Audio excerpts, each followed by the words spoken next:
Chapter 26. Jiao Ma's complexion looked better today. She had more color and looked more energetic. However, after knowing what had happened in the eastern courtyard last night, if Jiao Pa hadn't stopped her, Jiao Ma would have dragged her injuries back. Even if Auntie Ling didn't tell them, the incident in the eastern courtyard had caused a huge commotion last night. The hospital was surrounded by staff and family members of the school. Everyone would know after chatting. Jiao Yuan and Gu Yizi didn't say much after answering Jiao Ma's questions. Chu Xiangyang was the most talkative. He recounted what had happened last night vividly. Ever since the previous theft, the people on the first and second floors have taken precautions. Some of the residents even added locks to their doors. As for the people on the fourth and fifth floors, they originally thought that they would be safer. But now, it seems that those people have figured out the psychology of the people.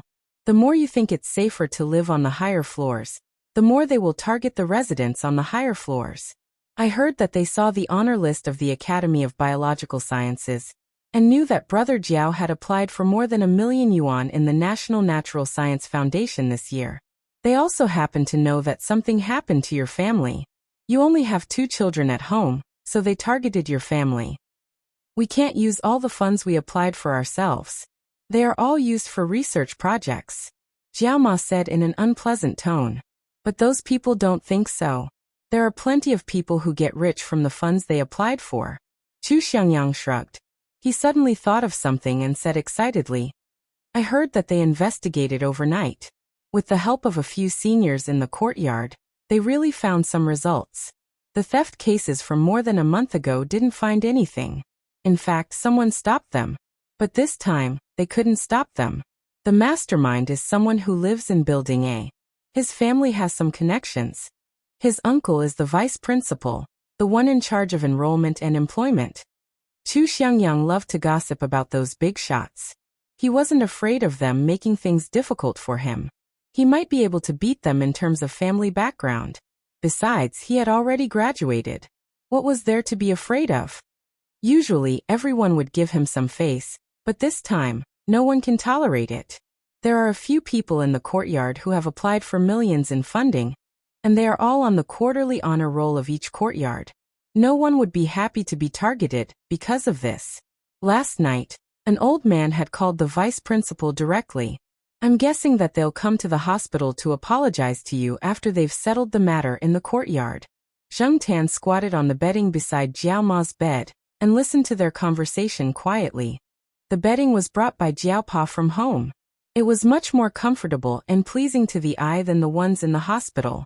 When Jiao Yuan and the others arrived, Jiao Ma had just finished changing her bandages, so no nurse would come over for the time being. After listening to Chu Xiangyang's words, Zheng Tan thought for a moment. It made sense. If he didn't have any connections or abilities, how could he have gotten the access cards for each block of the family building? He even had access cards for the west side of the building. After this incident, he wondered what measures the school would take to prevent similar incidents from happening again. Even if the access cards were changed, Zheng Tan just had to ask the Jiao Pa to get another access card. Zheng Tan wasn't worried about this at all. Hey, Brother Jiao, I heard that the thief was scratched by your cat before he even entered the house. That thief thought that there was someone in the house, so he scrambled and ran away, not even caring about his partner. But I guess he ran too fast, and when he turned a corner, he fell and hit the cement side of the flower bed. His head was covered in blood, and he was bitten by Master Yan's bullhead terrier. A piece of flesh was torn off from his leg. This time, Master Yan's bullhead terrier is really famous. You didn't see it. After listening to Chu Xiangyang's story, the Jiao Pa glanced at Zheng Tan, who was squatting on the bedding with his eyes closed and pretending to be asleep. It was a good thing that he knew how to keep a low profile. Some things didn't need to be in the limelight. The few of them chatted and laughed. The atmosphere was not as heavy as it was yesterday. The Jiao Ma was also not as anxious as when she first heard about the incident. Chu Xiangyang said that he would help take care of the Jiao family's 2 children for the next few days, but the Jiao Pa declined. After Chu Xiangyang left, the Jiao Ma asked about the reason why Chu Xiangyang refused to help take care of the children. I'm going to look for Celestine. That way, both of us can rest assured. Xiao Chu has put all his energy into the game. When the time comes, he'll probably bring the Jiao Yuan along to play games. Zheng Tan nodded to himself. That was possible. Moreover, that guy was indifferent to everything around him when he was playing games. It was better to rely on himself than rely on him to take care of the children. In comparison, Celestine was indeed more reassuring. After all, as long as he stayed at home at night, he could go wherever he wanted to during the day. That way Celestine should have some free time. However, how was Celestine's investigation going? It had been so long, but the case had not been solved yet. Zheng Tan was thinking about Celestine's investigation when the door of the cubicle rang. The Jiao Yuan and Gu Yuzi hurriedly put Zheng Tan into their school bags and sat back in their chairs. They pretended that nothing had happened, but their faces were too serious. The Jiao Ma smiled and shook her head. The person who came was Xiaozhua. She had also come to visit after hearing about the incident in the courtyard. Father Jiao hurriedly gave up the reclining chair for Xiaozhua to sit down. Because of the relationship between his cat and Xiaozhua, Lord Zheng's attitude had always been very good when he went to the School of Physics to borrow the instruments. Even if he did not smile, he would not be as cold as before. Seeing that it was Xiaozhua, Zheng Tan did not hide in the school bag anymore. He jumped onto the bed and squatted on the soft mattress. It was much more comfortable than the school bag. Yo, Black Charcoal, you snuck over? Xiaozhua was not too surprised to see Zheng Tan here. She even smiled and reached out her finger to gently tap Zheng Tan's head. The topic revolved around Zheng Tan, so Xiaozhua and the Jiao Ma talked more. The Jiao Ma was relieved. If the topic of black charcoal had not been brought up, she would not have said anything. Although they did not know the details of Xiaozhua's situation, they could guess some of it. They felt that it was a pity for her. She was one of the 3 trump cards of Zheng in the School of Physics. She had a bright future. There was a big project in the School of Physics recently. If Xiaozhua had participated, they would have had another strong trump card in the future. However, this had happened at this time. Xiaozhua had decided to keep the child that she had conceived during the radiation experiment. The child's health was not even guaranteed. Sigh, young people nowadays. Xiaozhua did not stay for too long. After chatting for a while, she put on a loose coat and left. Xiaozhua, this person. It's a pity. Because the Jiao Yuan and the others were here, Jiao Ma could not be too clear about it. Auntie Zhua, do you have a baby? The Jiao Yuan asked. Yes. The Jiao Ma did not want to say more. After chatting for a while, she was a little tired. However, she could not fall asleep. The Jiao Pa thought for a while and said to the Jiao Yuan, speaking of babies, there is something you definitely don't know. What is it? The Jiao Yuan and Gu Yuzi looked curiously at the Jiao Pa. Zheng Tan was no exception. However, Zheng Tan was already mentally prepared to hear the words, I'll tell you. I'll tell you. The Jiao Pa took out a manuscript. As he spoke, he drew a few strokes on the manuscript. As expected, Zheng Tan pulled his ear. Although it was a little painful to hear the words, I'll tell you, Zheng Tan was still very interested in the topic the Jiao Pa was talking about. After all, they had been together for so many years. The Jiao Ma could already guess what the Jiao Pa was going to say. She smiled and shook her head. She just wanted to see the 2 children's reactions. Human growth is not achieved in one step. It has to go through many stages. Take the baby you mentioned just now as an example. When a baby is in its mother's stomach, it also has to go through several stages of development. For boys like you, Jiao Yuan, in the initial stages of embryonic development, they are actually similar to girls. Zheng Tan and Jiao Yuan. If one had to describe the current expressions of Zheng Tan and Jiao Yuan, it would be as if they had seen someone eat shit. The Jiao Pa ignored their reactions and continued. Although they are similar to girls in the beginning, in the subsequent growth process, there are 5 junctions of gender transition. The Jiao Pa drew a Y on the manuscript. The decisive die will send out a signal at the appropriate time. After this signal determines the direction of development, there will be a series of hormone reactions in the subsequent stages. At each stage, the relevant hormone will send out a gender transition signal, causing the embryo to develop from a female to a male. In the process of changing through the 5 junctions, if there is any mistake at any of the junctions, it is very likely that the embryo will develop towards a female. The Jiao Pa was still explaining, But at this time, the two children and the cat were already in a daze. What would a boy think when he was told that he was actually a girl? Damn, this can't be real, right? I'm a boy. I'm a man. I have a penis. The Jiao Yuan did not care about anything else at this time. He argued and almost took off his pants to take out his penis. Yes, you're a boy. No one knows this better than us. I'm just explaining this normal fact. This is actually a phase change, a normal change that people have to go through. The Jiao Pa said seriously. The Jiao Yuan still had a constipated look on his face. In fact, Zheng Tan was not much better. However, the cat's face did not have as many changes as the human face, and it was also black. Other people could only see that the cat's face was a little strange, but they did not know that the alpaca in Zheng Tan's heart was galloping again. A boy is a boy, a girl is a girl. It's either a boy or a girl. How can this be? The Jiao Yuan was confused. As expected, biological changes and evolution were always a mysterious and kept-up topic. Correction, in fact, many researchers now believe that there are not only 2 types of gender, but at least 5 types: male, bisexual, female, and female. Zheng Tan was speechless. The alpaca in his heart continued to gallop. Therefore, sometimes in a gender test without surgery, a person with a Y chromosome might not necessarily look like a man. Although the probability of such a situation is extremely small, a possibility is a possibility. You can't deny that you have to be serious about science. The Jiao Pa's last sentence made Zheng Tan's confused thoughts stop. Chapter 27. Jiao Pa was a man of action. After he decided to ask for Celestine's help, he called Celestine after lunch. It was not working at this time, so it was convenient to find someone. Because of Zheng Tan, Jiao Pa would sometimes talk to Celestine. They didn't talk much, and it mostly revolved around Zheng Tan. Other than Zheng Tan, they seemed to talk about other things. Zheng Tan didn't know much about it, but he knew that it was about Celestine's future work. Celestine's little smart had changed to a phone, so Zheng Tan didn't have to hear Celestine say hey f***ck every time he picked up the phone. As expected, Celestine agreed to come over at night to look after the 2 children. He didn't have much time during the day, but he was still free at night.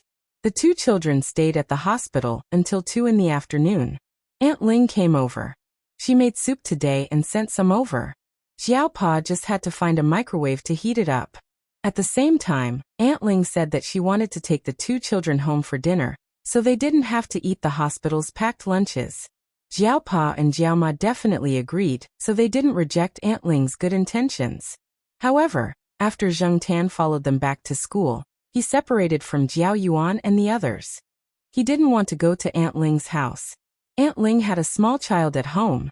It was her relative's child. Last time, Zheng Tan saw that rotten child grab Huang's tail. It was still the same saying. Ignorant little brats were the public enemy of all pets. Zheng Tan would rather eat biscuits than go to Aunt Ling's house and get his tail grabbed by a child. He wasn't sure if he would stretch out his claws when his tail was grabbed. Standing in front of the door of the Dongfang family's compound, Zheng Tan thought for a while.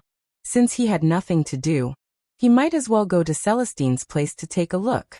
When the time came, he would come over with Celestine. Zheng Tan was still thinking about how to tell Celestine about it. The house Celestine rented was converted from a private house into an apartment.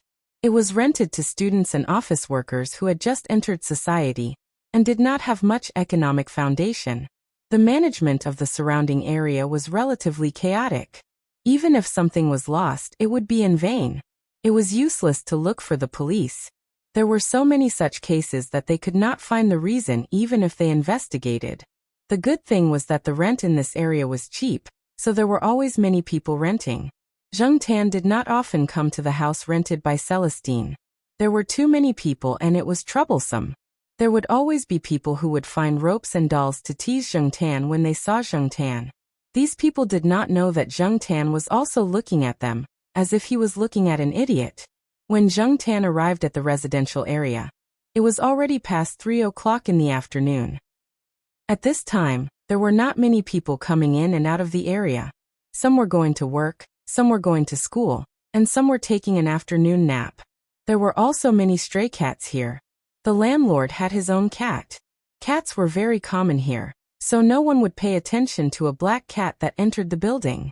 Zheng Tan had just entered the floor where Celestine lived when he heard a bang sound.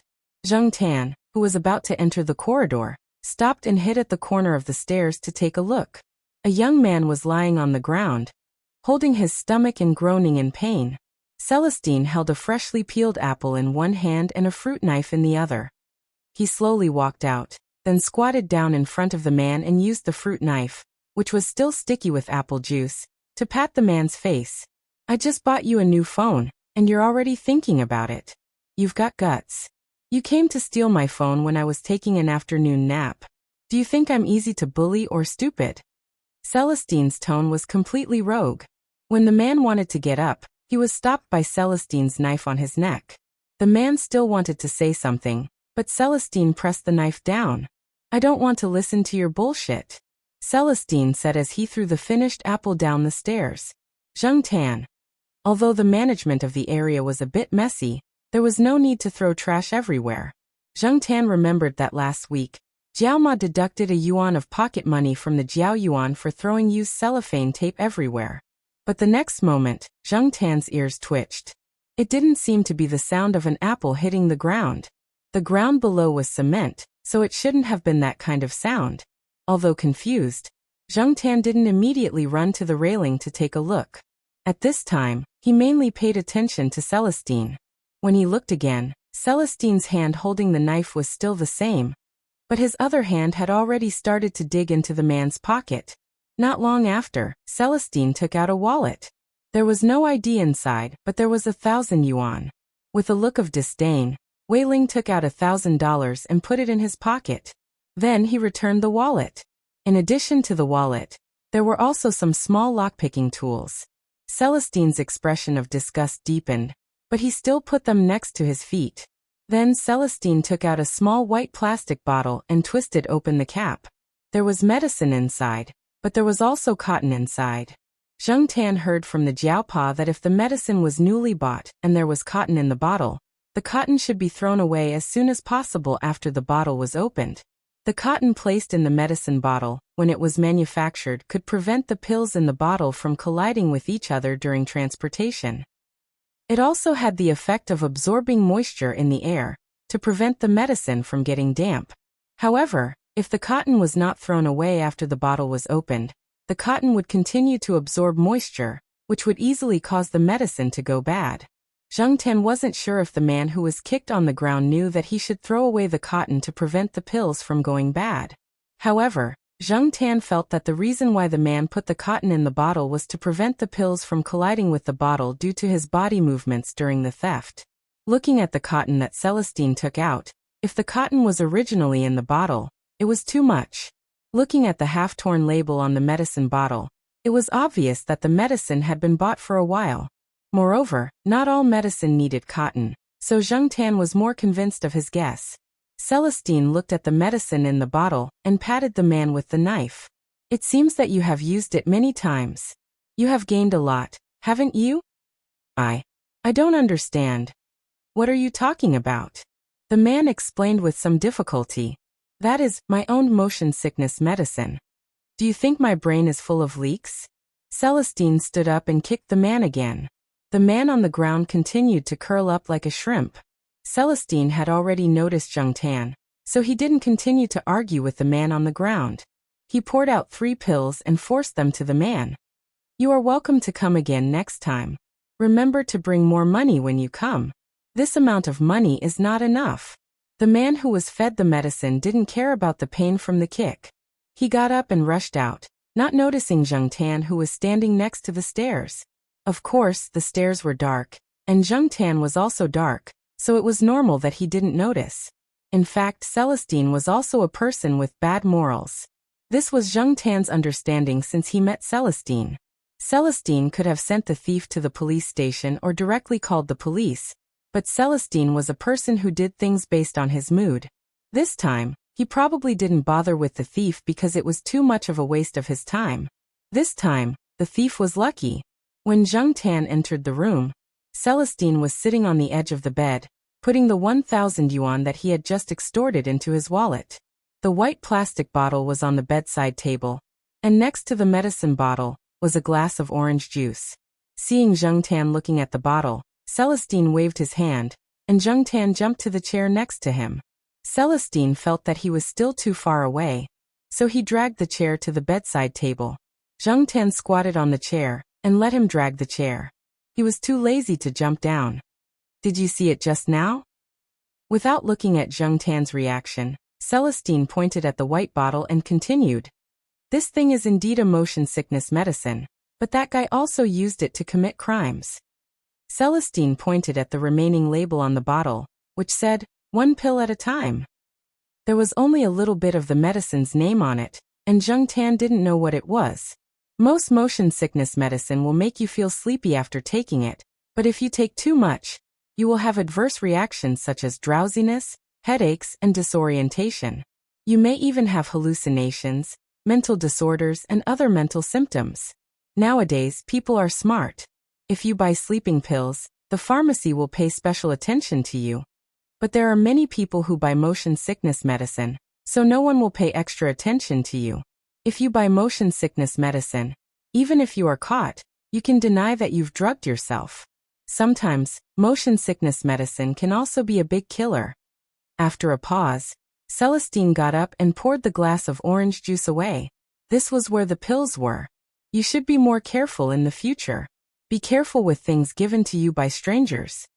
Celestine also told Zheng Tan about the drugs that he should pay attention to, or some words that he should pay attention to, such as barbiturates and hyoscyamine. Drugs can save people, but they can also kill people. If a person overdosed on drugs, there would be problems, let alone a cat. Celestine casually bought some food and left with Zheng Tan. When they went downstairs, Zheng Tan paid special attention. The apple core that Celestine threw away was in a plastic trash can. Coincidence?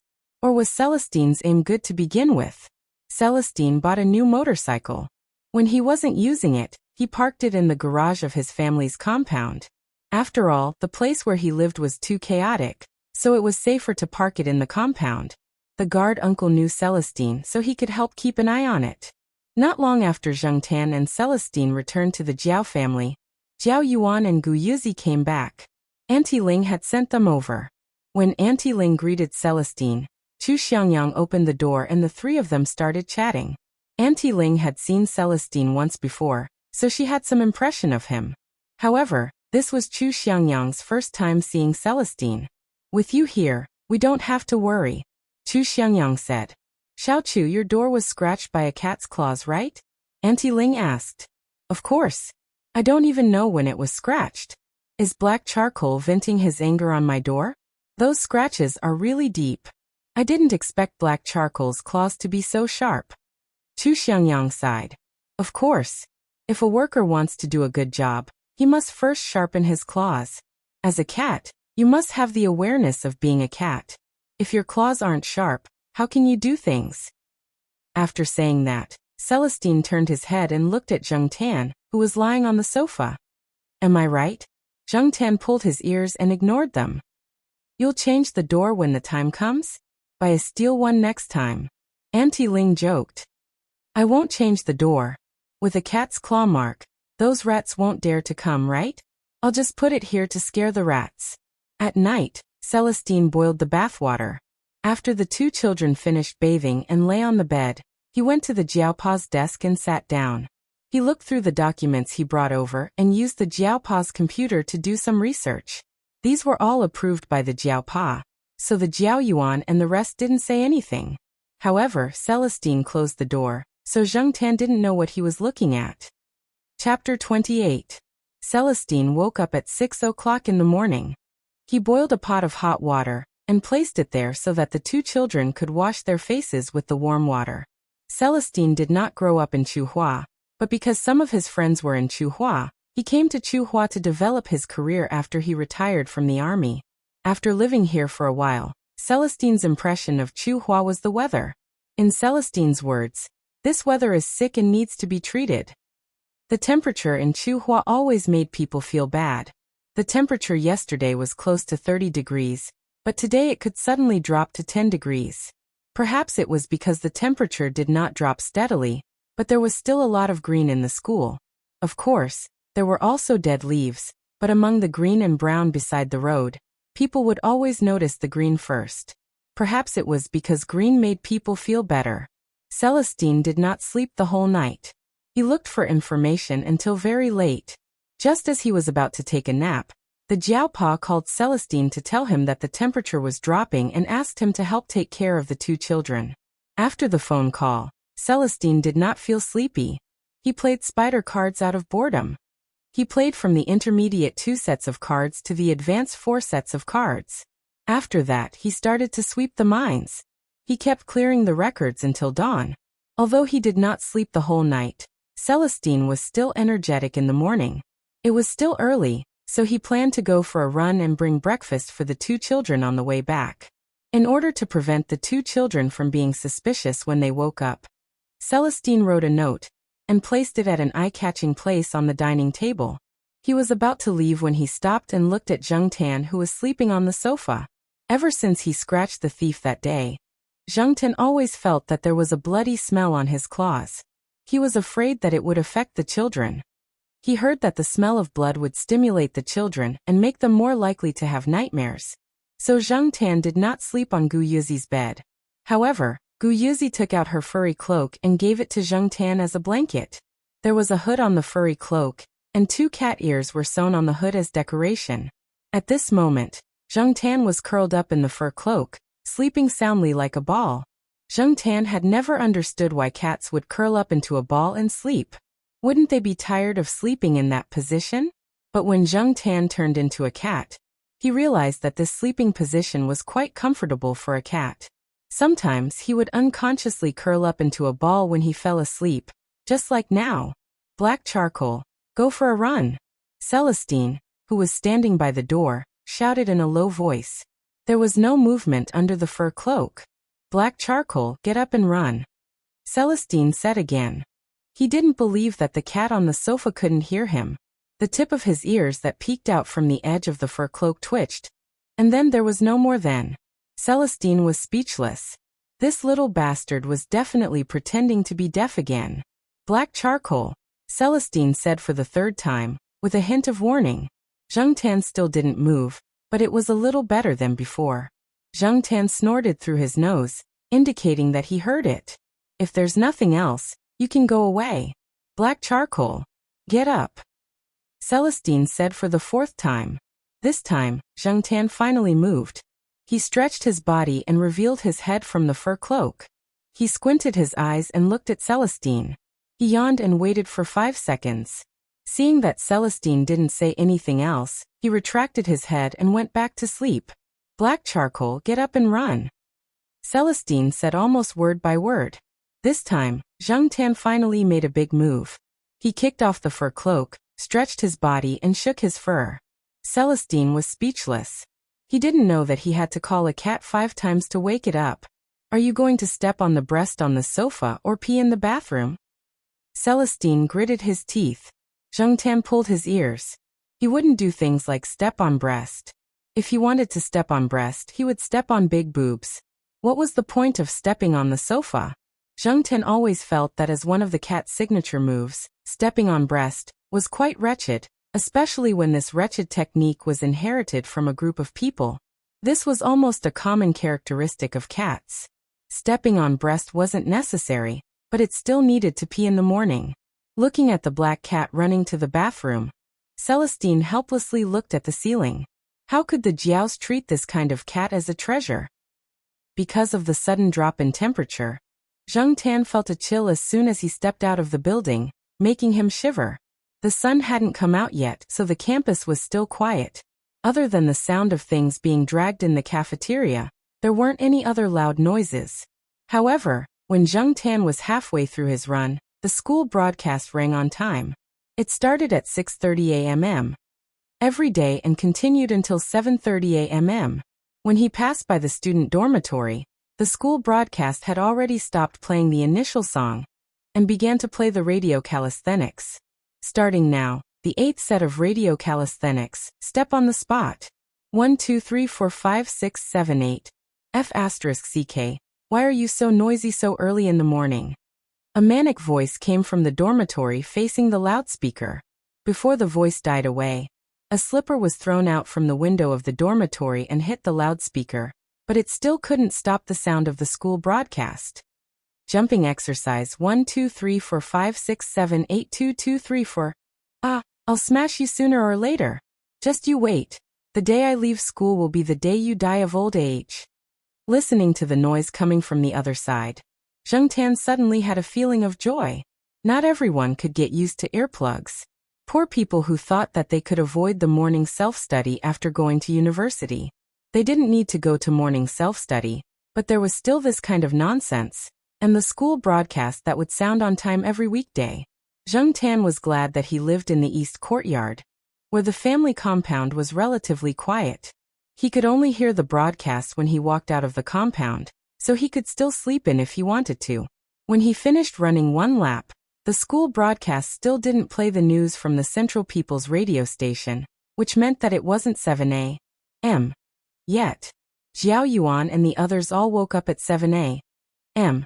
Celestine went to the cafeteria to buy breakfast first, and Zheng Tan waited for him to buy breakfast before walking back to the family compound. When he returned to the compound, he met Old Man Yen, who came out to walk his dog.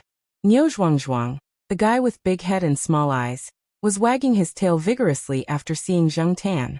Although Niu Zhuangzhuang fought fiercely, it was quite nice to the other pets in the compound. Huang often licked its fur. Zheng Tan saw that Huang spat out white and brown fur a few days ago, so it must be the fur of Niu Zhuangzhuang and Hua Zhanghua. Celestine sometimes practiced Tai Chi with some old men in the morning, so he was quite familiar with some of the old men in the compound, so Old Man Yin also knew Celestine. When he saw Celestine, he even greeted him. "This dog is quite brave," Celestine said as he looked at Niu Zhuangzhuang, who was led by Old Man Yen. When Old Man Yen heard this, the wrinkles on his face deepened. Recently, Old Man Yen especially liked to tell people about the glorious deeds of his Zhuangzhuang. However, Niu Zhuangzhuang didn't have a good attitude towards Celestine. Perhaps it was an animal's innate intuition, so it kept avoiding Celestine. If Celestine stared at it for a long time, it would even bare its teeth at Celestine. Old Man Yen looked at the breakfast Celestine bought and said disapprovingly, "You bought eggs and soy milk? A few days ago, I heard that if you eat eggs and soy milk together, not only will it not increase your protein intake, but it will also affect the normal absorption of protein. I don't remember the specific principle, and I'm not in that field of research. You can ask little Jiao, they should know." After Celestine thanked Old Man Yen, they said goodbye to each other. Old Man Yen still had to take Niu Zhuangzhuang for a walk, and the two children of the Jiao family probably got up as well. The school radio was about to start broadcasting the news from CCTV. On the way home, Zheng Tan was still thinking about what Old Man Yen said.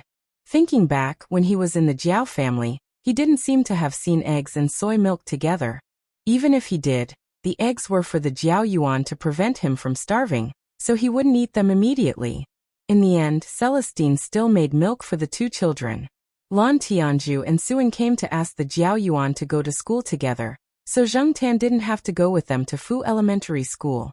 Zheng Tan thought that since Celestine was here for the next 2 days, he should find a way to tell him about the matter as soon as possible.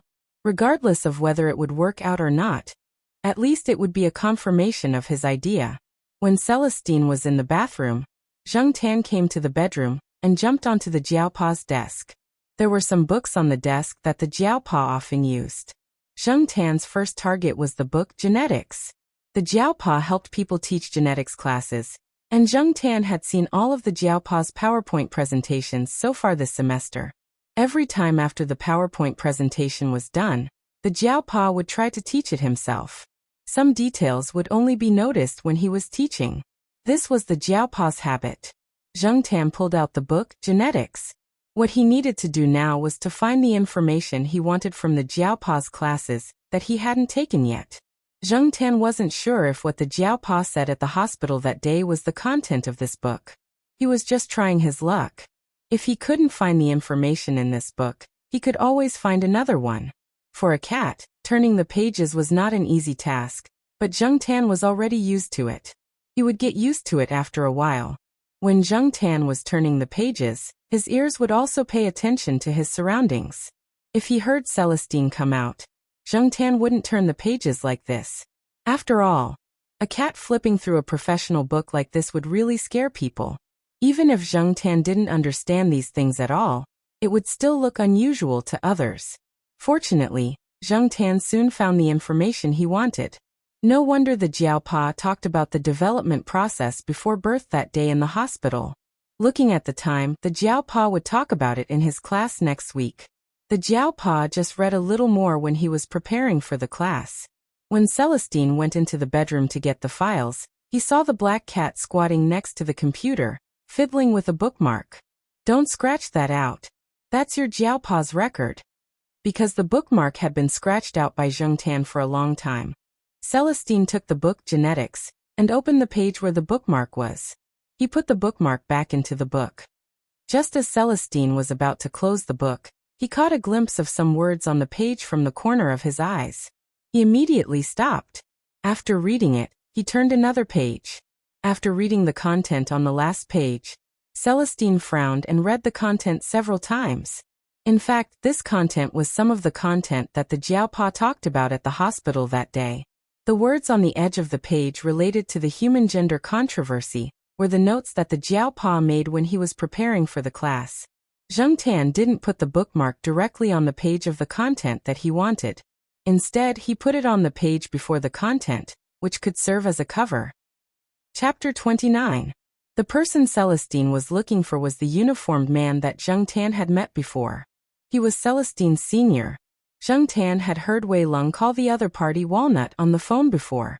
As for this senior's name, Zheng Tan did not know. Zheng Tan had heard that as long as Walnut solved the case, he would be promoted. Walnut could have been promoted last month, but he was too stubborn. Just like what he had said before, if he didn't solve the case, he would be too embarrassed to be promoted. Zheng Tan thought that Walnut's brain had been kicked by a donkey. He had already made his connections and was waiting for a promotion, but this person was still stubborn. Wei Ling called senior brother Walnut a few times, but the other side's phone was turned off. This caused Wei Ling to reveal a worried expression. After thinking for a moment, Wei Ling made another call. However, it wasn't to senior brother Walnut, but to someone else. Some of their words involved code words that only they understood. Zheng Tan didn't understand at all, and wasn't interested in continuing to listen. He had helped as much as he could, and he didn't care about the rest. Let Celestine worry about it. Yawning, Zheng Tan ran back to the living room and jumped onto the sofa to catch up on sleep. Cat slept for a long time, and Zheng Tan usually woke up at the same time as Jiao Yuan and the others. He woke up at 7 o'clock, but today he woke up an hour earlier. If he woke up an hour earlier, he had to make up for it. Otherwise, Zheng Tan would feel like he was at a disadvantage. Maybe this was a type of obsessive-compulsive disorder? Who cares? I'm a cat now, Zheng Tan told himself countless times. What was a cat like? It ate when it was hungry, slept when it was sleepy, played outside, and caused trouble at home.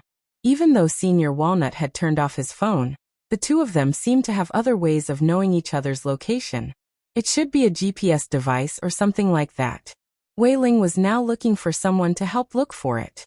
10 minutes later, Celestine already knew the approximate location of Walnut. After making the call, Celestine quickly grabbed his jacket and walked out. Just as he reached the door, he turned back and asked Zheng Tan, "Want to go out and play?" Zheng Tan, who was closing his eyes to cultivate his sleepiness, thought for a moment when he heard this, then immediately got up and ran towards the door. Zheng Tan was very willing to go out. Staying in Tsinghua University's campus and seeing the same scenery every day made him feel that his life was limited. From a psychological point of view, this was not a good phenomenon. As for Jiao Yuan and Gu Yuzi, Jiaopa had 2 classes in the second half of the morning. After class he would pick up Jiao Yuan and Gu Yuzi, so there was no need for Zheng Tan. Jiao Ma had recovered a lot in the past 2 days. Her recovery was very good, and her life was not in danger. The stitches could be removed in a week. Jiao Pa knew a student who was doing an internship at the hospital. Last year, he and a teacher from Tsinghua University's medical school worked together on a project. Jiaopa asked the intern to help take care of Jiaoma while he was in class. Since he had decided to take the cat out, Celestine called Jiaopa to inform him.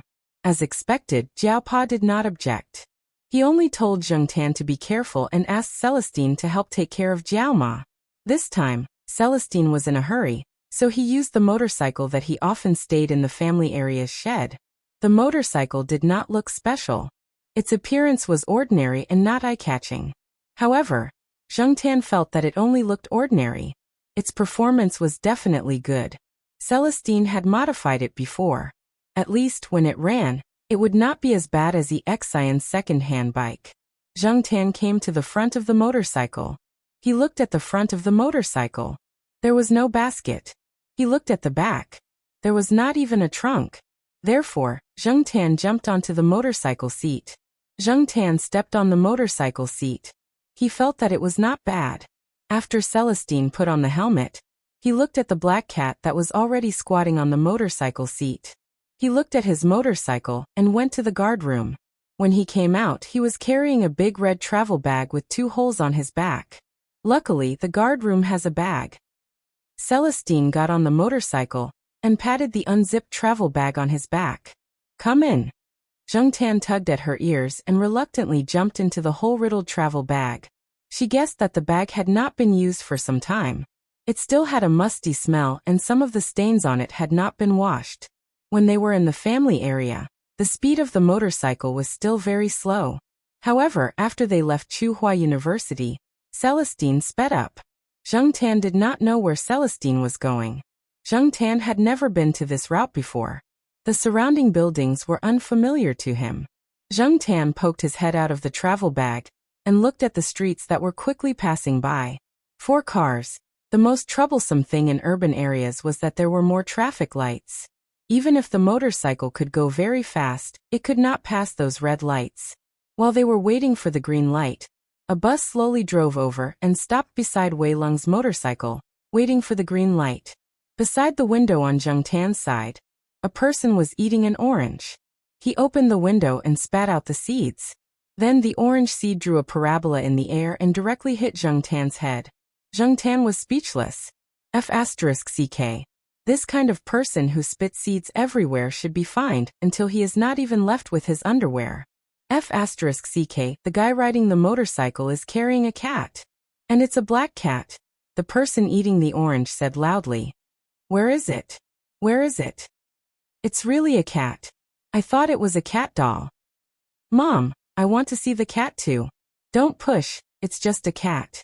"Why are you all pushing? Move, let me see." In this era, mobile phones were not as smart as they would be 10 years later. Therefore, there were not many low-headed people in the bus. For a moment, the people who were bored on the bus looked at Zhengtan, who was poking his head out of the travel bag. The black cat head in the red travel bag was very eye-catching. Zhengtan felt like he was a monkey for people to see. The bus driver looked out and continued to stare ahead. He shouted to remind the passengers to be careful. The green light was about to turn green. Unfortunately, many people didn't listen to him. After the green light turned green, the motorcycle rushed out and left the bus further and further behind. However, Zhengtan saw that when the bus took off, it stopped because a private car overtook it. The person spitting the orange seed out of the bus was only looking out the window. He didn't sit properly and hit his head on the seat in front of him, making a bang sound. Zhengtan grinned and felt much better. After leaving the city, the traffic lights were not so frequent. Celestine also sped up a lot. There were factories all around. If he kept going forward, he would be close to the third ring road. However, Zhengtan looked at the signs hanging around. This area was designated as a demolition area. For environmental reasons, the government was preparing to move the surrounding factories. After all, there was a lake nearby. The real estate developers had already started to plan for the empty area by the lake. Celestine rode the motorcycle to the side door of a factory. He parked the motorcycle and looked around. He took out his phone and looked for someone. The factory in front of him used to be a food processing factory. It had just been moved away, so it was a lot quieter. Only some pictures on the surrounding walls told people what it used to do here. Celestine still couldn't get through to his senior brother's phone. However, he was now sure that the person was in the factory. The factory's doors were all closed, so he could only climb over the wall to get in. Follow behind me. If anyone comes near, let me know. Of course, you can help me cover up at the appropriate time. Forget it, you probably don't understand. After saying that, Celestine jumped over the outer wall. His movements were very light and looked very relaxed. Zheng Tan also jumped over the wall and looked inside. He followed Celestine purely out of curiosity and excitement. Besides, he didn't need to hide his whereabouts as much as Celestine did. After all, Zheng Tan was now a cat. People didn't have to be so wary of cats. Besides, there were many domestic and wild cats around. Zheng Tan saw a few when he was on the motorcycle. Therefore, a black cat coming into the factory was nothing new. When Zheng Tan came out of the Jiao family, he had already taken off the tag and keys around his neck. Therefore, no one could see anything special about Zheng Tan. Even if someone saw him, they would only exclaim, "This cat is really strong." They wouldn't think that someone suspicious was approaching. The factory was empty. It looked very bleak. There were broken bricks and tiles on the ground, discolored advertising paper, and some processing waste. The surrounding air was still filled with the smell of auxiliary materials and additives. Zheng Tan was not far behind Celestine. His ears perked up and caught some slight sounds. They belonged to a person, like the moaning of someone being beaten down. However, they didn't belong to Walnut. There were at least 3 people behind the wall 50 meters to the east. Zheng Tan heard their conversation. From their whispers, Zheng Tan understood that they were waiting for the person in the warehouse to come out and attack. Zheng Tan looked at the warehouse not far in front of him. There were relatively few windows, and the doors and windows were tightly shut. If they wanted to go in, they would probably make a lot of noise. That senior brother Walnut is inside? However, the moaning of someone being beaten down did come from inside. The people hiding behind the wall didn't notice Celestine's presence. Perhaps they didn't care about that at all. Their attention was focused on the warehouse door. At the same time, Celestine was too well hidden. Even if Celestine moved quickly, it was difficult to detect him. When Celestine was hiding in the shadows, thinking about how to deal with the people behind the wall first, and then find a way to enter the warehouse, Zheng Tan's gaze landed on an exhaust fan in the warehouse. There was no barbed wire outside the exhaust fan, but the gap between the blades of the exhaust fan was just enough for Zheng Tan to enter. Chapter 30. After thinking about it, Zheng Tan decided to walk towards the warehouse. Celestine looked at the black cat running towards the warehouse. He calmed himself down and prepared to deal with the people behind the wall first. If the cat went over, the senior would probably notice. Zheng Tan looked at the exhaust fan that was not blocked by barbed wire. It was a bit high and he couldn't jump up immediately. So he climbed up a bit using some scraps of wood placed against the wall, and jumped to the exhaust fan vent. Looking through the gap between the fan blades, there was nothing but some discarded items. The room with the exhaust fan was not big. Zheng Tan went in and looked around. The door was blocked by some scraps of wood, and a few big boxes of bottles that had fallen down. Otherwise, someone would definitely come in and take these bottles out to sell for money. He didn't see any bugs or the like. Maybe it was because of some of the auxiliary drugs that were scattered here. Although the door was blocked, there was a gap in the wall next to it. It was probably drilled when the electrical appliances were installed. It wasn't big. Zheng Tan tried to squeeze through. It was a bit difficult, but he still managed to squeeze through. The cat's bones were amazing. It could achieve the same effect without yoga. It was just that its body was covered in dust. After leaving the small room, Zheng Tan shook the dust off his body and looked around. This was where the warehouse used to store goods. Now that the factory had moved, there were no goods inside. It was full of discarded items. The light was dim, and a few rotten wooden beams were lying there. It looked very messy. The wooden beams didn't belong to this warehouse. They should have been dragged from the collapsed small warehouses around. His vision was blocked by the discarded items. His sense of smell was also affected by the pungent auxiliary drugs. Zheng Tan could only rely on his hearing to find the person.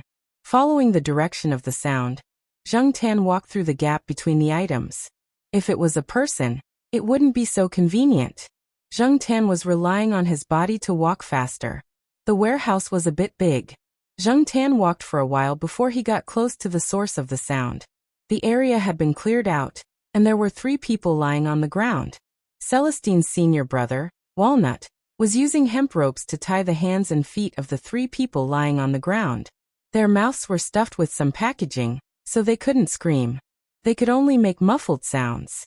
Senior Walnut wasn't wearing his police uniform today, probably to make it easier for him to move around. There was a woman standing next to senior brother Walnut. She looked like a well-behaved person. She wore a pair of red plate glasses and a jacket that accentuated her figure. If Celestine suspected this woman, Zheng Tan found it hard to associate this girl, who looked like an ordinary college student, with the murderer who had killed several people. However, one couldn't judge a person by their appearance. Just like the 2 thieves caught before, they might look well-behaved, but they weren't necessarily innocent. Zheng Tan didn't show himself immediately. Instead, he hid behind the old wooden plank and observed the situation. His attention was focused on the woman.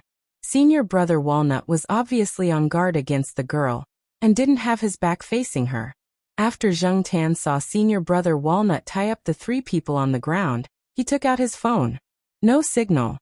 Senior brother Walnut frowned and looked around. He walked around with his phone, but there was still no signal. He decided to go out and make a call.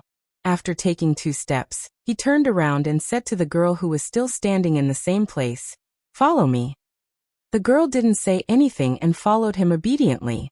However, she kept a distance of 1 to 2 meters from senior brother Walnut. This was also what some psychologists considered a safe distance between people.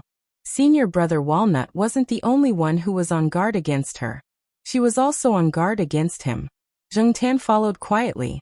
He shuttled through the waste. Not only did he have to be silent, but he also had to maintain his speed. He walked and stopped. Every time he stopped, he would plan the route he would take. He would also take advantage of this short interval to pay attention to the surrounding situation. Therefore, every time he stopped, he moved very quickly. It was like when a cat owner was playing with his cat. Just a moment ago, he found his cat standing 7 to 8 meters away. In the blink of an eye, his cat was already 5 to 6 meters away. Zheng Tan didn't know that his current actions were similar to the actions of a sheriff before he caught his prey. He followed silently and waited for the right opportunity. There was less waste in the direction of the door. Perhaps it was because the first 3 people to enter had already cleared the way, so senior brother Walnut didn't have to expend too much effort. From time to time, he only had to lift some of the obstructions in the corridor, and use this opportunity to observe the girl behind him. Just as senior brother Walnut lifted a wooden plank in front of him and lifted his foot to walk forward, Zheng Tan saw the girl, who looked like an ordinary college student, take out a tube from her sleeve and point it at senior brother Walnut. Zheng Tan's intuition told him that the tube was dangerous. Now was the time. Zheng Tan, who had been paying attention to the girl all this time, kicked off his legs and rushed over. The girl, who was holding the needle and preparing to attack, had a cold glint in her eyes. However, this gaze was greatly weakened by her glasses. Just as she thought she was about to succeed, she suddenly felt a strong impact on her chest. She couldn't stand steadily and fell to the side. The needle in her hand also deviated from its course. Before she could react, senior brother Walnut, who was walking in front of her, had already made his move. He twisted her arm and pressed her against a thick wooden beam to the side with a bang. Because the girl's arm was twisted and she was forcefully pushed against the beam, the glasses she was wearing fell off. After his successful attack, Zheng Tan was stunned on the wooden plank to the side. He moved his hand and thought, that person's chest isn't very big. The feeling isn't good. Senior brother Walnut took out a hemp rope. When he was looking for hemp rope earlier, he had found a few extra for backup. He didn't expect to use them so quickly. I've been guarding against you all this time. You only revealed your killer move now. Senior brother Walnut looked at the needle that had been nailed to the abandoned wooden plank to the side, and then looked at the needle tube that had fallen to the ground. The piston rod had been modified, and the front of the needle tube was different from a normal needle tube. When the piston rod was pushed inward, the instantaneous high pressure would push the needle out. There was a drug inside the needle, Probably something like a rapid anesthetic. You're done so quickly? Celestine, who had just jumped in through the window, said. Zheng Tan looked in the direction of the voice. Behind Celestine was a large window. However, he remembered that the large window was tightly shut. It might even have been locked.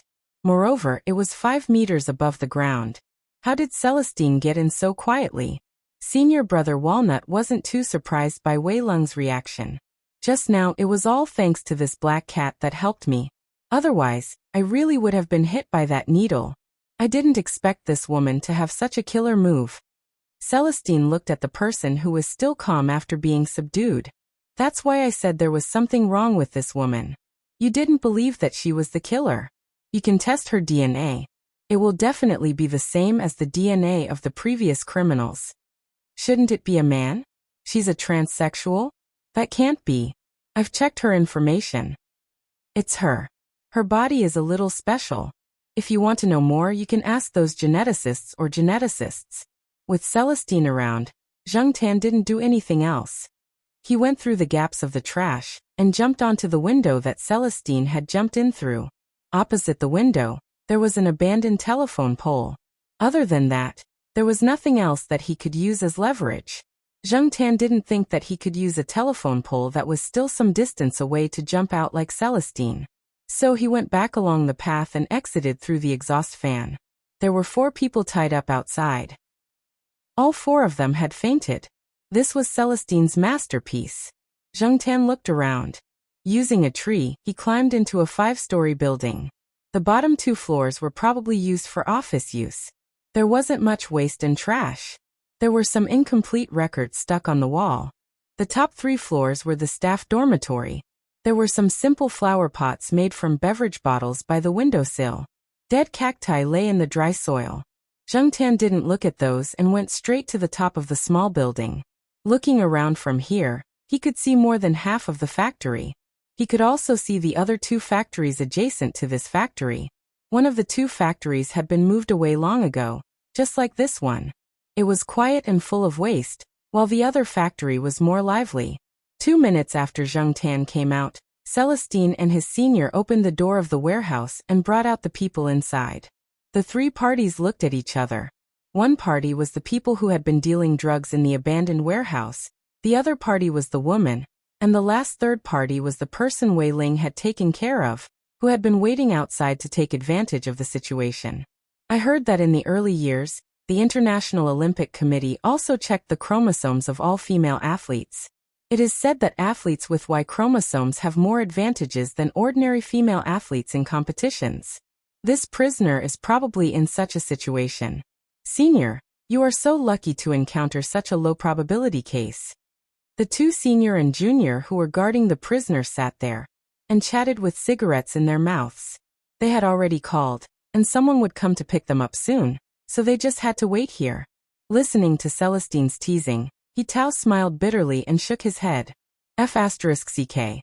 By the way, why did you bring that cat with you? Master said that cats bring good luck. When you are hesitant or don't know where to start, bringing a cat will have unexpected results. So I brought it with me, Celestine replied.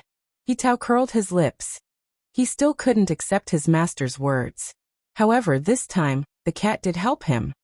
I owe that cat a favor. It's so F***king uncomfortable. It's okay. It's not the first time you owe a cat a favor. You have experience in how to repay it. F***ck. After a moment of silence, He Tao asked again. Didn't you say last week that you have plans for a job? Where do you plan to go? What kind of job? Security. Ein cough coughed cough cough cough cough. He Tao was so excited that he choked on a mouthful of smoke. He almost coughed out his lungs. You didn't go to the police station or the company, but you went to work as a security guard? What's wrong with your brain? He Tao, who had recovered, almost roared. This is my decision after careful consideration. Did you hit your head on tofu before careful consideration? I'm sober. Also, I already told Master. What did Master say? Master said, oh. But after he said that, I heard the sound of a table being smashed on the other end of the phone. He smashed the table with his bare hands again. The emphasis was on the word again. Judging from the sound, he definitely needs to get a new one. This is the 7th one this year. Even if I buy him a stronger alloy table, he still won't be happy. Of course he won't be happy. He likes to smash the table with his bare hands when he's angry. If he's angry, he has to vent it out. It's better than keeping it in. Anyway, Mao prepared a warehouse full of wooden tables for him. It's enough for a few years. Right? Is there any news about Mao? Tao asked. No. While the two brothers were chatting, Zheng Tan was looking at the situation of the carbonated beverage factory next door. The factory had just started to move. At this moment, large trucks were leaving the factory one after another. Zheng Tan's attention was attracted by a truck that was being loaded. The workers were moving glass bottles of soda onto the truck. Just as they were moving, a few police cars drove over. One of the workers looked over and said a few words to guess the reason for the police car's arrival. He didn't notice that a round bottle cap rolled over under his foot.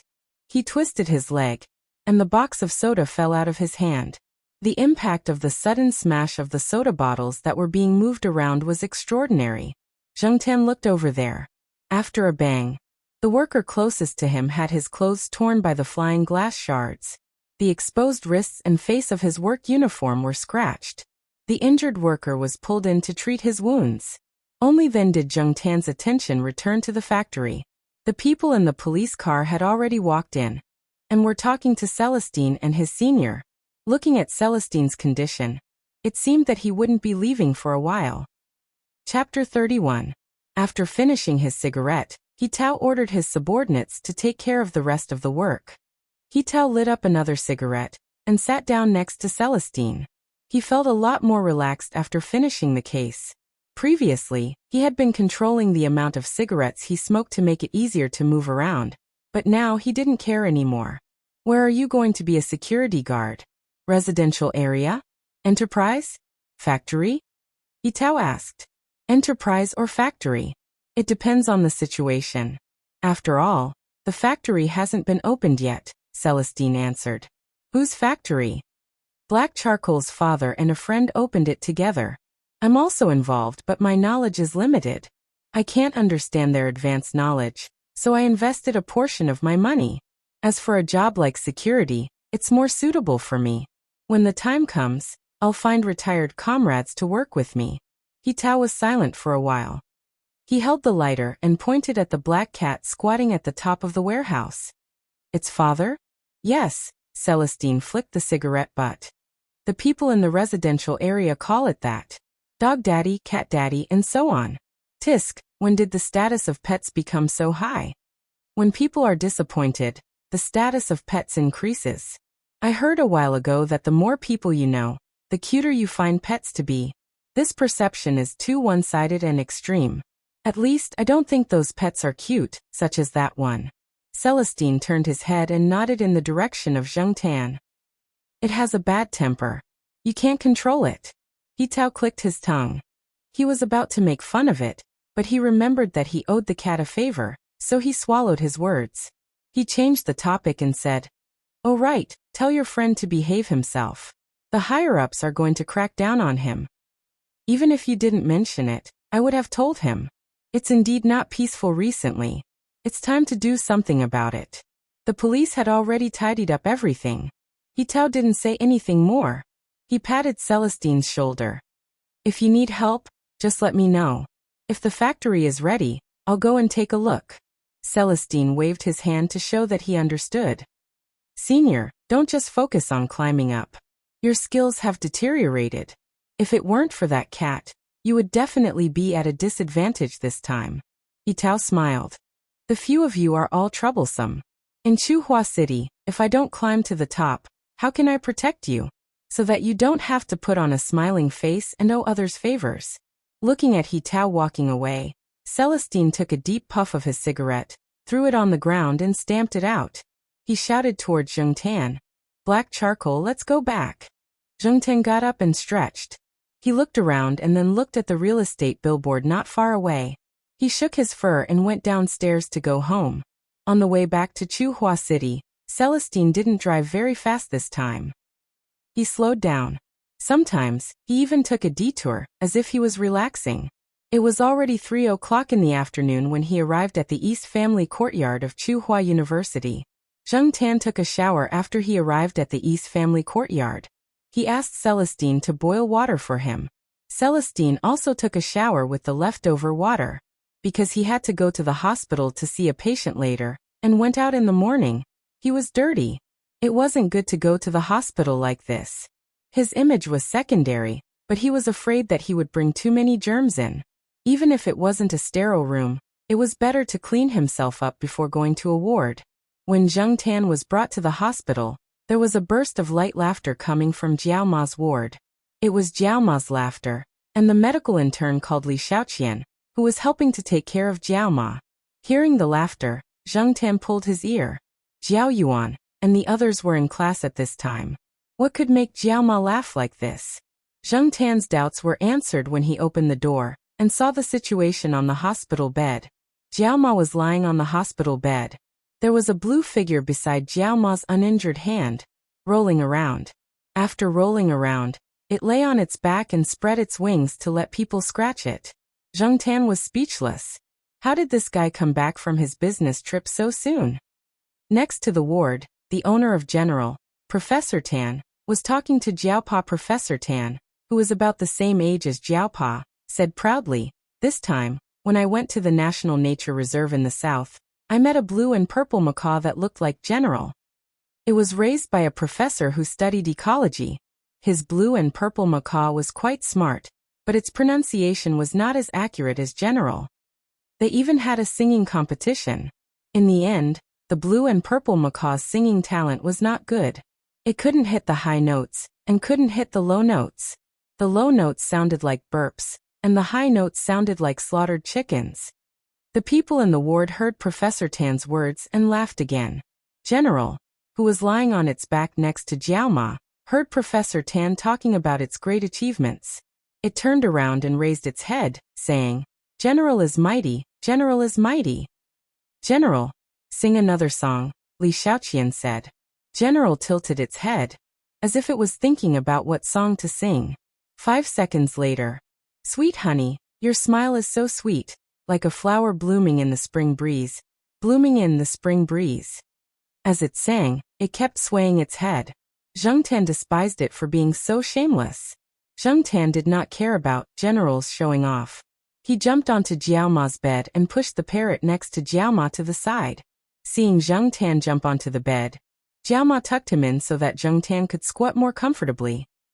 Stepping on the soft and warm bedding, Zheng Tan felt a lot better. As General sang, it moved closer to Zheng Tan. When it finished singing the last word, it did not close its mouth. Instead, it turned sideways to Zheng Tan, and was about to bite Zheng Tan's cat ears. Zheng Tan's palms on the mattress moved, and his ears turned into the shape of an airplane.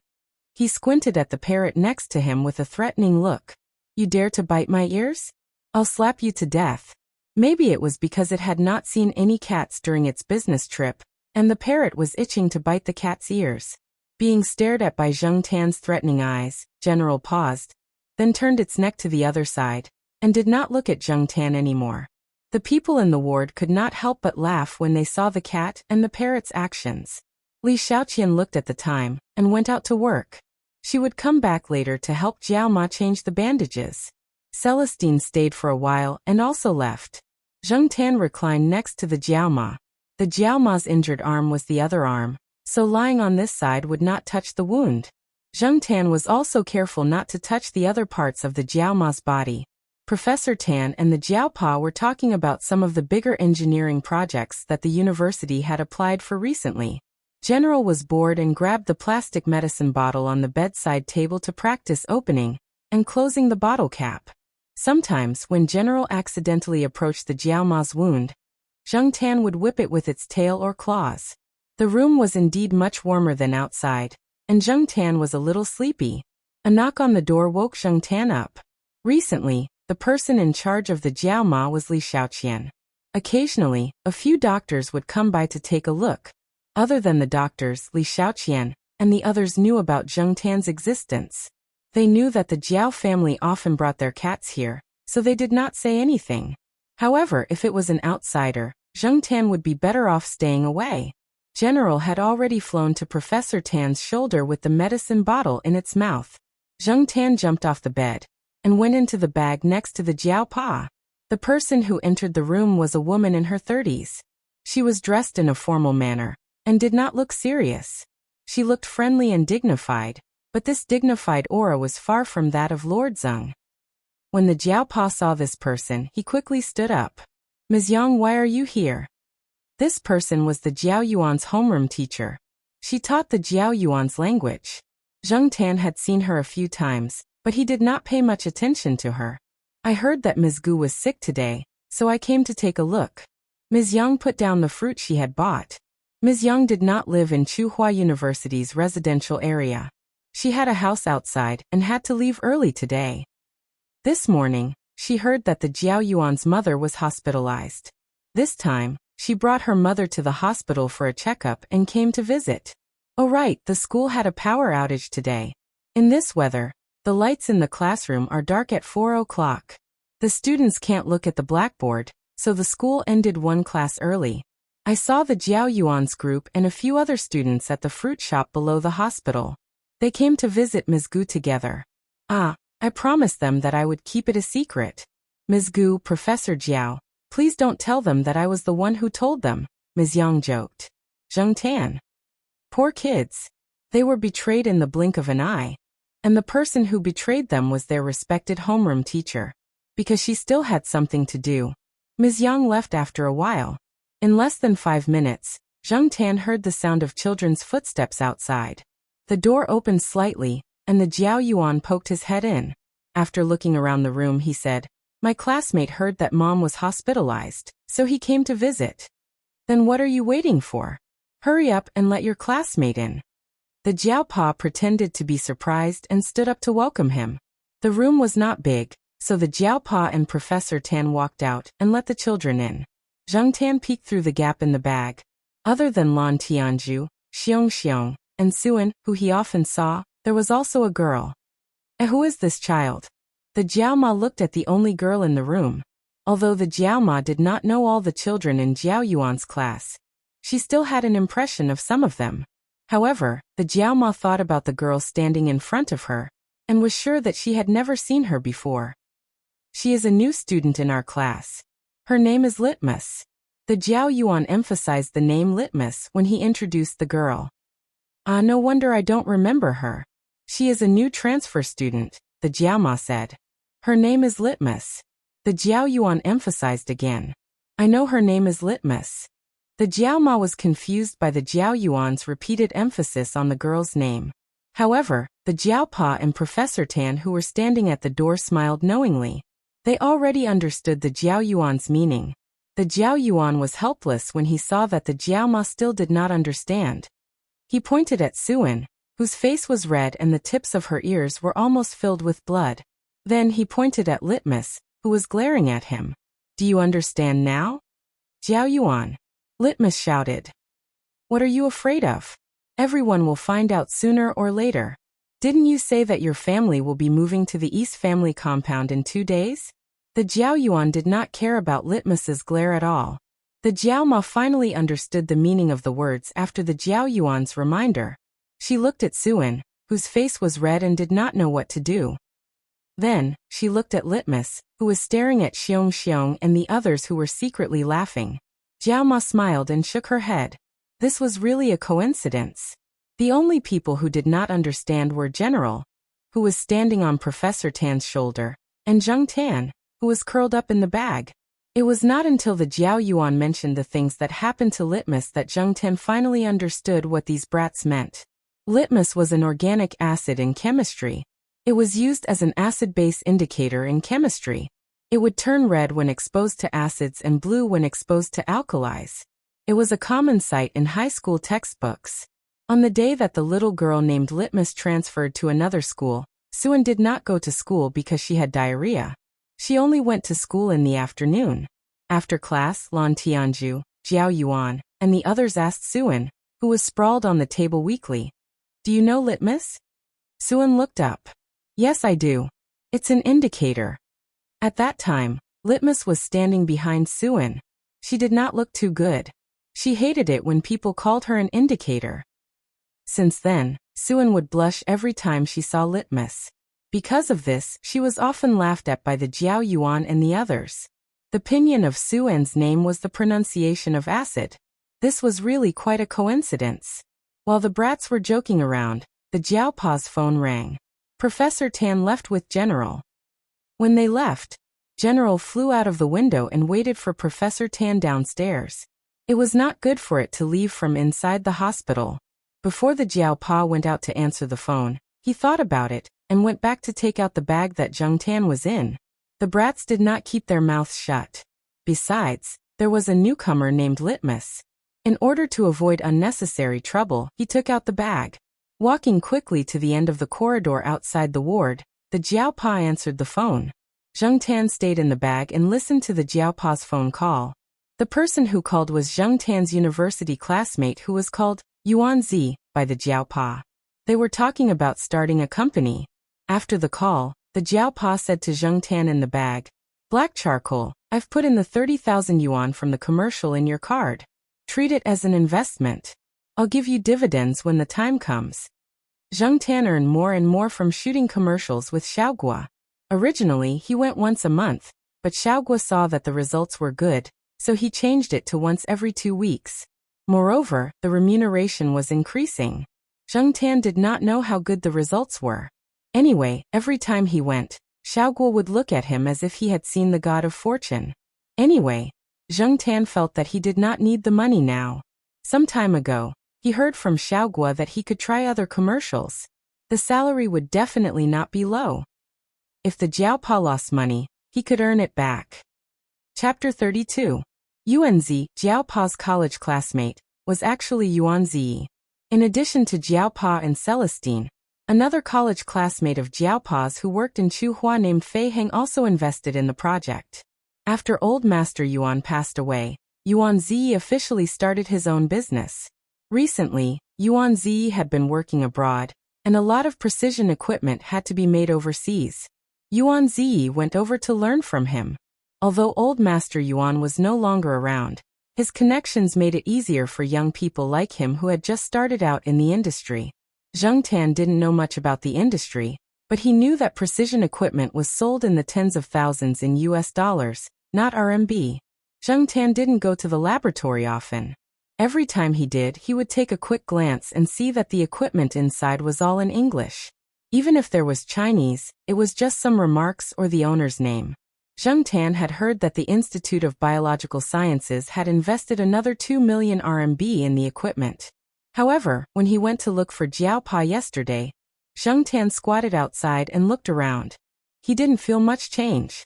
It was no wonder that Jiao Pa said that he didn't have enough money. The project fund that he applied for couldn't be used. The money that he used was accumulated over the years, but it didn't exceed 2 million. It really wasn't enough to buy a lot of precision equipment. On this day, Jiao Pa received a call and told Zheng Tan that Xiaogua had an urgent job. Xiaogua's job was to shoot commercials. Zheng Tan didn't care. The last few jobs were mostly storyboards and videos, so it wasn't difficult for Zheng Tan. However, since it was an urgent job, the price had to be negotiated. Father Jiao was the one who negotiated the price. Zheng Tan only needed to do a little bit of work. He just needed to go over and strike a few poses. On the afternoon of the phone call, Xiaogua came to the hospital with some tonics. After visiting Jiao Ma, Xiaogua and Jiao Pa went to the corridor to discuss the advertisement. Zheng Tan was still squatting in the bag and being carried by Jiao Pa. Cat food for kittens? Jiao Pa was puzzled. Yes. This time, my brother has a client whose mother cat gave birth to 5 kittens. The mother cat was injured when she went out to play, so she's been receiving treatment at my brother's place. The kittens are 6 weeks old and have already weaned. The client said that he would give the kittens away in 2 days and keep one for himself. I took a look, and the 5 kittens are very healthy and beautiful. They have the bloodline of Siberian forest cats, so I want to take this opportunity to shoot an advertisement for kittens, Xiaogua explained. Xiaogua's brother was a veterinarian. Before the pet center was built, his brother's pet hospital and Xiaogua's pet supply store were separated. Now that they were merged, it was a one-stop service. Therefore, he knew that his brother had some customers. Xiaoguo originally didn't want to shoot a cat food advertisement for kittens so soon. After all, it wasn't as easy to shoot a kitten advertisement as an adult cat food advertisement. The kittens weren't trained, so they wouldn't cooperate with you. Cat food for kittens? What do you want black charcoal to do? Jiaopa was puzzled. I want to let the mother cat and the kittens work together. After all, if there are only kittens, the kittens won't be obedient. If there's a mother cat, she can control the kittens. Although it's difficult, it's better than just having the kittens. What do you mean? Jiaopa still didn't understand. First of all, his cat was a male cat. It was said that wild male cats would kill kittens, and some domestic cats would do the same. It wasn't safe for kittens. Second, Xiaoguo had a few cats in his store, and they were all gentle and kind. They were also famous breeds, so it was better than his bad-tempered native cat. What I mean is, let black charcoal try it first and see how it goes. Yesterday, a few cats in our store tried it, and they didn't meet my requirements. That's why I want black charcoal. After listening to Xiaoguo's explanation, Jiaopa nodded and didn't ask any more questions. They started to talk about the price. While the Jiaopa and Xiaoguo were talking about the price, Zheng Tan, who was squatting in the bag, was not in a good mood. Except for the two children in the Jiao family, he didn't like children, let alone kittens. It was so annoying. After the Jiaopa and Xiaoguo finished talking, Xiaoguo left. He was going to pick up Zheng Tan at the family compound the next morning. If Zheng Tan could take the job, the price would be the same as what the Jiaopa had agreed on. The kitten food in Xiaoguo's store was more expensive, but the quality was guaranteed. As long as they could sell it, they would make a lot of money. That was why the price was higher than the previous times.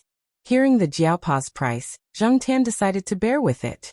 It was just a few hours of shooting an advertisement. Black charcoal, I remember all the money you put in your card. Who knows when you will become a major shareholder. Also, don't let yourself be bullied when shooting an advertisement.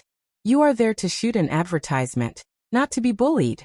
It's okay if you don't do it. Zheng Tan hummed to show that he understood. The Jiaopa's first sentence was obviously a joke, so Zheng Tan didn't take it seriously.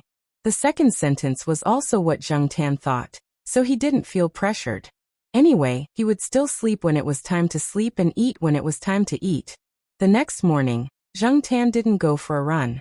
Instead, he squatted on the tall sycamore tree in the family compound and waited. It was the same for the past few times. That was why Xiaoguo didn't need to go into the building every time he came over. He just looked at the biggest sycamore tree. Now the leaves of the sycamore tree had fallen a lot. Xiaoguo looked up and saw Zheng Tan at a glance. After Xiaoguo saw Zheng Tan, he smiled like he had seen gold. He patted the black travel bag on his back and said, "Black charcoal, let's go. Let's get to work." Zheng Tan didn't like the special pet bag, so every time Xiaoguo came to pick up Zheng Tan, he took a spacious travel bag or a slightly bigger bag. Since the pet center wasn't far from here, Xiaoguo rode an electric scooter and put the bag in the front basket of the scooter. Zheng Tan stayed in the bag, but his head popped out to look at the scenery outside. Xiaoguo's obviously pet center was doing better and better. With the support of old customers and the advertising effect of a few months, more and more people knew about it. After several advertisements in some online forums, some people came to him to order wholesale. Gradually they became long-term customers. They didn't enter the pet center from the front door, but from a side door. It was close to the studio where Xiaoguo was shooting the advertisement, and there weren't many people going in and out. Every time the store manager brought this black cat, the staff were already familiar with it. Xiaoguo explained to them that this black cat had been specially trained, so it was very obedient and could shoot the advertisement quickly. Also, it was hired with a high salary. When he introduced it, Xiaoguo specifically emphasized the words, "hired with a high salary," so that the staff could treat this black cat better. This was their store's god of wealth. The reason why the canned cat food could be sold so quickly was mainly because of the advertising effect. Of course, the quality of the cat food produced by his store was also guaranteed. When he promoted others, Xiaoguo didn't forget to elevate himself. The others didn't doubt the store manager's explanation. They regarded this hired with a high salary black cat as a similar creature to the trained cats of the circus. If Zheng Tan knew that these people had classified him and the circus cats in their hearts, how would he feel? As usual, Zheng Tan jumped off the scooter and ran into the studio. It was still the same people, the same few cats and Xiaoguo's golden retriever, who were watching from the side. However, it was obvious that something was different. In a corner of the studio, there was a circle of about 7 or 8 square meters. Some of the props that were originally piled up there were put on the other side. In this area surrounded by plastic boards, 5 fluffy kittens were playing inside. 3 of them had obvious tiger stripes, and the other 2 were black and white. Xiaoguo said that these 5 cats were of Siberian forest cat lineage, so compared to ordinary cats, their fur was slightly longer. On a cat tree next to the circle, an adult American short-hair cat was squatting on it, its 2 front legs on the edge of the tree, looking at the 5 kittens inside. This American short-hair cat was called Prince. It was a cat in Xiaoguo's store. This coquettish name was also given by Xiaoguo. The cat head picture on the store's self-produced canned cat food was Prince. As for why this cat was put in the head picture, the main reason was the breed advantage of this cat. The cheeks of American short-hair cats were plump, and their physiques were bigger than mini cats. Their bones were thick, and they looked very fleshy. Their backs were wide, and they looked strong. They were not as thin as field cats. At first glance, they looked quite dignified and approachable. Their appearance was much better than Zheng Tan's. Therefore, many pet food companies like to use American short-hair cats as their signboards. Of course, in terms of IQ, Zheng Tan was definitely better than it. However, there was no way to compare.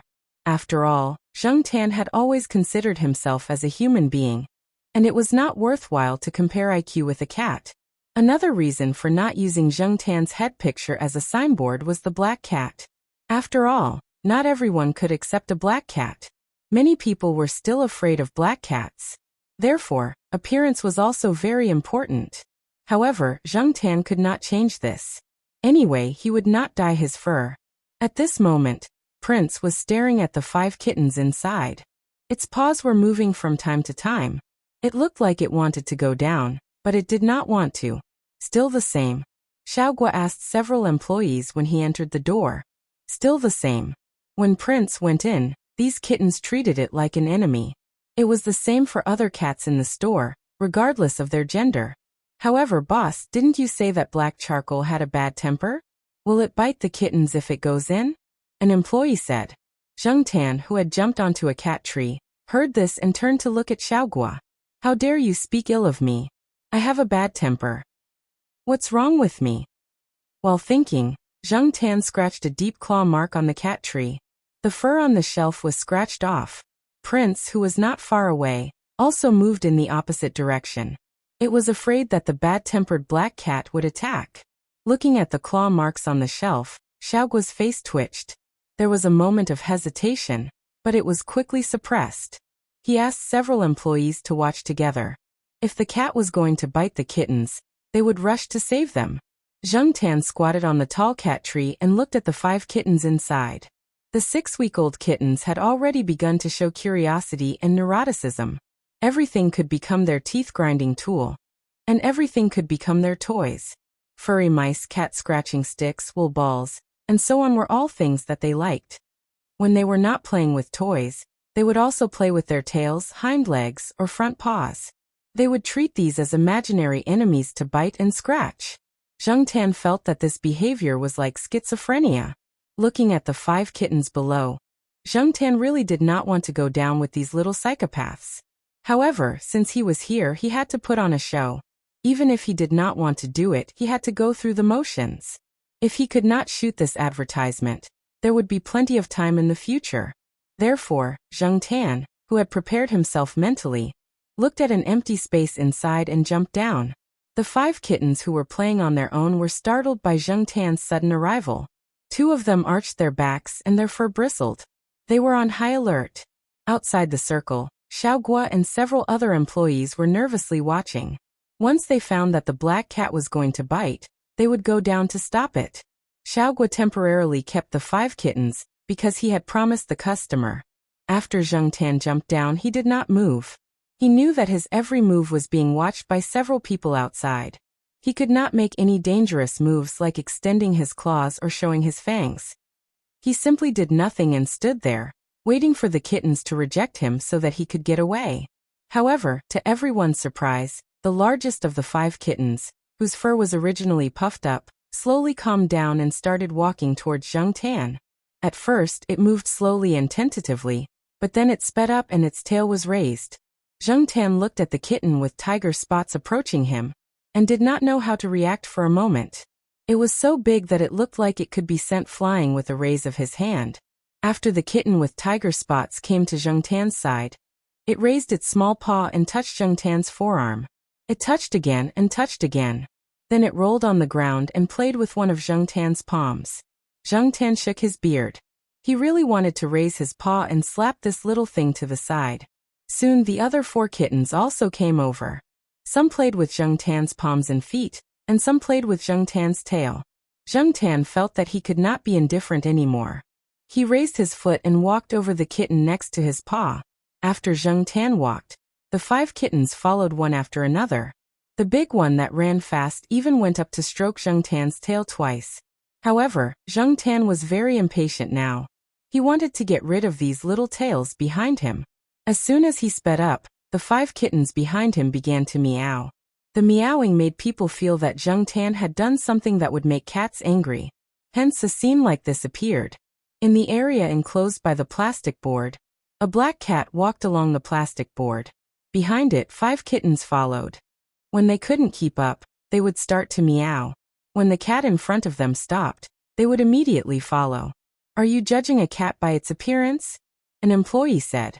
After all, the cats in his shop had not been treated like this, but this black cat was different. Xiaoguo pointed at the black cat that was pulling its ears and walking around. "Appearance?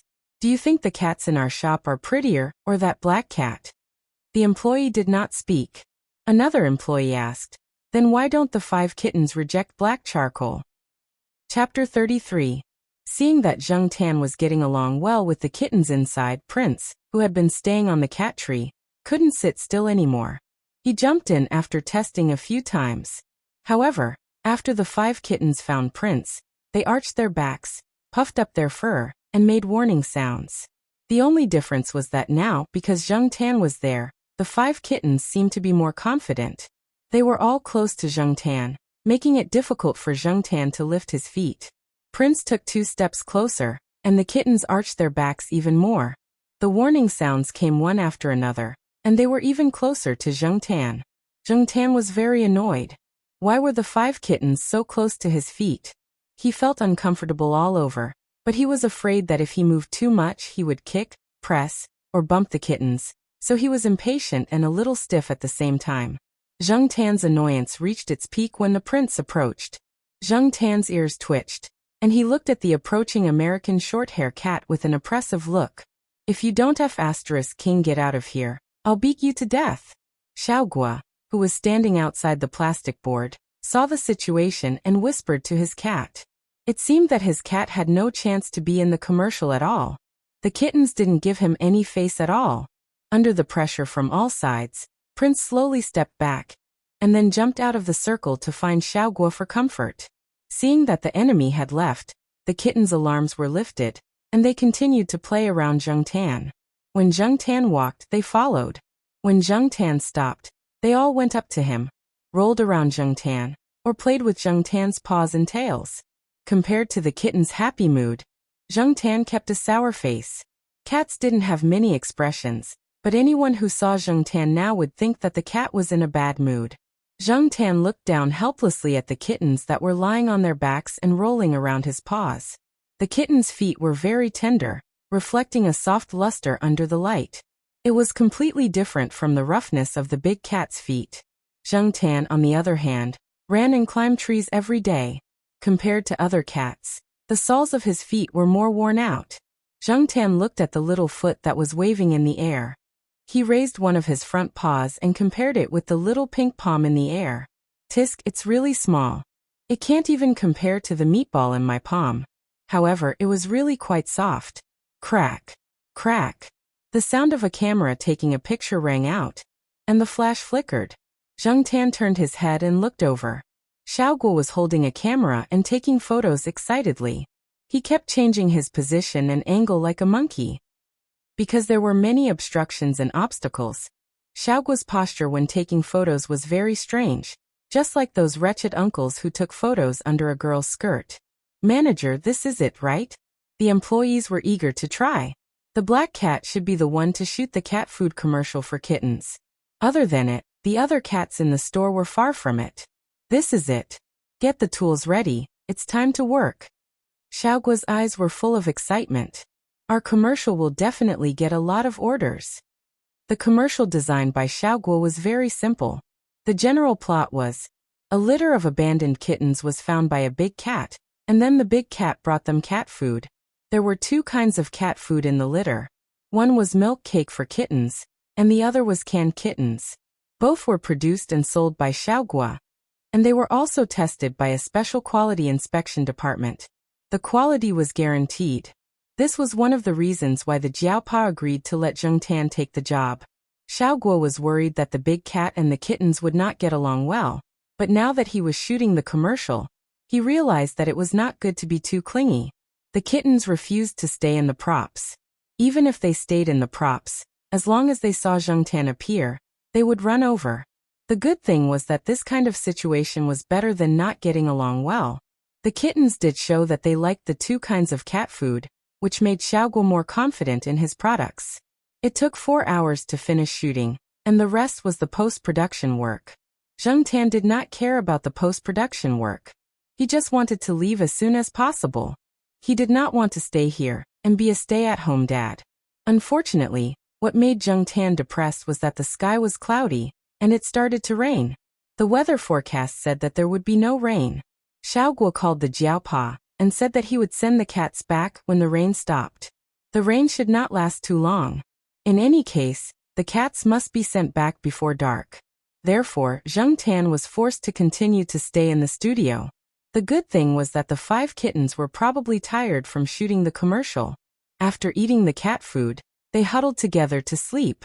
There was a heating pad under the kittens' nests. The temperature had been a bit low recently, and the big cats were not around, so the kittens could easily catch a cold. Xiao Guo had originally planned to let Zheng Tan sleep with the kittens. That would save her a lot of trouble and make her feel more at ease. The heating pad was definitely not as effective as a real cat. Zheng Tan closed his eyes and pretended not to hear Xiao Guo's words. Whoever wants to go can go, but I'm not going.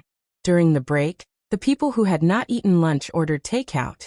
Knowing that Zheng Tan did not eat cat food, Xiao Guo prepared chicken rice for Zheng Tan. While they were eating, the door of the studio was suddenly pushed open.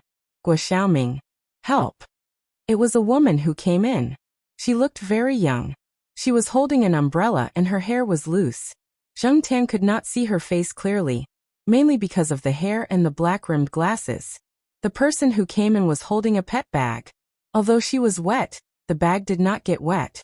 Xiao Guo, who was eating his lunch, almost choked when he saw who it was. Yanzi, my name is Guo Mingyi, not Guo Xiaoming. I've told you so many times, but you still can't change it. What's wrong with you? Help, my Li Yuanba is sick. The person who came and put down her umbrella and ran over in a hurry. Hearing the young woman say the name Li Yuanba, Zheng Tan spat out the chicken in his mouth. How majestic and domineering did she have to look to be able to say such a name? So Zheng Tan chewed the chicken rice in his mouth and looked over to see what the pet bag looked like. What's wrong with your Li Yuanba? I remember you said that your cat was very strong. Xiao Guo ate 2 mouthfuls of rice and walked to the side of the studio. There was an empty space and a table there, so it was not inconvenient to treat the cat. After all, everyone was eating, and it was not good to treat the cat. If it's sick, you have to send it to my brother. I sell some pet supplies here, Xiao Guo said as he opened the zipper of the pet bag. Isn't this an old classmate? I'm more at ease if he goes through the back door, Yanzi explained with a worried look on her face. As Xiao Guo opened the pet bag, Zheng Tan finally saw the real face of Li Yuanba. Holy **T. The color of the cat's fur was like a fire scene. It was very special and domineering. This cat's fur was mainly black, with some yellow and white fur mixed in the black. From a cat's point of view, Zheng Tan felt that the cat had a strong aura and was not a simple character.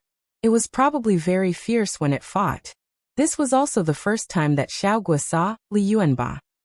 He had only seen photos of it on the internet. After Yanzi contacted Xiaoguo, the two chatted on the internet. When Yanzi found out that Xiaoguo had opened a pet center, she was very happy and showed Xiaoguo a photo of her Li Yuanba. However, the two did not talk too much. Yanzi had come to the store to buy vaccines and canned cat food, but it was the first time that she brought a cat here. Your cat. I feel that it is very fierce, Xiaoguo said. He did not touch it with his hands.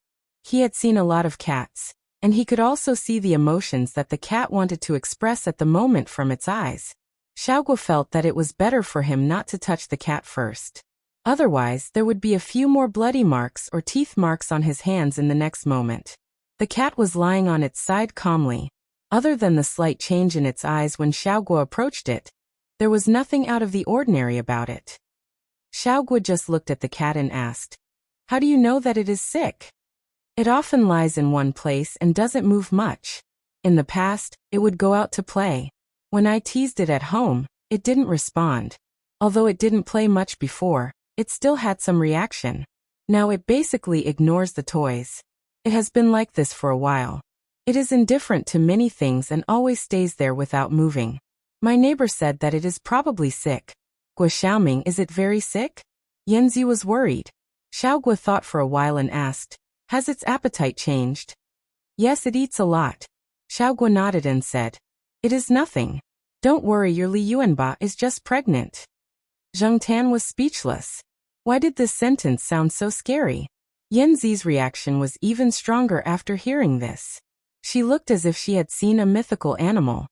Impossible, my Li Yuanba is pregnant. It is a male cat. Xiaoguo rolled his eyes at her and pointed at the cat lying on its side in the pet bag. You don't have to look at anything else. Just look at the color of its fur. Tortoiseshell cats are basically female cats. The reason for this color is due to the random inactivation of the X chromosome. If the inactivated X chromosome contains a linked recessive gene, the color will be black. If the inactivated X chromosome contains a dominant gene, the color will be yellow. The inactivation of the X chromosome in different parts of the cat's fur is random, so the color of the cat's fur will be modeled like this, which is the color of yellow and black tortoiseshell. After listening to Xiaoguo's explanation, Yanzi hesitated. I studied computer science, not chromosomes. Yanzi and Xiaoguo were high school classmates, but they studied different majors in university. Didn't the people around you tell you that it is a female cat? Xiaoguo didn't understand. Yanzi lived in an old residential area. The neighbors should be familiar with each other and should communicate with each other. If one person couldn't recognize it, how could others not recognize it? I don't go out much. Our neighbor said it is a male cat, so I named it Li Yuanba. Yanzi was a little embarrassed. Yanzi's real name was Li Yan. It was a very common name.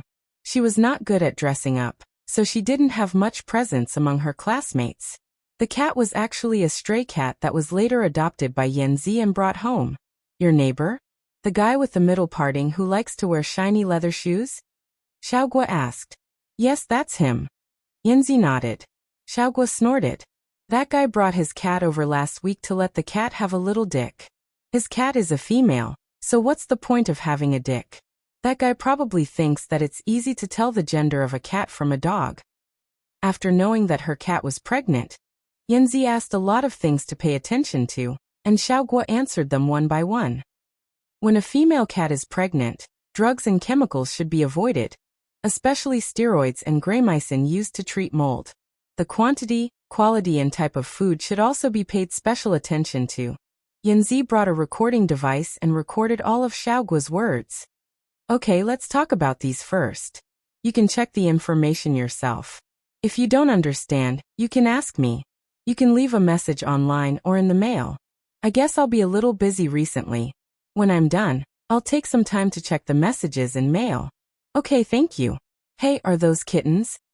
Yanzi's eyes swept over to the furry ball in the corner. Yes, a 6-week-old kitten. It just shot a commercial and is sleeping because it's tired. A commercial? A commercial for kittens? Can I see it? Xiaogua thought about it and didn't refuse. He showed some of the unedited clips to Yanzi. So cute, Yanzi praised. Then she pointed at Zheng Tan, who was resting on the highest cat tree after eating, and asked Xiaogua, "Is this the black cat's kitten?" "No, the mother of these kittens is a short-haired domestic cat, and the father is a Siberian forest cat. This is confirmed. You can tell by looking at the fur of these kittens," Xiaogua explained. "Then why does it get along so well with the kittens?" "Probably because it has a strong affinity with the kittens." Xiaogua didn't understand this question. "Then this black cat is really special. Hey, Gua Xiaoming, when my kittens are born, bring them over to shoot some videos. We may need to borrow this black cat." Xiaogua didn't say anything, but looked in the direction of Zheng Tan. Chapter 34. After Zheng Tan finished shooting the cat food commercial, he didn't care about the effect of the commercial. His attention was focused on something else. Jiao Ma was about to be discharged from the hospital. Although she hadn't fully recovered, there was no need for her to stay in the hospital. With the employee benefits and some compensation, staying in the hospital was almost free. Jiao Ma didn't want to occupy the hospital bed all the time. She didn't feel comfortable staying in the hospital. Besides, Jiao Ma didn't feel good about letting the two kids eat cafeteria food all the time. It wasn't that the cafeteria food was bad. Psychologically speaking, the food at home always made people feel better. Therefore, on a fine Saturday morning, the Jiao family went to the hospital to pick up Jiao Ma. Jiao Yuan carried her backpack, and Zheng Tan hid inside it. If an unfamiliar doctor or other unfamiliar person came over, Zheng Tan would hide his head inside the backpack. If there was no one around, he would stick his head out and watch them busy packing. The mood of being discharged from the hospital was always cheerful. Everyone's face was full of smiles. During Jiao Ma's stay in the hospital, everyone moved a lot of things from home. Usually there wasn't a lot of things, but when they packed, there wasn't enough to fit in a big cardboard box. There were bowls and cups for the two kids, Zheng Tan's cat bowl and some small blankets. Zheng Tan glanced at the busy people inside, and turned to look outside the small ward that was separated from the room. A middle-aged man in his 50s came out with a white plastic bedpan that was commonly used in the ward. He went to the bathroom to wash the bedpan. When he came out of the bathroom, he saw the Jiao Pa carrying the suitcase out of the room. The middle-aged man smiled and greeted him. "Jiao Pa, you're here to pick up Xiaogu?" Although she hasn't fully recovered, she said she doesn't want to stay here anymore. She's not feeling well, and wants to go home to rest. The Jiao Pa sounded relaxed today. The Jiao Pa and the uncle were chatting. They were a little tired from packing, so the Jiao Pa took the opportunity to take a break. From their conversation, Zheng Tan learned that the uncle's wife was also hospitalized in the school bus accident, just like Mama Jiao. However, the aunt's luck was not as good as Mama Jiao's. In addition to external injuries, she also had multiple fractures. In addition to her high blood pressure and heart disease, she was in critical condition many times at the time. It was only a few days ago that she was transferred from the intensive care unit to the general ward. Ever since she was admitted to the hospital, she couldn't get out of bed at all. She had to settle her daily needs on the bed. Her husband had always been the one taking care of her. Jiao Ma couldn't get out of bed for the first few days when she was hospitalized, so it was Jiao Pa who took care of her. During that time, Zheng Tan heard Jiao Pa telling Jiao Ma, "Don't worry, I'm here." Sometimes, Zheng Tan envied them.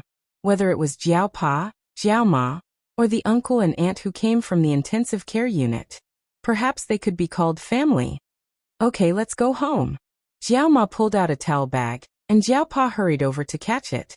Xian, who had just finished her experiment, also rushed over to help. This time, the Jiao Pa didn't tell Auntie Ling and the others that he was being discharged. He only casually mentioned it to Xian when he was arranging work. He didn't expect Xian to come over. Jiao Pa borrowed an SUV from one of his colleagues in the hospital. He moved the things downstairs and loaded them into the car. Then he drove the people back to the villa that belonged to the owner. While moving the things, Jiao Pa and Zheng Tan both thought at the same time, "It's time to buy a car." However, Jiao Pa was a little short of money now, All the money he could use, including the money earned by his cat, was invested in the company. He didn't have any extra money to buy a car. Xiao Pa drove the car and thought, let's wait a little longer. I have to buy a car before the end of next year. Then, I'll drive my family and black charcoal back to my hometown for the new year. This year's new year was a little early. Because of Jiao Ma's illness, Jiao Pa decided to stay in Chuhua City for the new year this year. He wanted to let Jiao Ma have a good rest. He had contacted the old people in his hometown in advance and planned to bring the old people from both sides over. However, the Jiao family's grandfather rejected the Jiao Pa's suggestion. The Jiao family's grandfather said over the phone, "Your hometown is not that big. It's more comfortable to live in our town." In order to recuperate and recover fully, Jiao Ma didn't go to school. She had just been discharged from the hospital, so she couldn't be too tired. She took paid leave. Like Jiao Ma, many teachers who were injured in the accident received the same treatment. Therefore, Jiao Ma didn't feel embarrassed. She rested at home and took care of the 2 children and the cat to make up for the negligence during her stay in the hospital. With Jiao Ma at home, Zheng Tan felt that his life was much more comfortable. In the morning, he woke up with the 2 children, washed up with Gu Yuzi, and went to the bathroom with Jiao Yuan. After washing up, breakfast was already prepared. In the morning, there was one more person who wanted to go to school with Jiao Yuan. It was Litmus, who had just moved to the compound. After the burglary, the relatives of the vice principal moved out of the compound. The house was empty, and it was just right for Professor Shi and his family. The house was well decorated, so it saved Professor Shi and his family a lot of effort. Although there was someone to keep them company, the 2 children were still used to asking Zheng Tan to go with them. After sending the group of children to the school gate, Zheng Tan began to run again. He ran to the woods to practice climbing trees. During this time, Zheng Tan rarely saw Xiaozhuo when he went to the artificial lake. He heard that because the weather was too cold, Xiaozhuo stayed at home to rest. Lord Zheng helped to apply for a room in the family building. On the day of the advertisement, Xiaozhuo came to the door and brought a magazine. It was the magazine that his friend founded.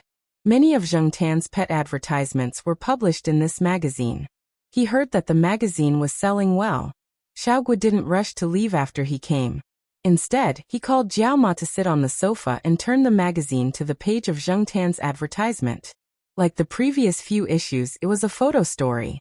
It was composed of several clips from the video advertisement where Zheng Tan and the 5 kittens shot.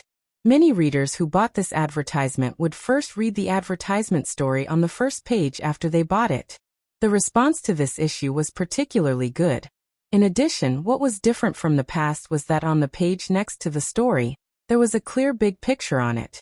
A big black cat raised its paw to meet the paw of a kitten lying on its back and waving its paw.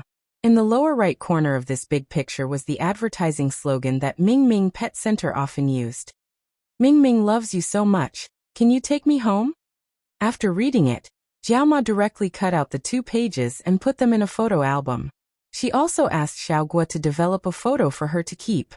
In fact, Zheng Tan didn't have a good opinion of the photo that everyone praised.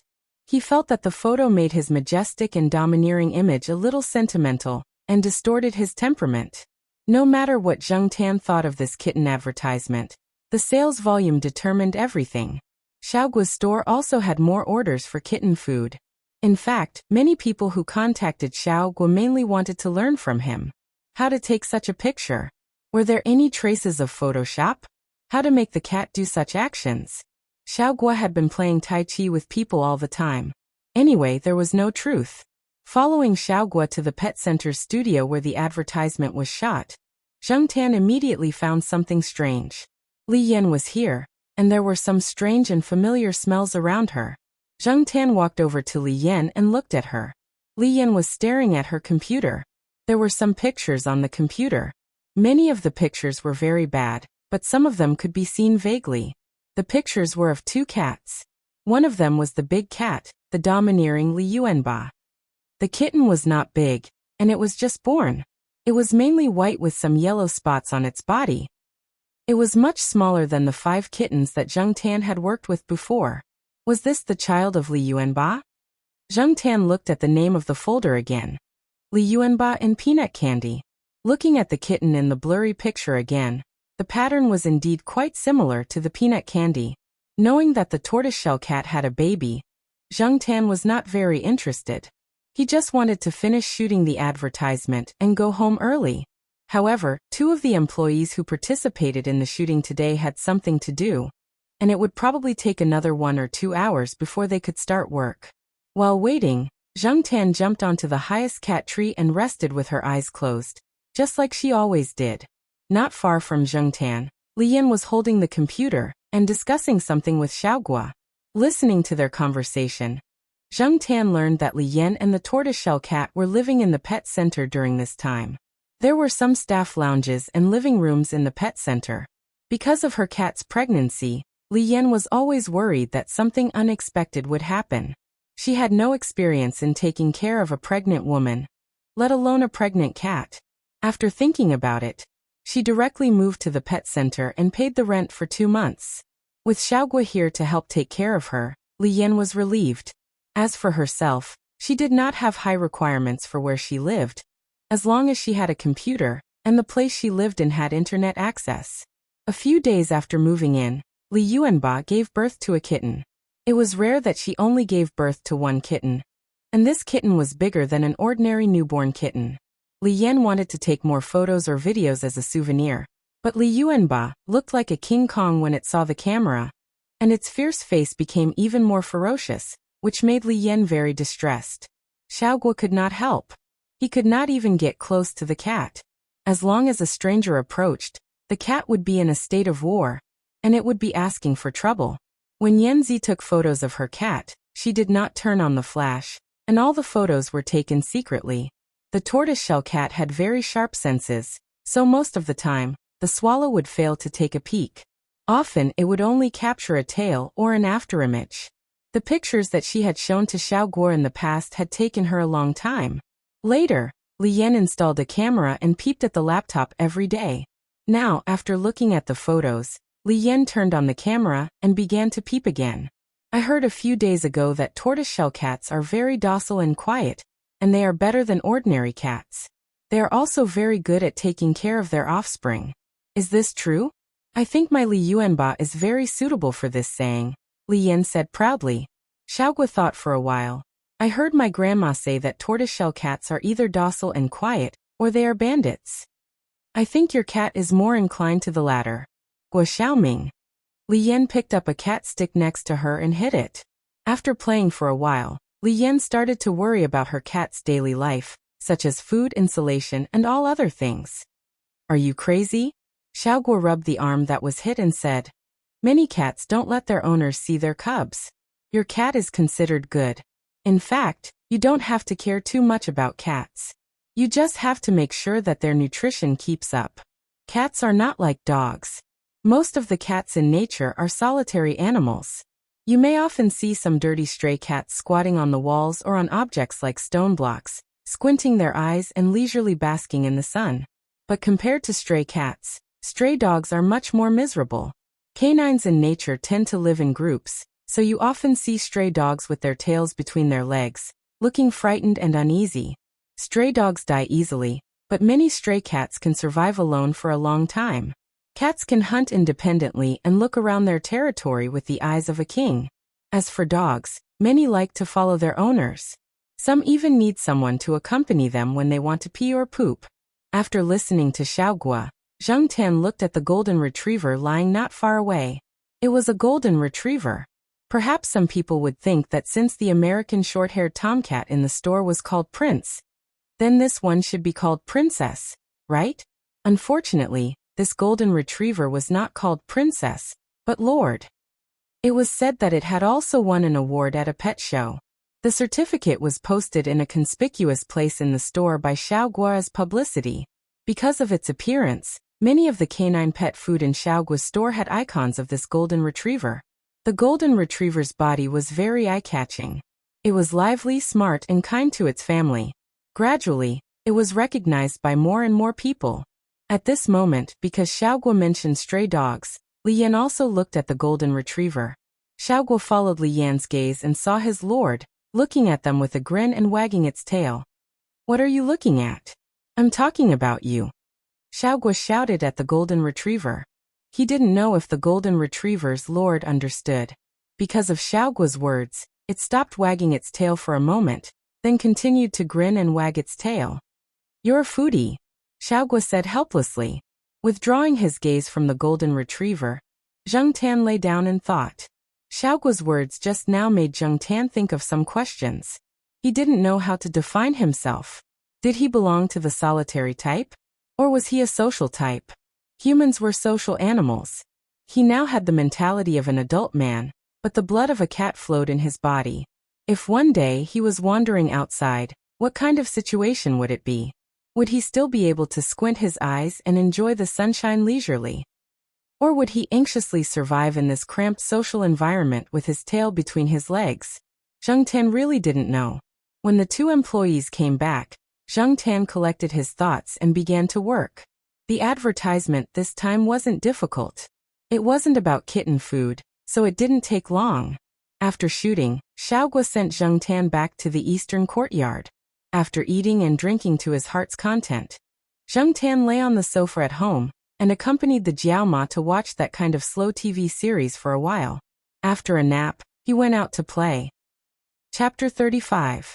Since the Institute of Biological Sciences had brought in a few professors who had studied abroad, and due to the expansion of enrollment, the Institute of Biological Sciences had decided to redistribute some of its resources, including the faculty's office. The Jiaopa's original office had been allocated to the 3 young lecturers' offices. The Institute of Biological Sciences had also given the Jiaopa a separate office. However, the new office was smaller than the original one. It was less than 10 square meters. At first, the Institute of Biological Sciences was afraid that the Associate Professor Jiao would complain. However, they did not expect the Associate Professor Jiao to express his understanding and move to the new office the next day. Because of this, the Institute of Biological Sciences leaders had a better impression of the Associate Professor Jiao. Of course, the reason why the Associate Professor Jiao moved so easily was definitely not because he cared about the Institute of Biological Sciences higher-ups. Zheng Tan could also guess part of the reason. Since the Institute of Biological Sciences had already decided on this allocation, the Institute of Biological Sciences had no choice but to accept it.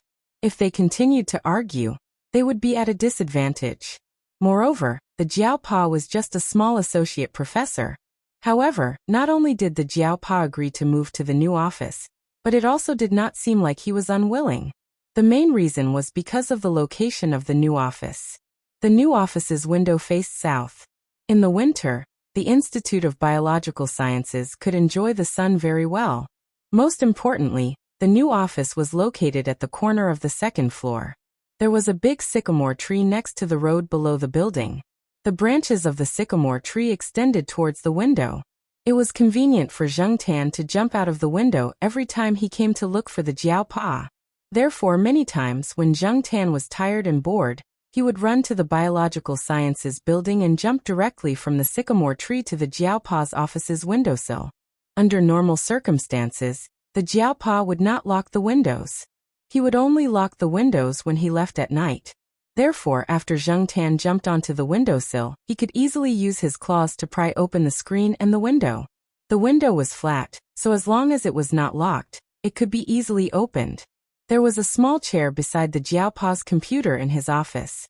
Usually, when the Jiao Yuan and the others were not around, Zheng Tan slept on it. Today was the same. Zheng Tan accompanied Jiao Yuan and the others to school after taking a nap at home. After that, he ran to the biology building and directly climbed into Jiaopa's office through the window to sleep. At this time, the sun just happened to shine on the chair. Zheng Tan lay on the small chair and slept under the sun without being disturbed by anyone. After sleeping until 5 o'clock, Zheng Tan looked at the clock on the wall and stretched himself. Jiaopa probably wouldn't be home for dinner again today. Recently, he had been asking his students to bring food for him. Currently, Jiaopa had 3 students under him. One of them was Exian, who was a postgraduate student under him. The other 2 were Jiaopa's students who were doing their undergraduate thesis under him. Recently, Jiaopa had been eating with them. The four of them were often busy until midnight. Although Jiaopa had previously said that he would accept a few more postgraduate students this year, when it came to choosing students, he still chose based on his previous standards. Some of the teachers in the institute had several postgraduate students who had already entered the laboratory to follow up on their projects. Jiaopa still only had one direct student, Yexian. The good students who were about to graduate either went abroad or were taken in by a few big names in the institute. The rest of the students who were slightly better were divided up by the teachers who had more projects and were relatively rich. In the end, Jiaopa did not take a fancy to any of the postgraduate students. He wanted to wait until after the national postgraduate examination to see who had applied for it. In addition to being busy with research projects, Jiaopa also had to pay attention to Yuan Ziyi's company. Yuan Ziyi's company was called Tian Yuan Biology. Tian was taken from a word in Professor Yuan's name, and Yuan was a homonym of Yuan. Zheng Tan heard from Jiaopa and Yuan Ziyi that they might set up a special research and development department in the future. However, the company had limited talents now. Many outstanding talents were not willing to join a small company that had just been established. Therefore, for Jiaopa and Yuan Ziyi, there was still a long way to go. Associate Professor Jiao bought some of the experimental equipment and supplies from the company. He could use less money to buy more experimental necessities. Yuan Ziyi also expressed his support. If the project was done well, it would be very useful for Jiaopa to become a professor. Associate Professor Jiao also recommended the company to some teachers who wanted to save money on projects. He did not explicitly say that he had a share in the company. Instead, he casually mentioned it when the teachers were chatting. These teachers had a lot of projects in their hands. The funds approved by the higher-ups were in the hundreds of thousands, or even millions. They wanted to make a fortune with these funds, and buy equipment and supplies. Associate Professor Jiao and Yuan Ziyi knew the trick, so they did not say much. After waiting for another 10 minutes, when the hour hand pointed to 6, Zheng Tan jumped out of the window. He closed the window and went home for dinner. After dinner, he continued to hang out outside. During this time, Huang was under strict supervision. However, the sheriff and Depeng were still the same. They played with Zheng Tan until late at night. Because of the cold weather, except for some students who came out for classes and self-study, many places were empty at night. This was a good thing for the cats. At least no one would disturb them when they were playing.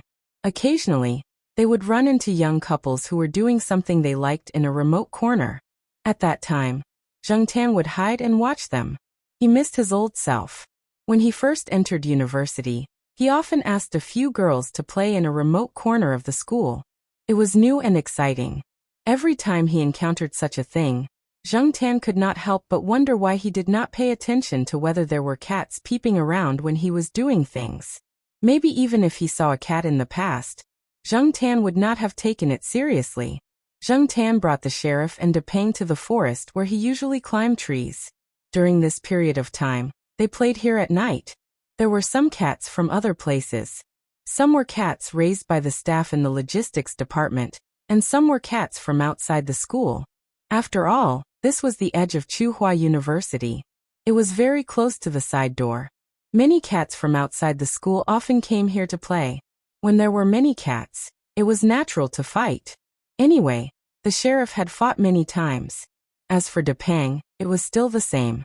No one dared to provoke it, and it was too lazy to care about other cats. Zheng Tan had fought once, and it started with a female cat.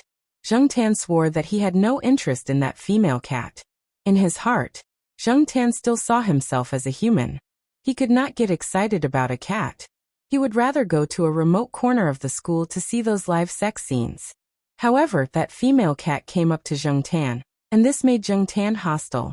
Therefore, Zheng Tan fought with the cat that came from outside the school. Actually, it was not really a fight. Zheng Tan slapped the cat, and the cat rolled away. He did not control his strength well, and used a little too much strength. Therefore, when the cats that saw that scene saw Zheng Tan again, they all retreated. The cat that was slapped by Zheng Tan did not come to the forest for a long time after that. Later, even if it came, it did not dare to provoke Zheng Tan. In the forest at night, other than the rustling and falling sounds caused by the wind, There was also the sound of cats scurrying in the forest. Cats could express their feelings in a direct way, but they could also be shy. Two cats that got along well would lick each other's fur. As they licked, they might bite each other. As they bit, they would kick their legs and fight. After the fight, they would stay together and be lovey-dovey. Therefore, Zheng Tan would often see two cats chasing each other in the grass. He would hear the screams of a cat being bitten. Then, not long after, the two cats would lick each other's fur again. In the grass under the tree, cats were running around, and from time to time, they could be heard meowing. Zheng Tan did not care about them. Zheng Tan liked this kind of night, when he was not disturbed. Under the cover of the night, even if his behavior was shocking, he would not be discovered. This way he could run around without fear. The cats scurried in the bushes while Zheng Tan scurried from tree to tree like a monkey. Under the moonlight, one could only catch a glimpse of a blurry shadow. If one did not look closely, one would not be able to see it. Night, black cats. Zheng Tan quickened his steps. The sense of security and self-satisfaction of standing at a high place made Zheng Tan unwilling to stop.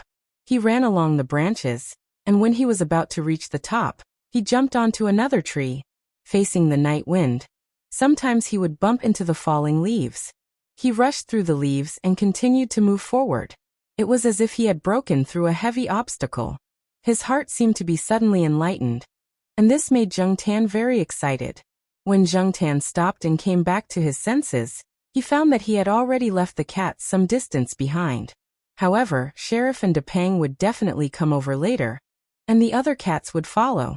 Standing on a branch, Zheng Tan panted and breathed in the cool night wind. The coolness stimulated his nerves, and his emotions gradually calmed down. He raised his arm to scoop up the fallen leaves and stepped on them. He sharpened his claws and cut the leaves into small pieces. A gust of wind blew, and the small pieces of leaves scattered. Zheng Tan finished scratching 2 leaves. He still hadn't heard the movements of Sheriff and Depang, and he complained in his heart about why they hadn't come yet. Suddenly, Zheng Tan's ears moved, and he looked in a direction in front of him. There was the sound of dragging and other noises. It seemed that someone's mouth was covered, and they could only make noises from their nostrils. The struggle made the surrounding bushes make a heavy, fast, and short rustling sound. Listening to the sound, the person whose mouth was covered was a woman. In addition to her, Zheng Tan also heard a man's low voice. He didn't know what he was saying, but the sound went deeper into the forest. Zheng Tan lightened his steps and carefully jumped onto another tree. Under the cover of the sound of the night wind blowing the leaves, he moved in that direction. Soon, Zheng Tan understood what had happened. In fact, even if he didn't see it with his own eyes, Zheng Tan could guess. Every university had 1 or 2 doctors' roads. This wasn't a good term. In fact, this term was full of sarcasm. In many high schools, especially those with a larger area, there were 1 or 2 remote areas that were far from the center of the school. Once in a while, bad things would happen. The most typical cases would be rape. For those victims, the university would give different degrees of compensation according to the severity of the situation. For example, the university would pay for postgraduate studies and doctorate studies. Over time, this area with high incidence of accidents was given a doctor's road, or some other name by the students. As Zheng Tan often wandered around this area, she heard the conversations of the students and school staff who were resting here. There were many gossips about this kind of incident. Tsinghua University used to have a lot of incidents in this area. Because it was located in a remote area, there were many half-abandoned old houses around. The history was too long, so the original plan wasn't suitable for the current situation. There were too many turns on the road. Other than some necessary engineering vehicles, private cars were unwilling to use this area. The surrounding street lights were often smashed. After being repaired, they would be smashed again in less than a week. No one knew who did it. The university's broadcast system would also be destroyed. No one could catch the culprit, and no evidence could be found. Later on, the university simply didn't care. They just asked some homeroom teachers or counselors to tactfully tell the students not to go to these remote areas alone at night. This forest was one of the areas they were told to pay attention to. This was also the reason why Zheng Tan rarely saw female students in this forest. Perhaps this was also the reason why the university demolished the surrounding old houses and built new ones to attract more people. It made the area lively and reduced the probability of such incidents happening. Chapter 36. When Zheng Tan moved toward the source of the noise, she saw signs of a struggle and a phone that had fallen to the side, as well as a ladle-like bag that was lying on the ground. There was also a strong pungent smell in the air. Zheng Tan sniffed and followed the smell to scan the area below. He saw a key ring in the grass with a small tube on it. It looked like a pepper spray. The girl was well prepared, but Zheng Tan didn't hear any screams. Did that mean the guy wasn't hit? From the looks of it, either the girl didn't spray the target, or the guy was probably a habitual offender and had been prepared. It was much faster to walk through the trees. Zheng Tan didn't need to take a detour to avoid the uneven areas. The man stopped under a big tree. He was quite a distance away from the walkway. Even if he made a sound, no one would hear him. Ka. Zheng Tan heard the sound and looked over. The reflection of metal flashed past. F***ck. This pervert actually carries such sexy handcuffs with him. What kind of disgusting taste is this? Zheng Tan cursed in his heart. The man cuffed the girl's hands and then took out a small roll of tape from his pocket. There was a piece of paper attached to the end of the tape, making it easy to tear. The man removed the hand covering the girl's mouth. Before the girl could make a sound, the tape sealed her mouth. She could only make weak noises through her nose. Zheng Tan looked. The man was wearing gloves and a hat that only revealed his eyes and mouth. He looked like a bank robber. He was indeed a well-prepared habitual offender. Zheng Tan quietly jumped onto the big tree and climbed to the top. He aimed at a branch below and jumped down. Bang! The branch swung down with the leaves on it. Many leaves fell as it swayed. The rustling sound of the branches swinging was especially clear in this quiet environment. The man in the hat held the girl down with one hand and unbuckled his belt with the other. He was ready to fight with his gun when the sound above him startled him. The man looked up warily, but it was too dark to see anything. He could only see the swaying branches in the dim moonlight. However, there was no wind now, and the surrounding branches were all still. The swaying branch above his head was like a ghost, waving at him. Was it a bird? The man thought. At night, all the birds had returned to their nests to rest. Furthermore, it was the middle of winter, and it was at night. How could there be birds coming out? Could it be that there was a bird's nest in this tree? Or was it some other animal? The man held down the girl who was still struggling and listened to the movements around him. There seemed to be some noise, but it didn't seem to be human. Shaking off the doubts in his heart, the man turned around and prepared to continue unbuckling his belt. However, there was another bang above his head, louder than before. Originally, he didn't want to pay attention to it, but the cracking sound above his head made him forcefully suppress his desire. This was because a branch as thick as a child's arm had fallen from above, carrying some leaves that hadn't fallen yet. When he raised his head, it just happened to hit his face. Ah! The man let out a cry of pain. In addition to the pain of being hit by the branch on his face, the leaves also swept into his eyes. The girl who was pressed to the ground took advantage of this gap to get up and stagger, wanting to escape. However, she only took 2 steps before the man grabbed her ankle. She tried to kick but couldn't break free. She was already exhausted. A whoa. A strange cry made the two people's movements stagnate at the same time. This cry made it difficult to distinguish what animal it was. Wolf. There definitely wouldn't be one here. After all, it was on campus. Wild dog. That was possible. The man took out a folding knife from his pocket. The blade reflected a cold light under the moonlight. Zheng Tan hid behind a tree. From the beginning, he didn't intend to rush up directly. It was fine when he was a human, but now he was a cat. If he really fought, he would be at a disadvantage. Moreover, he felt that since the other party came prepared, they would definitely bring a knife. If he rushed up rashly and exposed himself, it was likely that not only would he not be able to save people, but he would also lose his life. Rustle, rustle, rustle. Some noises came from the bushes in the surrounding forest. This made the man even more nervous. Please don't let it be a wild dog. He heard that some starving wild dogs would eat people. He had some chance of winning against one wild dog, but if he were to face a group of wild dogs, he would probably be lucky to escape safely. The rustling sound was getting closer and closer. The man pressed down the person under him with one hand and held the knife with the other, paying attention to the direction of the rustling sound. At this moment, the man suddenly felt a strong force hit his arm from the side. His arm went numb, and the knife fell. He himself was also thrown more than a meter away by the force. Zheng Tan was waiting for this opportunity. He even calculated the angle and the position of the collision. When the other cats came over, they would create a noise to attract the man's attention. Zheng Tan would then succeed in one hit. There was a slope here. After the man landed, he rolled down the slope directly. Zheng Tan followed him to take a look. The man probably twisted his ankle and limped away quickly.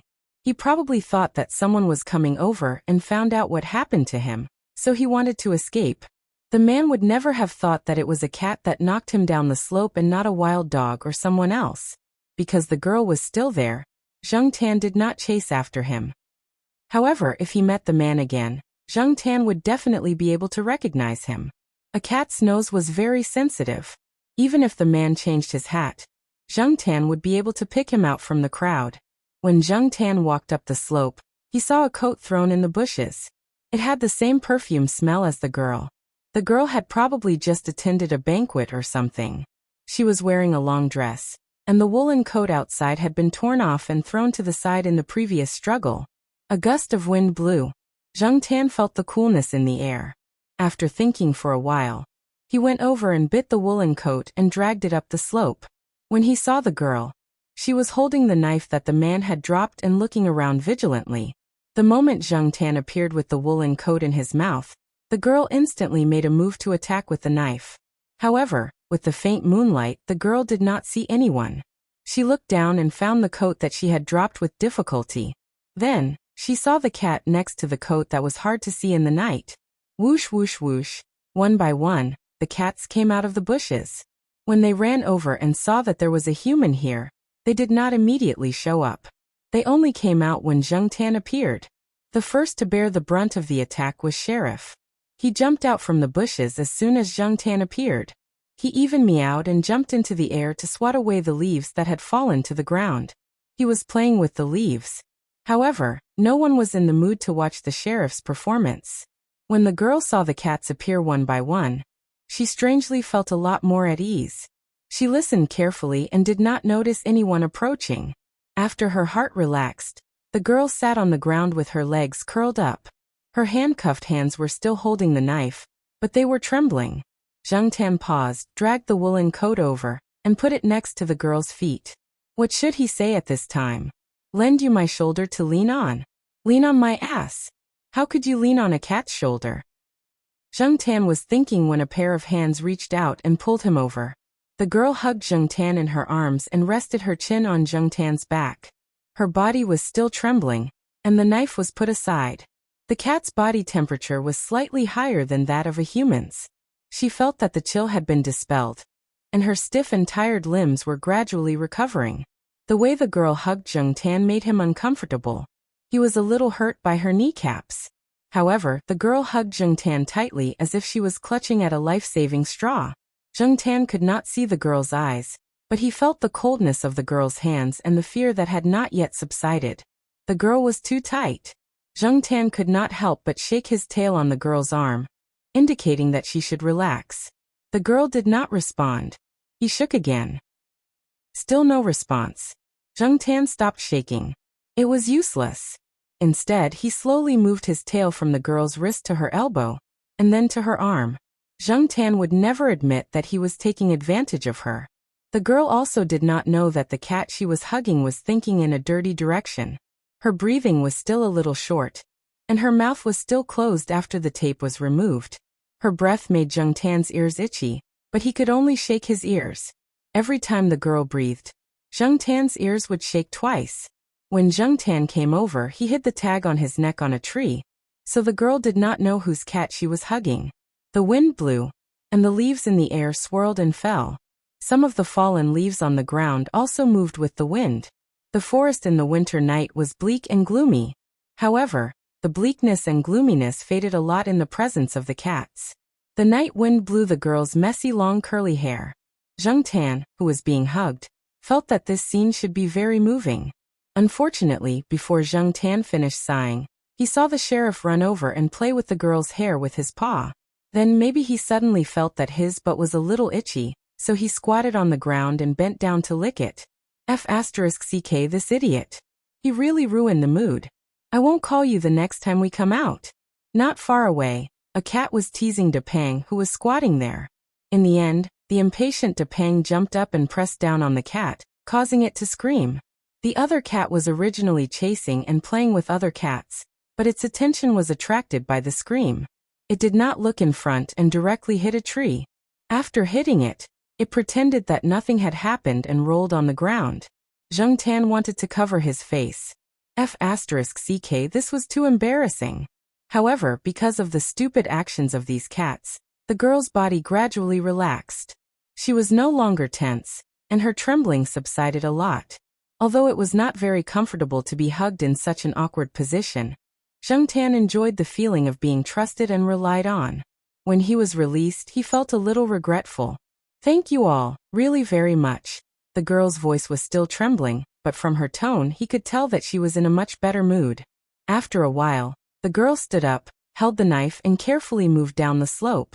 Zheng Tan led the way in front of her and helped to drag the small bag she dropped over. The girl took out her phone from the bag and made a call.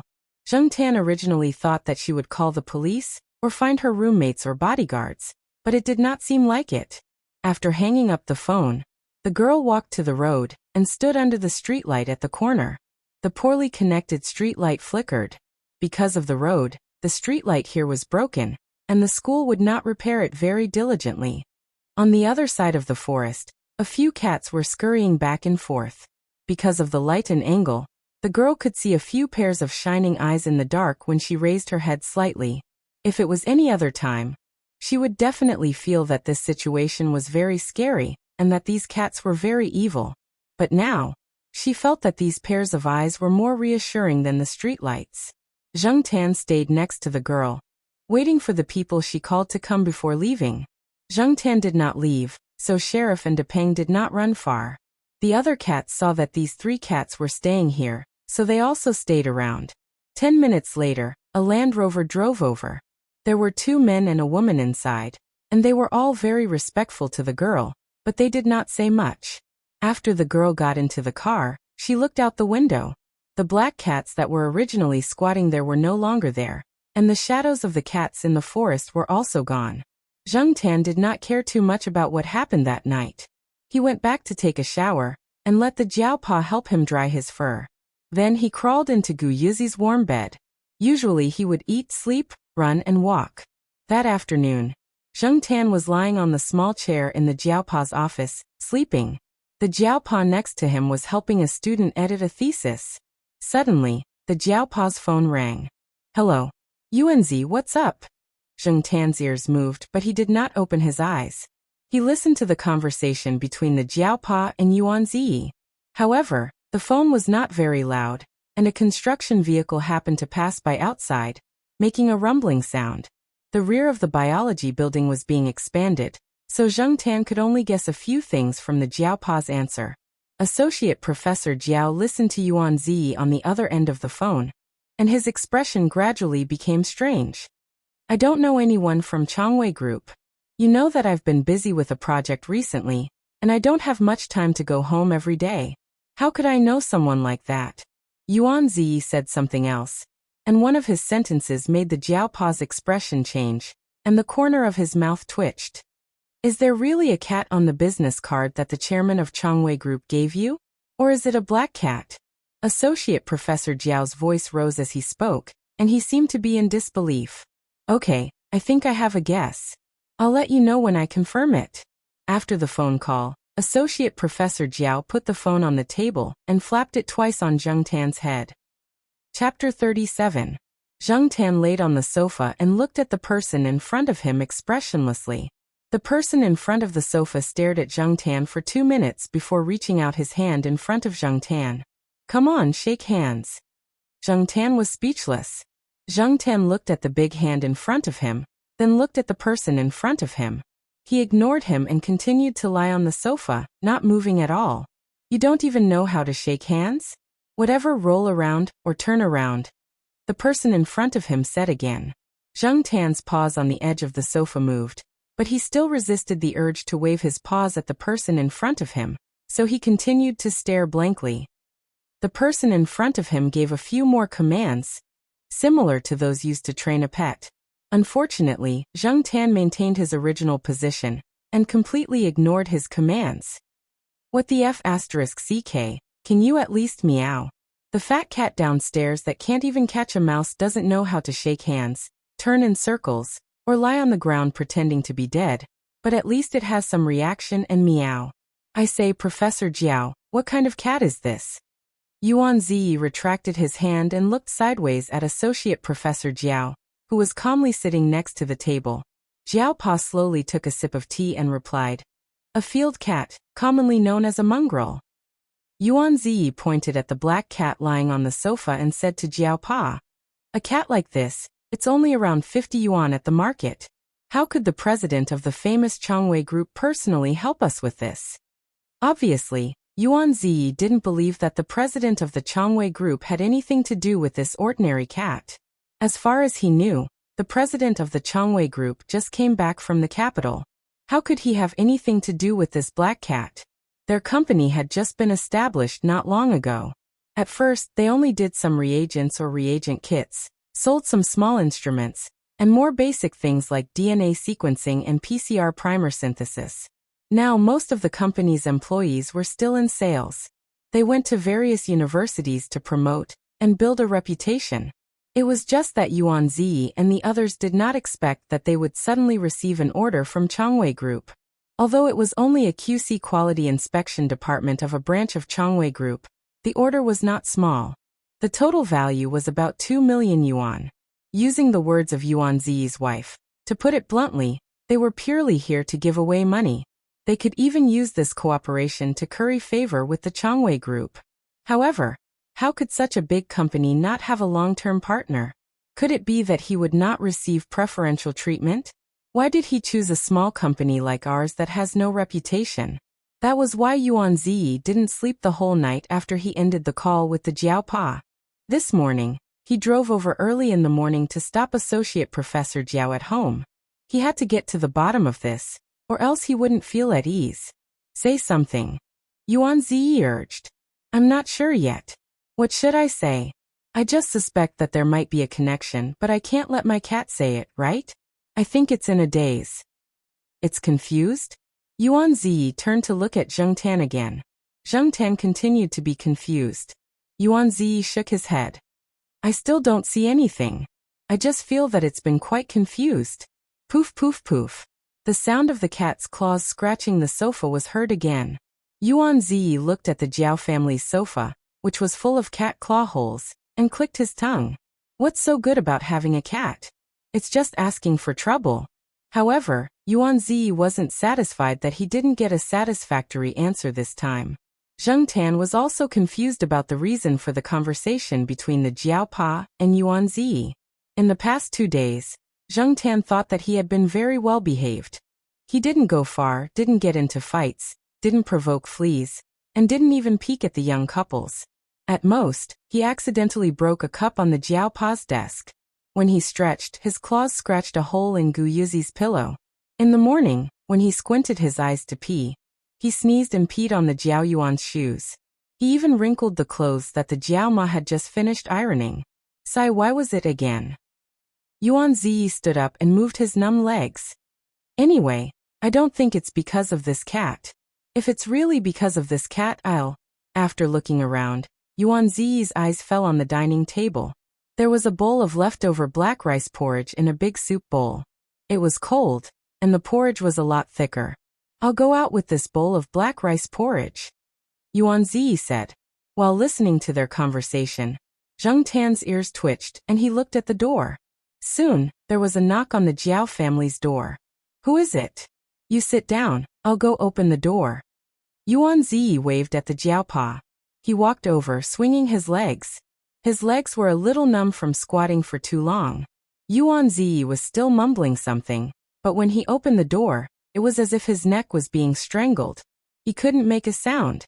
The person standing in front of the door was someone Yuan Ziyi had seen yesterday.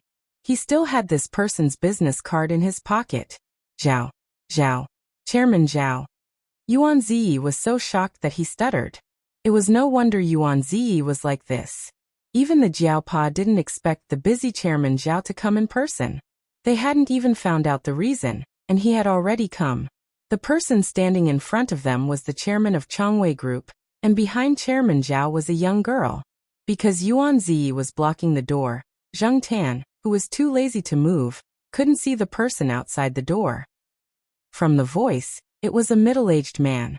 However, Zheng Tan smelled a very familiar perfume. Was it the girl from the other night? Seeing Yuan Ziyi standing in front of the door, the Jiaopa quickly went up to him. He raised his finger and poked Yuan Ziyi's back where the two people couldn't see. Was he trying to be a door god? This guy's brain probably wasn't working properly right now. His reactions were much slower. Yuan Ziyi snapped back to reality and quickly moved aside. Please come in. Auntie Jiao and Auntie Ling went to the hospital for a checkup. Auntie Jiao wanted to check on her recovery, while Auntie Ling wanted to check on her stomach. Therefore, after breakfast, Auntie Ling dragged Auntie Jiao away before she could clean up the dishes. Now, only Jiaopa and Yuan Ziyi could handle the reception. Jiaopa pulled out 2 armchairs with backrests and pushed the stools under the table to save space. The area here wasn't big to begin with. Now that such a big figure was here, it felt a lot more crowded. In the past, 3 to 5 people wouldn't even feel like this. Seeing Associate Professor Jiao pull a chair over, Yuan Ziyi originally wanted to say, "Just let your cat move its butt from the sofa. It's better for guests to sit on the sofa." But seeing that the 2 people who came in didn't look unhappy, and Associate Professor Jiao had already pulled a chair over, Yuan Ziyi didn't say anything. Chairman Zhao looked to be in his early 40s, but he was actually in his 50s. He took good care of himself and looked energetic. At least, Zheng Tan's first impression of him was quite amiable. The smile on Chairman Zhao's face was genuine. Putting down the gifts in his hands, Chairman Zhao smiled and said, "I just met Professor Lan downstairs. I followed him upstairs." Chairman Zhao knows Professor Lan? The Jiaopa asked. Yuan Ziyi and Associate Professor Jiao both knew that Old Man Lan worked with many companies, but they didn't expect Changwei Corporation to be one of them. It seemed that Old Man Lan and Chairman Zhao were quite close. "We hired Professor Lan to guide us in the past. Now we often invite Professor Lan to give lectures. We also ask Professor Lan to solve some of our engineering problems," Chairman Zhao explained. Chairman Zhao introduced his daughter, Zhao Lu, who was also studying at Tsinghua University. After that, he stopped talking about Zhao Lu and changed the topic to other things. Because they talked about Professor Lan, the distance between the 2 parties increased. Chairman Zhao also didn't show his usual alienation, which made Jiaopa and Yuan Ziyi feel less restrained. When they talked about the direction of Yuan Ziyi's company, both parties were very engrossed in the conversation.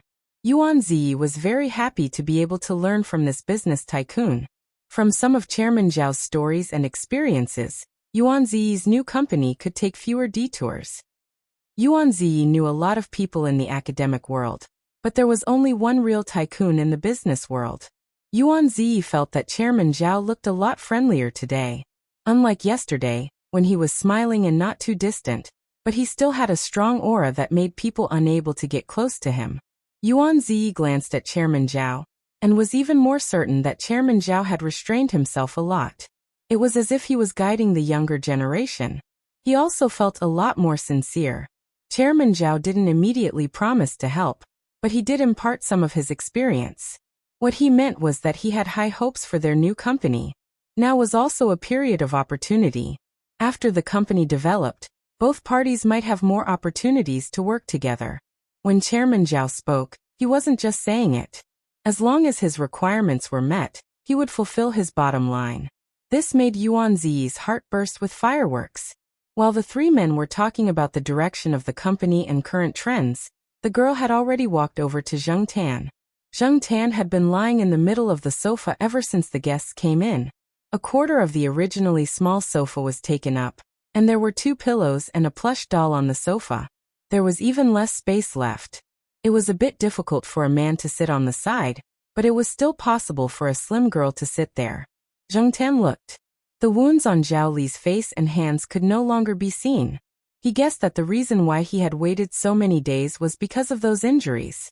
After all, the cause of those injuries wasn't easy to explain.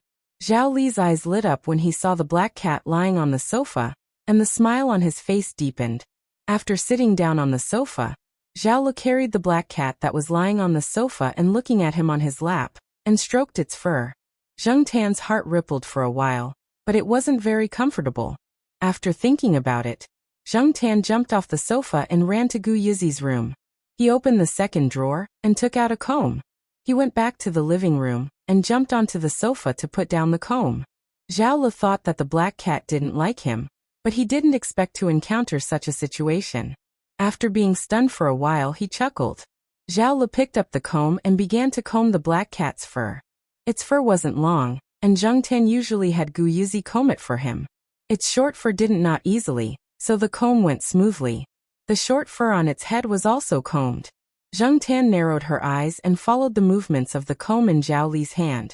The tip of her tail also moved up and down. It was indeed more comfortable like this. The Jiao Pa and Yuan Ziyi who were chatting saw this scene, and their faces twitched. They really wanted to go over and pinch the little bastard's cat ears and scold him. You're a guest, an important guest. You're so important that you can't even compare to his little finger. You're actually letting this important guest comb your fur. You even look like you're enjoying it. Chairman Zhao and Zhao Li didn't stay for too long. After half an hour, they bid farewell and left. Chairman Zhao didn't say much about the reason for his visit, but he clearly pointed out that the Zhao family's black cat had helped his daughter a lot. As for the details, Chairman Zhao kept his mouth shut. The Jiao Pa and Yuan Ziyi sent the 2 of them downstairs. There were already people waiting there. There were 2 cars parked in the parking lot. Chairman Zhao and Zhao Li got into one of them, and the other was the Land Rover Zheng Tan saw before. After the 2 of them returned to the 5th floor, Yuan Ziyi closed the door and stared at Zheng Tan. It was as if he wanted to see if there was anything wrong with Zheng Tan. I remember that you said you wanted the black rice porridge. The Jiao Pa crossed his legs and said. Yuan Ziyi paused. He walked to the dining table and picked up the bowl of black rice porridge. Just when the Jiao Pa and Zheng Tan thought Yuan Ziyi was really going to leave with the bowl of black rice porridge, Yuan Ziyi dragged a stool over and placed it in front of the sofa, facing Zheng Tan. After placing the bowl of black rice porridge on the stool, Yuan Ziyi went to the kitchen and took out 3 wooden chopsticks. He stuck them into the bowl of porridge, then stepped back and bowed. Nice to meet you, Zheng Tan and the Jiao Pa. Chapter 38. What are you doing? Father Jiao asked as he looked at Yuan Ziyi, who was fooling around. I'm just bowing to your cat. Our $1 million order depends on your cat. Who knows what good things your cat will do for us in the future? Yuan Ziyi straightened the chopsticks in the black rice porridge. Come on, another bow. Do you believe in ghosts and gods? I don't remember the old man having such a tendency. The Jiaopa said. The old man is a pure researcher. He doesn't believe in those things, but the old lady does. The few of them would also mention old Master Yuan when they were chatting with each other.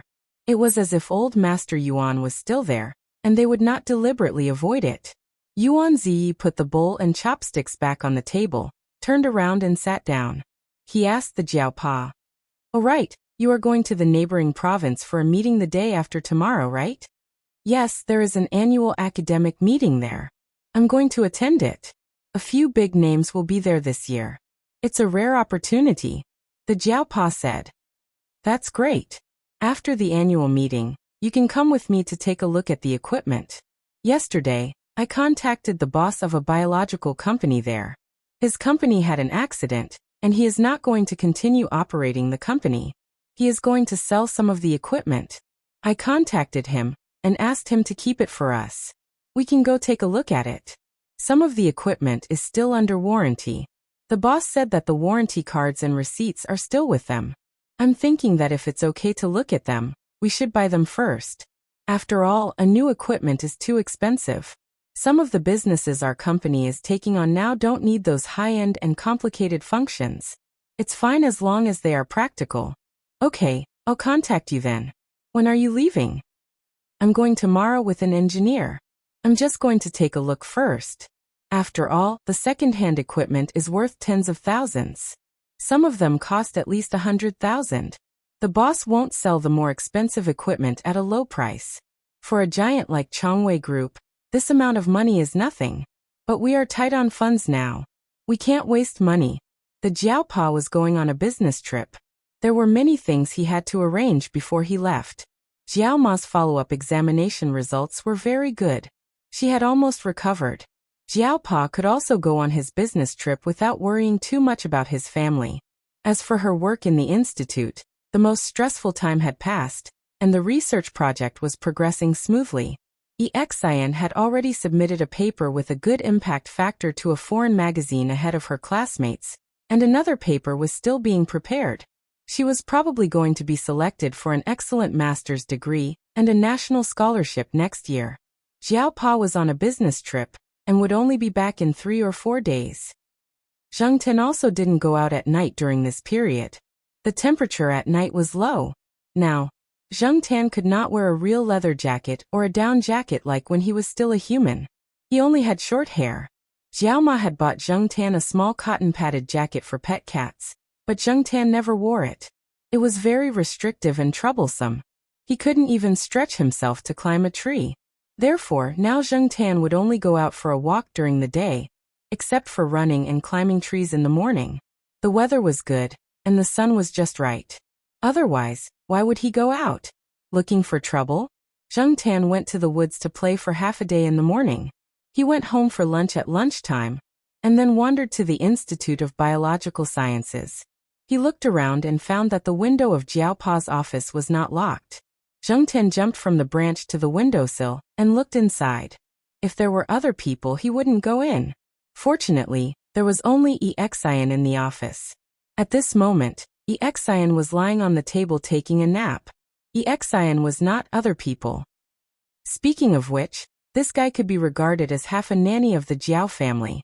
He had helped to pick up children, take care of cats, and help Jiaopa with his undergraduate thesis. Where else could he find such a good student? Zheng Ten opened the window with his paws and jumped in. The computer was on. Xian was sorting out his second thesis. It was all in English. Zheng Tan didn't understand many professional names and Latin words. He was too lazy to read them. He was not interested. However, Zheng Tan was interested in a small notebook next to Xian. This was not Xian's experimental record book. Zheng Tan had seen the experimental record books used by people at the Institute of Biological Sciences. They were much bigger than this one. However, it was obvious that this small notebook was frequently used. Could it be that there was another little secret? Zheng Tan was interested. He was so bored that his balls hurt. He had to find some fun to make himself happy and kill time. Creak, creak, creak. Hee hee hee hee. Hearing the sound from the side, Zheng Tan was about to open the small notebook. He thought that his secret had been discovered. He looked up and saw that Xian was still sleeping. There was no sign of her waking up. F***ck. She was grinding her teeth while taking a nap. Not only was she grinding her teeth, but she was also smiling.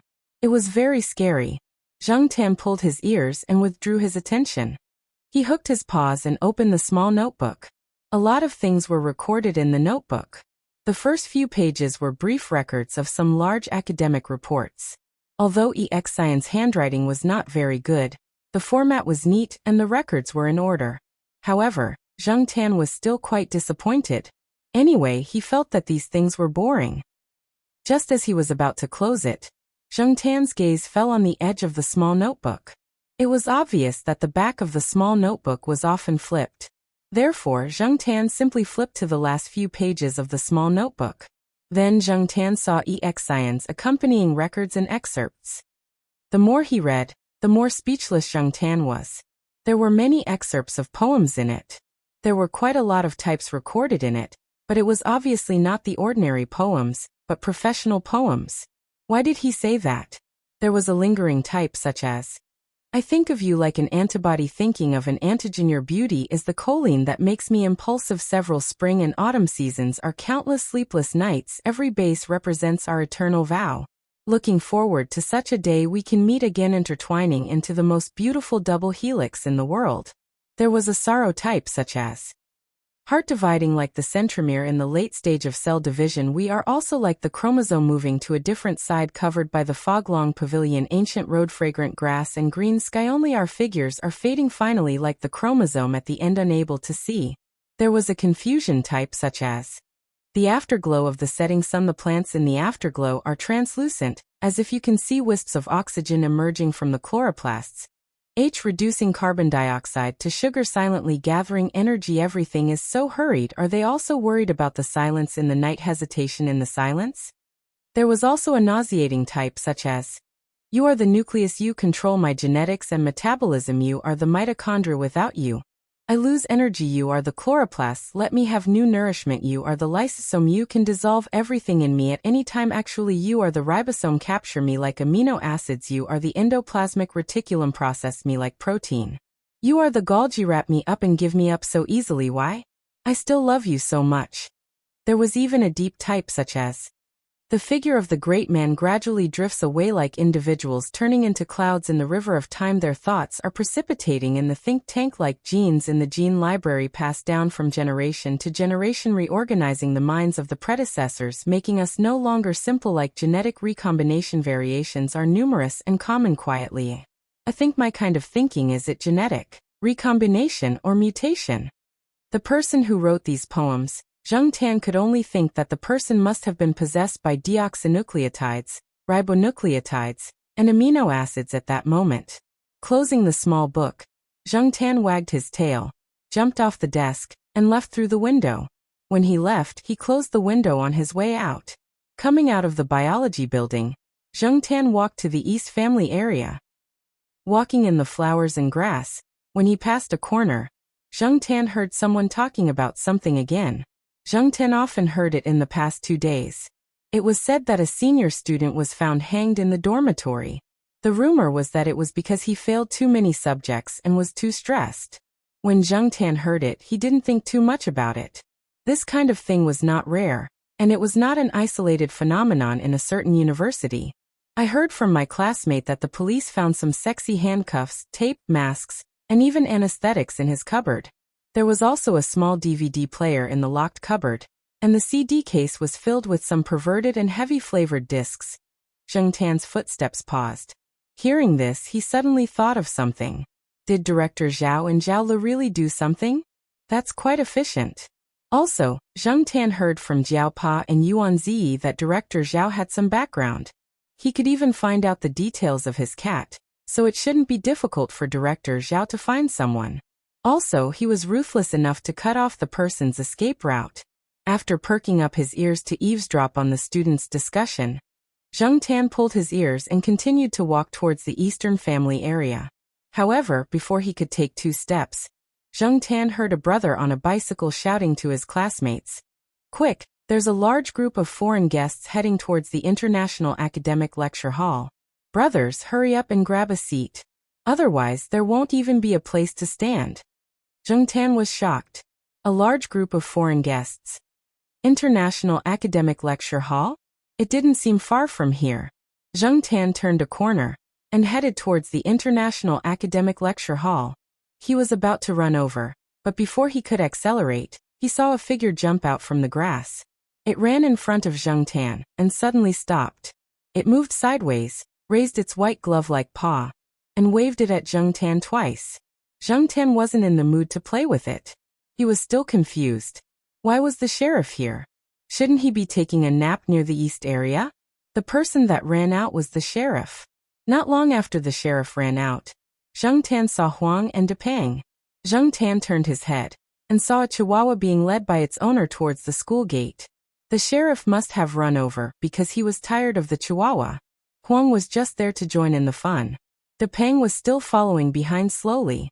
Its eyelids were half closed as if it was not interested in anything. Zheng Tan was thinking about the large group of foreign guests. He continued to run towards the International Academic Lecture Hall. Unsurprisingly, the other 3 cats were following behind him. There were quite a lot of people at the International Academic Lecture Hall. Fortunately, there were big trees on both sides of the road in front of the lecture hall. Zheng Tan climbed up a sycamore tree near the entrance of the lecture hall. He squatted on a branch and looked around. The large group of foreign guests didn't seem to be here yet. Seeing Zheng Tan squatting on the branch, the other 3 cats ran over one after another. The 4 cats squatted side by side. Zheng Tan turned his head and looked at the 3 cats beside him. He continued to look for the large group of foreign guests. There were indeed quite a lot of people outside the lecture hall.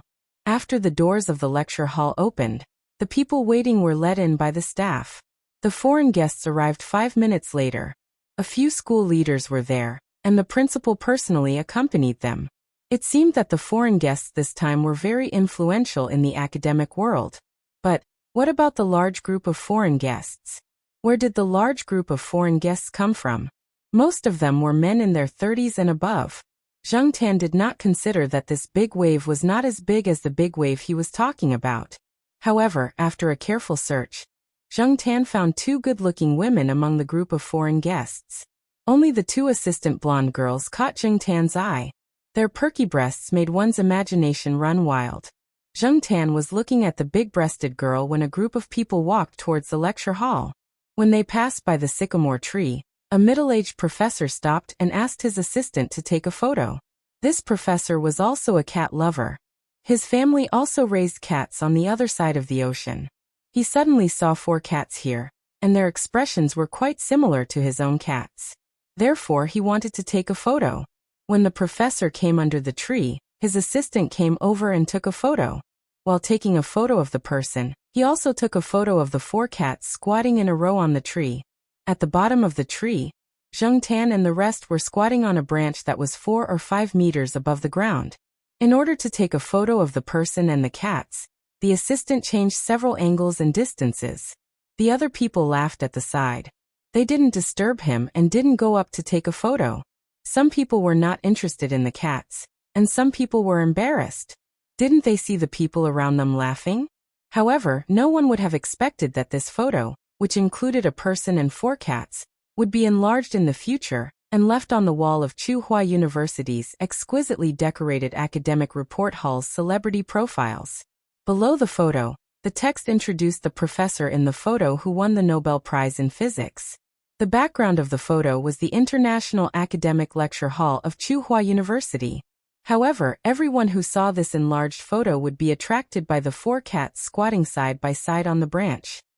They would stop in front of the photo for a long time and discuss with their companions what the scene was like when the photo was taken. Why did the 4 cats squat there?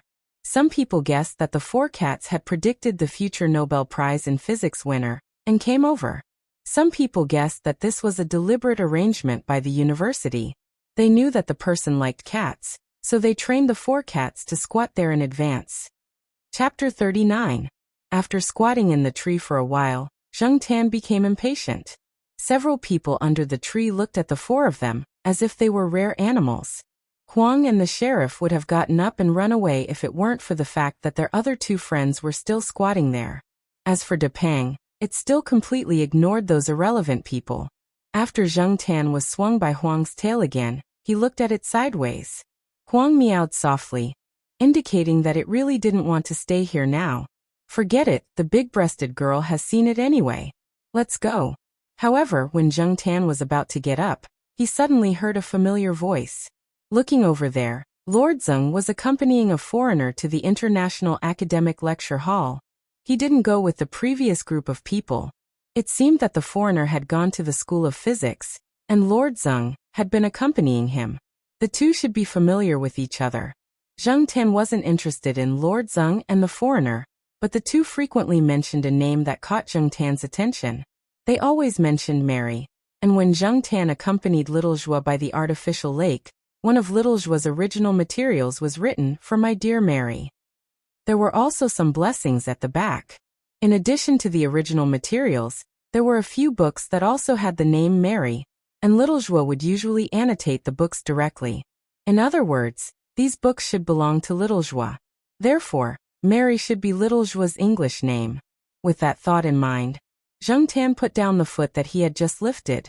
Huang, who was next to Zheng Tan, was more alert when he saw him. He was ready to rush down the tree, but when he looked back, he found that Zheng Tan had squatted back down again.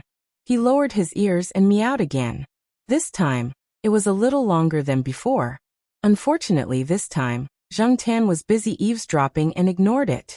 Zheng Tan's ears perked up to listen to the conversation between Lord Zeng and the foreigner. Zheng Tan didn't understand a lot of the technical terms, but other than these, he still understood some things, such as Little Joie's matter. That foreigner was obviously interested in Little Joie, but he didn't know about Little Joie's current situation. Lord Zeng didn't look too good. What happened to Little Joie was an eternal pain in Lord Zeng's heart, but she couldn't say it out loud. This bearded foreigner obviously didn't know how to read people's expressions. Didn't he see how forced the smile on Lord Zeng's face was? Zheng Tan shook his head secretly. My dear Mary is taking care of the baby at home. You can give up now, bearded foreigner. What made Zheng Tan curious was that Lord Zeng said that Xiaozhuo was preparing to go abroad. He would probably go abroad next year, and would not come back for at least 3 years. The bearded man asked some more questions about Xiaozhuo, but was evaded by Lord Zeng. He did not say where he was going, or whether he was going to do a postdoctoral exchange. He only said that he would be away for a few years.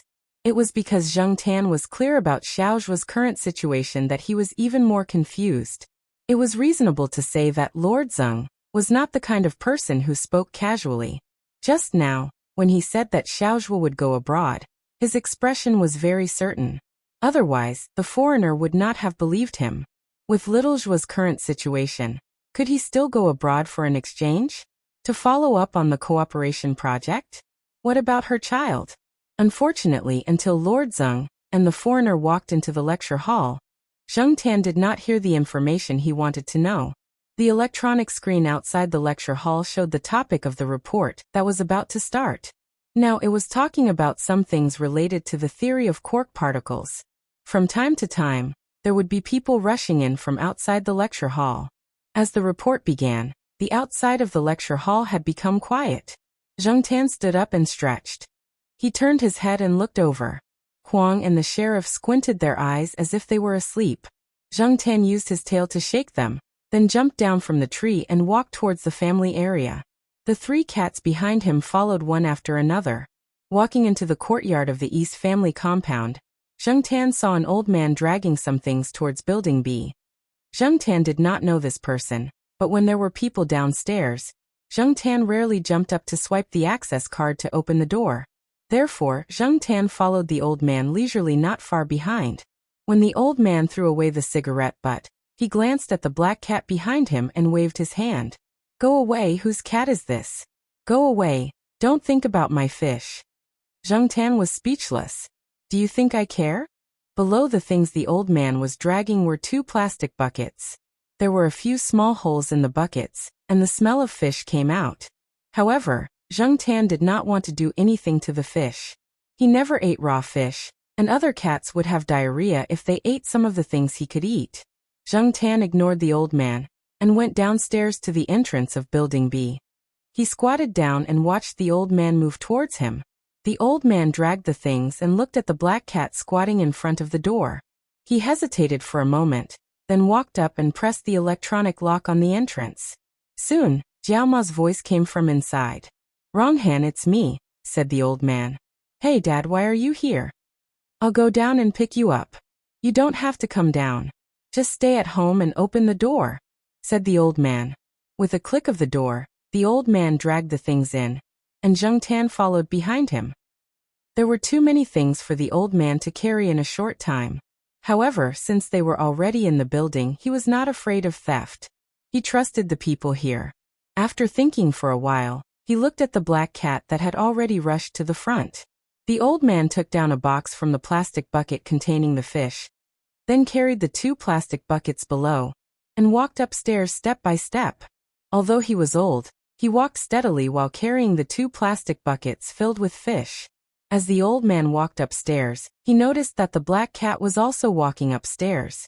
The old man was still wondering whose cat it was when Jiao Ma's voice sounded. Hey Dad, why did you come up with black charcoal? Jiao Ma leaned on the railing of the 5th floor and looked down. She could see the old man's figure. What black charcoal? My cat. It's the black cat walking in front of you. Hey, so this cat belongs to your family. I was wondering whose family it was. This cat is well raised. It's not thin and has no fat. Does it catch mice? The old man said as he walked upstairs. There was no one else in the corridor at this time, so it was very quiet. The old man did not need to speak loudly because Jiao Ma, who was standing on the 5th floor, could also hear him. Of course. My black charcoal is good at catching mice. That's good. I heard some people say that many cats in the big cities don't catch mice. Why would they keep it if they don't catch mice? Isn't it a waste of food? The old man couldn't understand those people. Knowing the old man's temperament, Mama Jiao didn't say much. If she said anything, she would be criticized. According to the thinking of the older generation, a cat that didn't catch mice wasn't a good cat, and a dog that couldn't guard the house wasn't a good dog. Many of them had gone through the dark ages and did not understand the meaning of raising a pet that ate for free. Jiao Ma was glad that her black charcoal really caught mice. Otherwise, the old man would have gone crazy again. What are you carrying? I'm carrying fish, 2 old turtles and some eels. There's also a box of grapefruits downstairs. It's a new variety of grapefruits this year. I heard that the grapefruits this year will be supplied directly to the city government and not sold outside. I managed to get a few of them. What's the use of a bank card? Don't you have to show your face to buy things? Nowadays, it's not good to have a bank card without face. Yes. You have a lot of face. Of course. If I didn't have a lot of face, how could I know that you were hospitalized from an accident? The old man said angrily. Jiao Ma laughed and did not explain. In front of old man Gu, the more you explained, the more the old man would think you were guilty. Standing at the top of the stairs, Jiao Ma wanted to go downstairs to help, but she knew the old man's temper. If she really went downstairs, the old man would definitely go crazy. Even when the old man walked to the door, he did not ask Jiao Ma to help him. When the old man put down the plastic bucket, Zheng Tan went up to take a look. Looking through the hole, the 2 old turtles were indeed quite big. As for the eels in the other bucket, Zheng Tan only glanced at them and did not pay much attention to them because the old man was still staring at him as if he was a thief.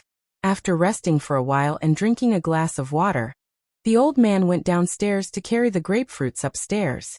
The small luggage trailers were just left downstairs. Anyway, there was no need to worry about them being stolen. Zheng Tan looked at the grapefruits the old man took out. They were quite big, but he did not know how they tasted. Why did you buy so many apples and oranges? The old man asked as he looked at the 4 boxes in the living room. Zheng Tan was also puzzled. He did not see them this morning, but now there were 4 more boxes. 2 boxes of apples and 2 boxes of oranges. Moreover, they were the 2 types of oranges that were very expensive in the supermarket. A student gave them to us. We helped her last time. This time, her company bought fruits for the employees and gave us 4 boxes. After Jiao Ma said this, Zheng Tan knew who had sent them. What Zheng Tan did not know was that Zhao Lu sometimes went to the Institute of Biological Sciences to ask Associate Professor Jiao about Zheng Tan's situation. He knew that this guy did not eat cat food and only ate with him. Therefore, he did not send any cat food and changed the gift to fruits this time. Jiao Pa and Jiao Ma thought that the Zhao family was afraid that people would harshly mistreat the black cat. Old man Gu sat on the sofa and chatted with Jiao Ma for a while. The topic was mainly about Gu Yuzi. Zheng Tan lay on the sofa and listened to them. Even when the old man glared at him, he did not move. In the past, Zheng Tan did not know much about Gu Yuzi's background. He only knew that Gu Yuzi was the child of Jiao Ma's younger sister. Her parents divorced and her mother stayed abroad. From the conversation between old man Gu and Jiao Ma, Zheng Tan knew why Gu Yuzi had always been so quiet. Gu Yuzi, or Little Pomelo in old man Gu's words, had been living abroad with her mother. Gu Yuzi's parents were very capable people, but they often quarreled. It was not until this year that they confirmed their divorce. Little Pomelo followed her mother, and even changed her surname when she came back to China. Her mother handed her over to Jiaoma. Every month or half a year, she would transfer her living expenses to the bank card she left behind as little Pomelo's living expenses. When she first came over, little Pomelo had some communication difficulties. After all, she had stayed abroad for a long time, and was not used to suddenly coming back. Moreover, she was a person of few words, so she was even quieter. However, after a few months of adaptation, little Pomelo was not as gloomy as before. Zheng Tan felt that he was in the same boat as little Pomelo. They both had irresponsible parents. One was materialistic and the other was self-centered. They were both young and capable, but cruel and unscrupulous. Zheng Tan had seen many such people. In the next 10 years, such people would grow along with the economic development of China in a J shape. Because he had changed his surname, Old Man Gu directly asked little Pomelo to call him Grandpa. Old Man Gu only had 2 daughters, and no one called him Grandpa. Now that he had Gu Yuzi, Old Man Gu was quite fond of this granddaughter. When the 2 children returned home in the afternoon, Old Man Gu had already peeled a grapefruit and passed it to the 2 children. Then he casually put the grapefruit skin over Zheng Tan's head. Zheng Tan. F***ck. Old Man Gu carried little Pomelo. You've put on some weight. Our little Pomelo has grown taller. Little Pomelo revealed a rare smile and called out, Grandpa. After eating the grapefruit, dinner was not ready yet, so the 2 children went to do their homework. Go ahead. Grandpa will make eels for you later. Zheng Tan did not want to stay on the sofa and stare at the old man, so he followed little Pomelo into the room. Little Pomelo was in a good mood today because of Old Man Gu's visit, so she was more talkative. She softly complained to Zheng Tan about today's art class. Usually, she would talk to Zheng Tan when there was no one around. Many people were less wary of animals. Some people felt that talking to animals was the same as talking to oneself, but that was not the case. The speaker would feel differently. The teacher told me to draw familiar food or things that I often see in my life. I did, but little Pomelo opened her sketchbook and placed it in front of Zheng Tan. She was a little disheartened. Zheng Tan looked at the sketchbook that little Pomelo took out. It contained the results of today's drawing. Little Pomelo's drawing was not bad. The teacher gave a score of 92 on the spot. In Zheng Tan's opinion, it was already high enough. Back then, his drawing was like a handicap, hovering around 70 to 80. That was the result of the teacher's kindness. However, the focus of little Pomelo's sketchbook was not on the front, but on the teacher's comments. Although not many second graders were literate, the teachers would still write some simple comments when leaving the results. However, the handwriting was not as casual as the middle school teachers. It was much neater, and they would also annotate the complicated words with pinyin. This was also a process for the students to learn how to read. On the left side of the page that little Pomelo drew today, there was a red watercolor pen that gave the results and comments. Under the score 92 was written, Soybeans and edamame are not bad. Keep up the good work. There was also a childish smiley face stamp at the end. Soybeans and edamame your sister. Zheng Tan looked sympathetically at little Pomelo, who was frowning. The teacher's comments were too self-righteous. There was no other reason. The drawing that little Pomelo had drawn was actually the cover of a biology magazine that had been placed on the coffee table in the living room recently. The 2 organisms on the cover were actually Staphylococcus aureus and Paramecium. Chapter 40. After Old Master Gu returned to his hometown, he sent people to deliver things to him every few days. Because the 4 members of the Jiao family were not going back to their hometown for the new year, the elders of both families were worried about them. Once they found out that they were from the same hometown, they would send people to bring New Year goods over. In his hometown, preparations for the new year had started early. This year, many people went to the provincial capital to sell things to regular customers, such as fruits and meat products. Therefore, at the end of December, people would call the Jiaopa every few days to get things. The aquaculture industry in his hometown was very developed. Many people contracted fish ponds, and there were all kinds of fish. The Gu family raised eels, so it was safer to eat their own food. But that had nothing to do with Zheng Tan. Ever since Celestine moved to the company, Zheng Tan went to Xiaoguo's place, which was the furthest away from the school. There was nowhere else he could go. During the day, he couldn't run around outside the school. Outside the school was not as simple as inside. On campus, Zheng Tan could go to many places to relax. Some of the university students who saw Zheng Tan were mostly kind to him. After all, compared to those who had been in society for many years, students were more innocent. But after leaving the school, many people looked at Zheng Tan as if he were a dish. If he was still a human, Zheng Tan wouldn't have noticed anything. But from the perspective of a cat, Zheng Tan could feel what those people were trying to say. Cats who often wandered the streets were very sensitive to people's movements. After walking around for a while, Zheng Tan's feeling became stronger and stronger. Therefore, Zheng Tan always went for walks outside the school at night. There weren't many people at night, so he didn't have to be startled all the time. Most of the working-class people who entered society went home in a hurry at night, so they didn't care too much if they saw a cat.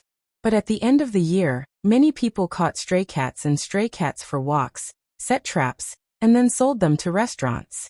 Some people directly shipped them to other provinces to avoid trouble. This was what cats should pay attention to the most. Zheng Tan had never met a cat trafficker, but he still met a lot of obstacles. As a cat, Zheng Tan still felt a lot of pressure. He had underestimated the mentality and persistence of male cats to fight for territory. Those restless cats would fill a pile of feces, piss, or fight with each other. Zheng Tan tried to walk further away by himself, but in the end, he came back disappointed. Although Zheng Tan wasn't so bad that he couldn't beat those cats, and those cats weren't so ignorant, there were always two exceptions.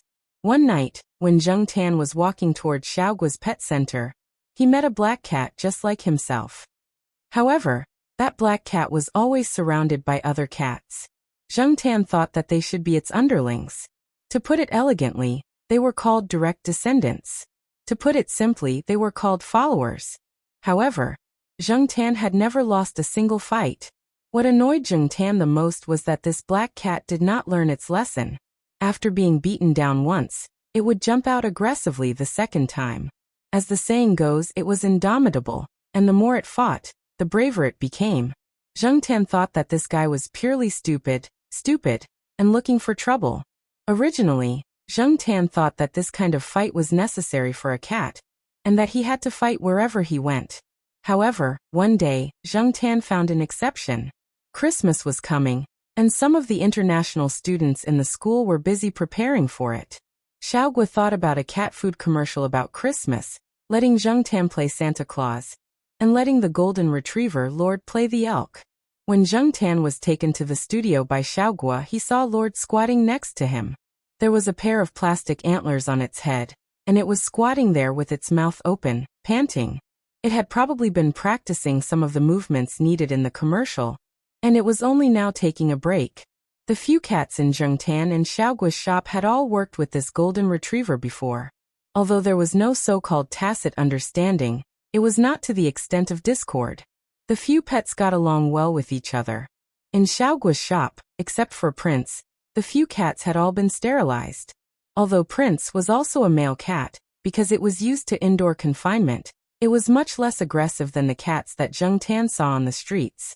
Moreover, there were so many cats in Xiaoguo's shop that they were used to the existence of cats other than themselves, and rarely fought to occupy a certain area. They had already filmed many commercials, and the staff here were all old acquaintances. They all knew that as long as they trained the other roles in the commercial well, it would be fine.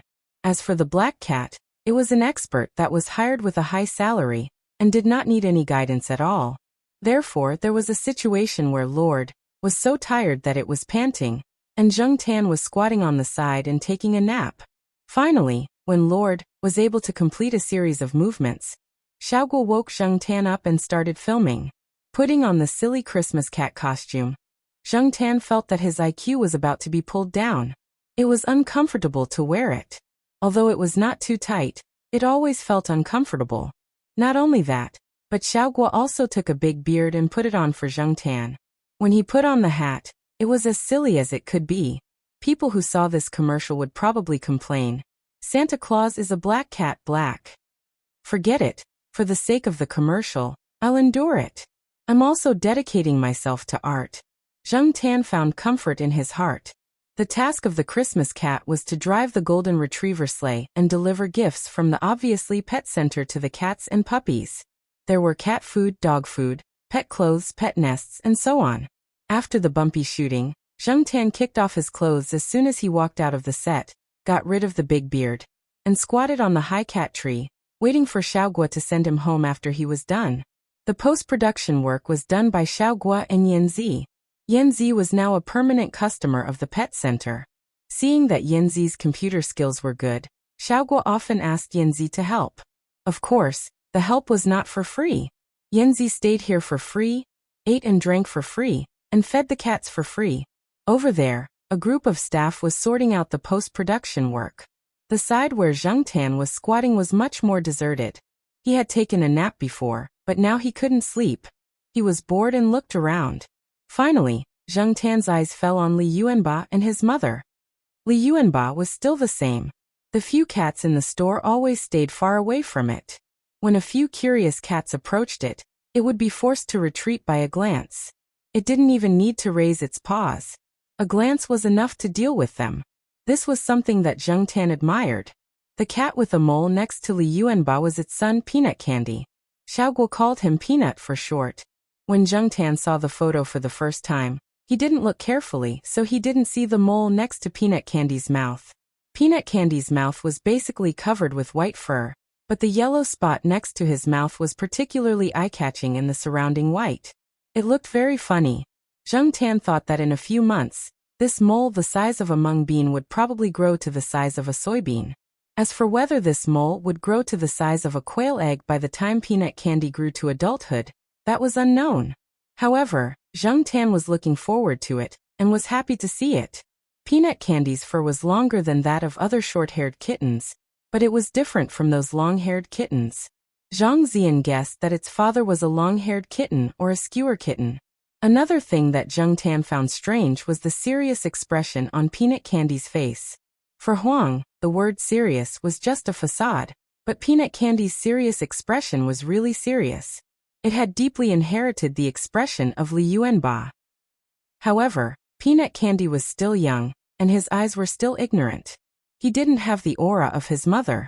After squatting on the side for a while, Li Yuanba walked into the house with Peanut Candy in its mouth. There was a room that belonged to a swallow, and there was an entrance under the door that was specially designed for cats. Zheng Tan could see the room from where he was. He saw Li Yuanba walk into the room with Peanut Candy in its mouth for a while, then walk out again. This time it was alone. Then it didn't walk towards the studio, but went to the other end of the corridor. Zheng Tan remembered that there was a back door there, but that door was only opened when moving goods or large props, and was usually closed. Why was Li Yuanba walking there? Since he had nothing to do, Zheng Tan jumped off the cat tree out of curiosity and followed it. Li Yuanba looked back at Zheng Tan, who was not far away, and didn't respond. It continued to walk to the back door. There were some goods piled up at the back door, but it was far from the door. There was a small window near the corner. The window was high and open, probably for ventilation. Many of the goods that were shipped in had a strong smell. The height of the small window was not within the range of the cats in the shop, so Xiaoguo was not afraid that the cats in the shop would run out of the small window. Li Yuanba walked toward the window. While Zheng Tan was puzzled, it suddenly sped up. It was not running toward the window, but toward the side wall. It jumped over it, and when it touched the side wall, it quickly changed its angle. With a kick of its hind legs, it jumped toward the small window with the help of the side wall. It landed accurately. What the F***CK? This skill is F***King awesome. Behind them, Zheng Tan's jaw almost dropped. It was really impossible to guard against it. Xiaoguo would never have thought that a cat could escape from the small window by jumping. There were some empty boxes piled up outside the door, which formed a staircase for Li Yuanba to jump down safely. Soon it disappeared from Zheng Tan's sight. Zheng Tan squatted there and hesitated, then tried to jump directly to the small window. His jumping ability was slightly stronger than the average cat's. After a few tries, Zheng Tan gave up. It was so close. Zheng Tan started to try the jumping method of Li Yuanba. The first time he didn't control the angle and strength well, and directly hit the wall. Fortunately, Zheng Tan could still control his body at that moment and landed safely, but his legs were a little numb. The second time, it was a little better than the first time. He didn't hit the wall, but hit the open glass window, making a bang sound. Zheng Tan moved her legs and waited for the pain to subside a little before she tried for the third time. This time, she finally reached the edge of the window. She kicked her legs and used her claws to push herself up. Then she poked her head out to look. What Zheng Tan didn't expect was that not far away, Li Yuanba was squatting on an empty box and looking at him. Waiting for me? After seeing the black cat at the window, Li Yuanba turned around, jumped off the box and walked out. Zheng Tan quickly followed. Trapping a cat was harder than trapping a dog. Zheng Tan now had a deep understanding. He didn't know where Li Yuanba learned about it, but it found a few gaps and went in. After a few turns, it left the pet center without being discovered by anyone.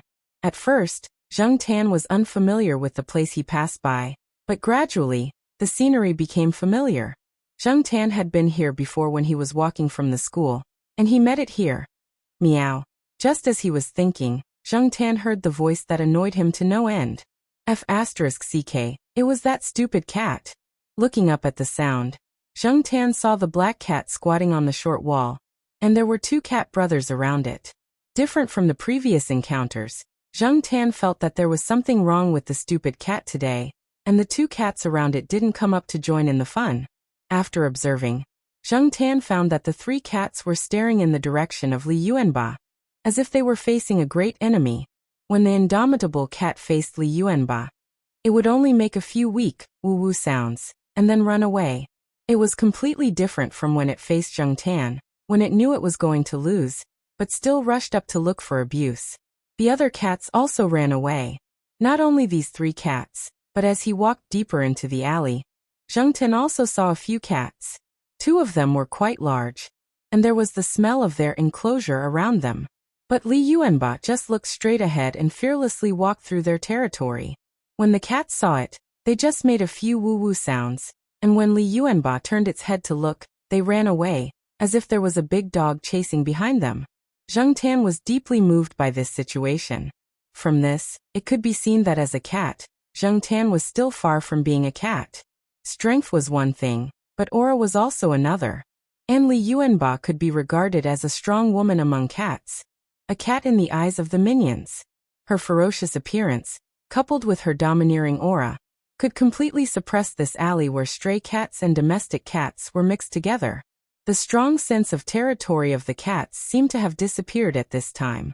Zheng Tan could see the fear in the eyes of the cats when they saw Li Yuanba. Zheng Tan looked at the tortoiseshell cat in front of him that didn't change its pace. It was a kind of aura that was inadvertently revealed. It wasn't an act, and it wasn't something that could be imitated by anyone.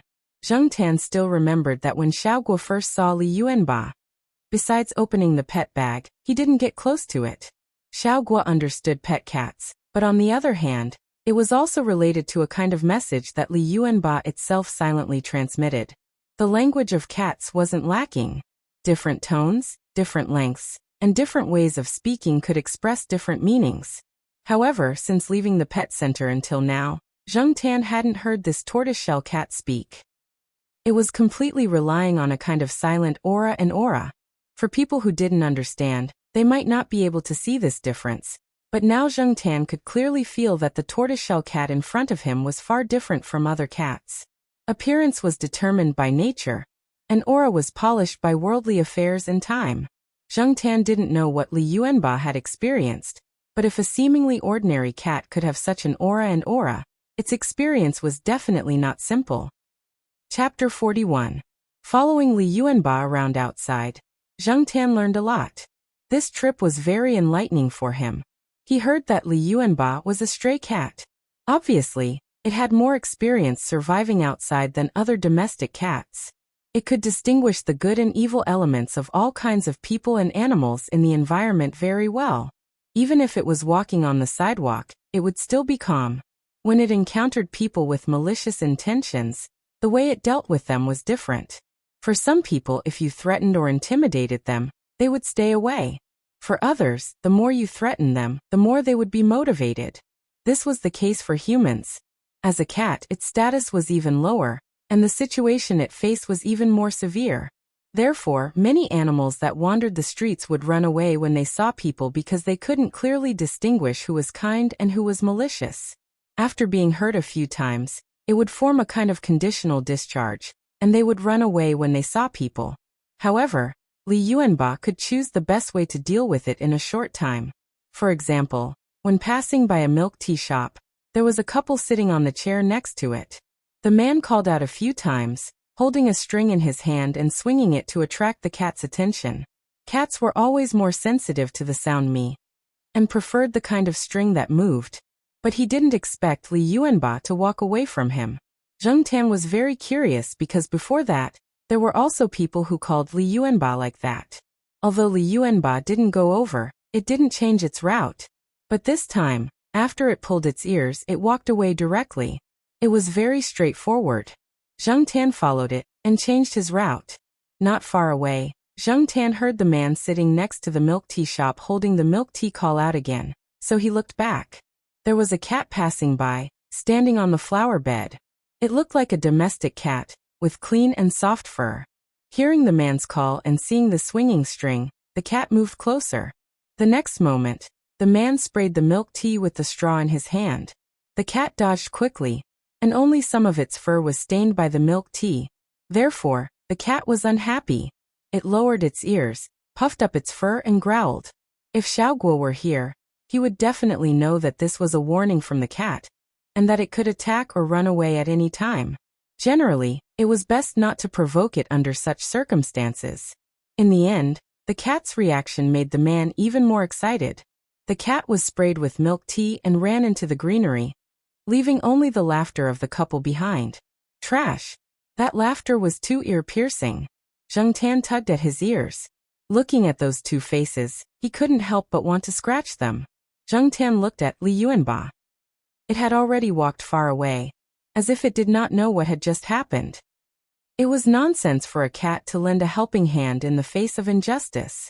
No one was a superhero, not to mention a cat that was just trying to survive. A cat's life was worthless. Zheng Tan retracted his gaze and quickly followed Li Yuanba.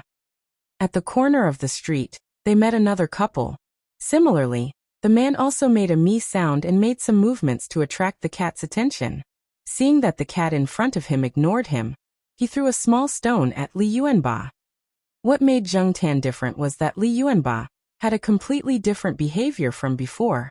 It lowered its ears, raised its whiskers, showed its fangs, and made a low growl. The man was obviously a little scared. His action of picking up the stone froze. At this time, his girlfriend next to him pulled his arm, as if she was afraid of being scratched. Therefore, they patted the dust off their hands and quickly left. For different people, different ways of dealing with them. It did not blindly retreat. When it should be strong, it was strong. When there was no need to be strong, it was also nimble to avoid conflict. This was the attitude that Li Yuanba adopted when walking on the street. It was different from the way of other cats. Zheng Tan had been following it not far behind, so he could see everything that had happened before clearly. The couple in front and the couple in the back did show a difference in personality. Their momentary change in expression allowed Li Yuanba to choose the most suitable method. Those that could not do what Li Yuanba did could only be like other stray cats. They could only avoid people when they saw them outside. No matter how attractive the other party was, they could not go over, because they did not know if they would be sprayed with dirt or thrown stones in the next moment. They also did not know if their warning was effective on those people, or if it would make them worse.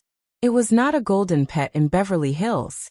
As an ordinary domestic animal living in the city, it could either be satisfied with the status quo or learn more survival skills. For a cat that could not stay indoors, survival was not easy. The lack of experience in a social environment was the biggest test for Zheng Tan. Zheng Tan was used to thinking from a human's point of view, but now, he was slowly changing. He did not know how long he would stay in this cat form. If he could never go back, in order to survive, he had to learn a lot. He had to learn how to look at problems from the point of view of an ordinary cat. Zheng Tan did not want to give up his cat life so easily. After walking around with Li Yuanba, When he returned to the pet center, Xiao Guo and the others had just finished their work and were calling Zheng Tan's cat name. Seeing Zheng Tan coming from the back door, Xiao Guo did not suspect anything. He thought that Zheng Tan was just curious and walked around there. He did not know that the back door of his studio area had been searched again and again. After returning to Tsinghua University and entering the area belonging to the owner, the hustle and bustle outside seemed to have settled down. It was suddenly much quieter. The students that he saw on the way were rushing to and fro for year-end activities or various exams. Most of them were inexperienced. The mentality of students in this era was much simpler than that of 10 years later. What made people mature was experience, not age. Even if these students with no background and no family background went out now, they would probably not be as good as their peers who had been through hardships for many years. Zheng Tan jumped out of Xiao Guo's car and looked up. Huang was lying on the lawn, basking in the sun.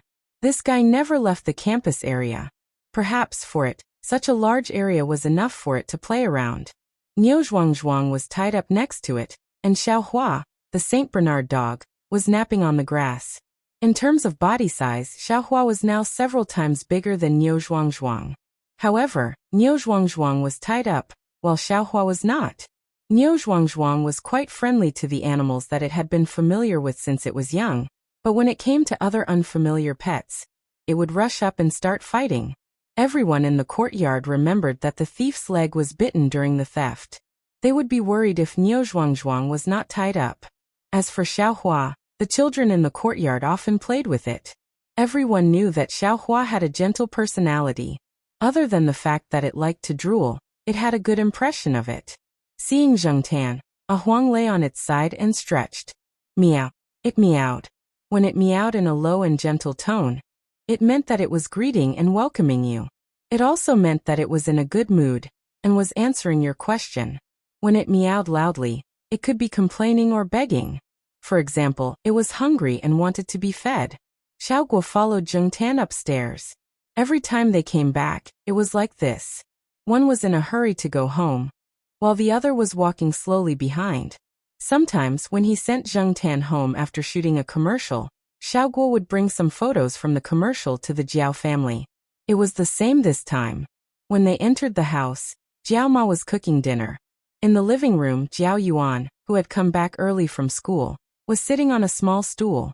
Jiao Pa was sitting on the sofa. They seemed to be talking about something. It seemed that Jiao Pa was teaching him something other than books. Little Pomelo had a group interest class today. She was having an art class and would be back later. When Auntie Ling picked up the children, she also picked up little Pomelo.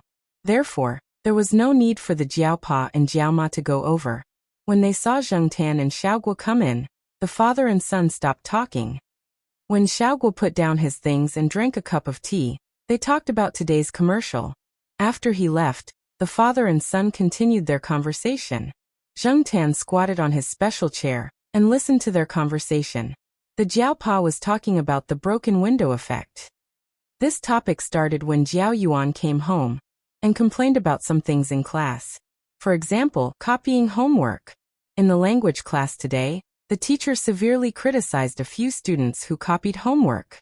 In Jiao Yuan's opinion, copying homework was also a problem in other classes. Why was the language teacher so serious? When the Jiao Pa heard Jiao Yuan's complaints, he pulled him over and started the lesson. The broken window effect meant that if someone broke a window in a building and didn't fix it in time, others might be implicitly encouraged to break more windows. The result was that in this kind of apathetic atmosphere, crime would breed. Behavior and environment are strongly suggestive and inductive. If the first broken window isn't fixed in time, something more serious might happen. Similarly, your classmates will think that copying homework is a useful and effective way to save time. They will continue to copy. Zheng Tan looked at the Jiao Pa and then looked at the Jiao Yuan. He was conflicted. Why was he talking about such profound principles with a primary school student? In any case, Zheng Tan had done everything from elementary school to university. He had copied homework, been late, gotten into fights, and blackmailed people. Other than a few words from his teacher, he had not been restrained. In the end, it was all problems that could be solved with money. Since money could solve the problem, Why should he complicate it?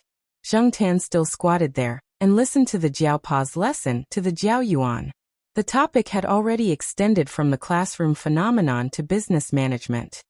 There are usually two types of environments for business development. One is the hard environment, such as office conditions, machinery, road facilities, etc. The other is the soft environment, such as the work atmosphere, corporate culture, interpersonal relationships, management style, etc. For example, your Uncle Yuan is now paying attention to these broken windows in the company. In the hard environment, the broken windows will be fixed as soon as there are problems. In the soft environment, the influence of broken windows is even greater, so you can't let your guard down. Behind any major problem is the result of the accumulation of many other problems, so your Uncle Yuan is always paying attention. Once he discovers a problem, he will immediately take measures to deal with it, because it may affect the company's reputation. And reputation is a curse that people put on your Uncle Yuan's company. No matter how capable you are, no matter how arrogant you are, if you want to develop well, you can't ignore these broken windows. Take your class for example. If the reputation is bad, you won't be able to talk about your classmates, right? Jiao Pa's last sentence made Jiao Yuan agree with him. There was a class in their grade that had a bad reputation. At first, when they heard that someone in that class had a pen eraser stolen, the class and the teacher didn't care much. Later, there were rumors of people stealing money and so on, so everyone was especially vigilant against the people in that class. The students in that class were too embarrassed to report to their class, afraid that they would be despised and ostracized. Let me give you another example. This kind of chain effect can be explained from another perspective. For example, if your mother bought you a new pair of socks with the Transformers pattern, you will definitely subconsciously choose the newer and cleaner shoes when you wear the new socks. If you wear the shoes, you will definitely pair them with a pair of trousers that are suitable for the shoes. After choosing the trousers, you will also have to match them with your jacket. After you wear them, you will definitely avoid getting dirty. So after this process, your entire image will change. Oh, I understand. Take Xiong for example. His mother told him many times that a hunchback wouldn't grow tall because he likes hunchbacks, but he still doesn't listen. He usually hunches because he is already considered tall in the class, so he doesn't care. However, ever since he wore the new clothes that his mother carefully picked for him, he stopped hunching. He also pays attention to straightening his back. Because when his mother gave him the clothes, she said that the clothes look good with a straight back and attract girls. Jiao Yuan said, Zheng Tan. Is this encouraging puppy love? When Jiao Pa heard Jiao Yuan's words, he thought for 2 seconds and said, So, what you are saying is, when can I buy new clothes for the new year? You won't just give me a pair of socks, right? Zheng Tan. Listening to this father and son talk is so king tiring. It was just a normal class phenomenon, but there were so many theories and hidden topics. The custom here was that the children would buy new clothes during the new year. As for the adults, it would depend on their family's conditions. Jiao Pa was not surprised by Jiao Yuan's answer. He said, What kind of clothes you can buy and how much you want will depend on your performance. Of course. If I get into the top 5 of the class, will you listen to me when it comes to clothes? Yes. Even if I buy clothes that are a little more avant-garde, a little less mainstream, and a little more domineering with rivets. Yes. If you want to spray mousse, I will also satisfy you. Okay. Jiao Yuan got the answer he wanted. He dragged his bag and went back to his room to do his homework. It was almost the end of the semester, and he had to give it a shot for his New Year's gift. After Jiao Yuan went back to his room, Jiao Ma came out with a plate of food. She looked at Jiao Yuan's closed door and said to Jiao Pa, Did that kid ask for something again? How can I not know what that kid is thinking? If he really gets into the top 5, will you let him wear that kind of clothes? It's okay. You just have to bring him to the toy gun store, and he will change his mind. If he can only choose between the toy and the clothes, he will definitely choose the former. Last year he wanted that toy, but he got 6th place and couldn't buy it back. What if he doesn't get into the top 5? Jiao Ma asked again. He set the standard for getting into the top 5 himself. He has to be responsible for what he says. If he really can't pass the exam, Buy him a toy gun. Don't buy the big one, buy the small one. We can't let this kid think that he can get what he wants even if he doesn't keep his word, Father Jiao said calmly. Chapter 42. Early in the morning, Zheng Tan was sleeping soundly in little Pomelo's bed. Jiao Yuan ran over and knocked on the door to wake up the boy and the cat. The final exams for affiliated primary school affiliated to Renmin University of China were over. They just had to wait for the results. Jiao Yuan felt good about himself after the exams, so he was always in a state of excitement. He often discussed with his friends what kind of clothes to buy for the new year. In the 2 days after the exams, the two kids slept until they woke up naturally. Last night, they watched Sky Slam Dunk on the movie channel and went to bed at midnight. But now it was only 7 o'clock. They used to wake up at 7 o'clock, but after the exams, they woke up after 9 o'clock. Especially Jiao Yuan, he slept until noon and woke up for lunch. Little brat. What's wrong with him today? After hearing Jiao Yuan's knocking and shouting, Zheng Tan covered his ears with his paws and continued to curl into a ball. The winter was too cold and Zheng Tan didn't want to get up. Since the two kids were on vacation, Zheng Tan would run and climb trees until the afternoon. In the morning, he would sleep in. Get up, it's snowing outside. It's all white. Get up and go play in the snow. Jiao Yuan was still shouting outside. Little Pomelo lifted the blanket and got up. When she got up, she didn't forget to cover Zheng Tan again. Zheng Tan yawned. It was boring to sleep alone. Forget it, get up. Zheng Tan grew up in a coastal city in the south. It basically didn't snow in the winter there.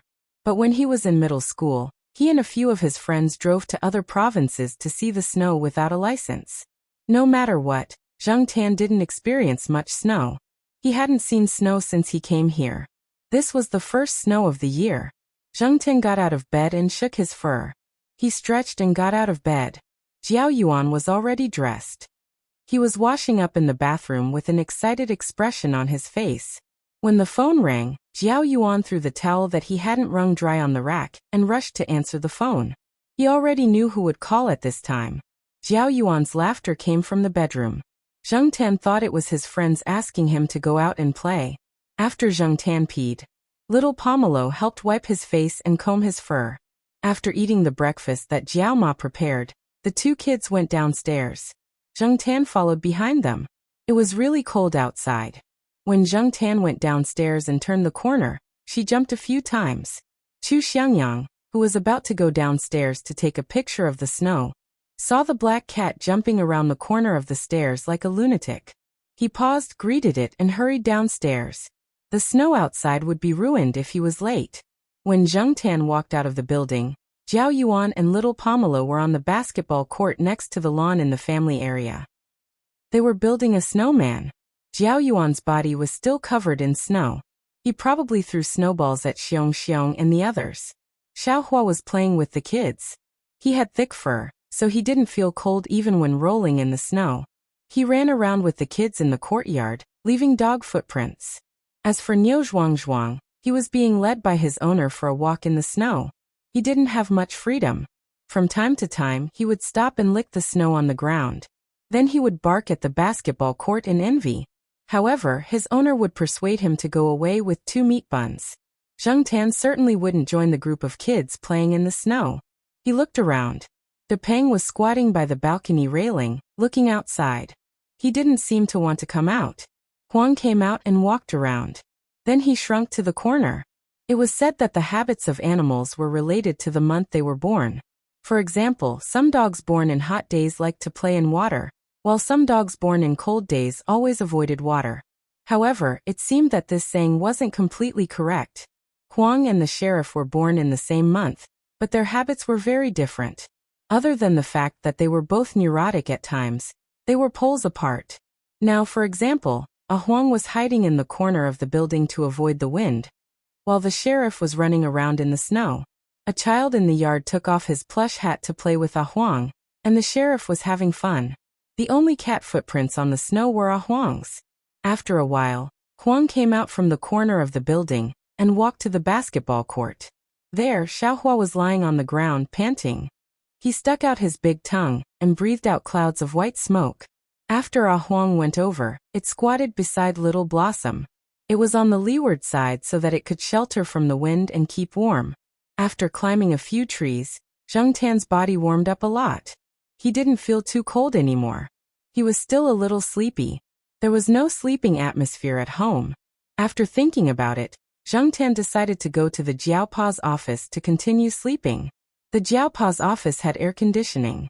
The electricity was reimbursed. During summer and winter, all the offices and laboratories in the school would turn on the air conditioning. Some of them left it on all day and night. They would only tell the freshmen about saving electricity. Zheng Tan jumped onto the flower bed and walked along the edge of the flower bed to the Reborn Science Building. The road had already been swept clean. The cars coming and going had already crushed the snow on the road. The school's greenery was done well.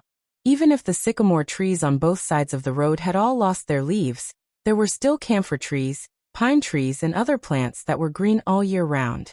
The snow was still falling. It wasn't as heavy as before, but it was still very wet when it landed on one's clothes. Not far away, a few students holding umbrellas walked over. They had also come out to take pictures. Maybe they were like Zheng Tan. It rarely snowed in their hometown, so they were curious. A girl pushed away the umbrella that a boy next to her passed to her. "I don't want an umbrella. I want to be soaked in the snow." "Ignore her. She's so embarrassing," another girl scolded jokingly. "She's seeing snow for the first time. Let her be." "Hey, look, there's a black cat in the flower bed. Hurry up and take a picture," someone shouted. Zheng Tan pulled his ears, looked away and ignored them. "I want to take a picture with this black cat." The girl who shouted that she wanted to be soaked in the snow ran over to Zheng Tan. Zheng Tan didn't hide. He gave her face and paused to let her make a silly peace sign. This girl was quite good-looking. "I want to take a picture with the cat too." A boy came over. Hearing the boy's words, Zheng Tan walked away without looking back. He only left cat footprints on the flower bed. After turning a corner, he could already see the science building. Zheng Tan, who was about to speed up, suddenly stopped. He heard someone say Jiaopa's name. Looking sideways, he saw two people on the sidewalk walking towards the science building. They still smelled of spicy hot pot. He guessed that they had just come out of the snack bar on campus. "I'm not trying to discourage you, but if you don't get a high score, you'll probably be eliminated. In our department, the instructors like to recruit students from our school, or those who have high scores. In addition, our school's students have priority at all times. For example, my score is about the same as yours.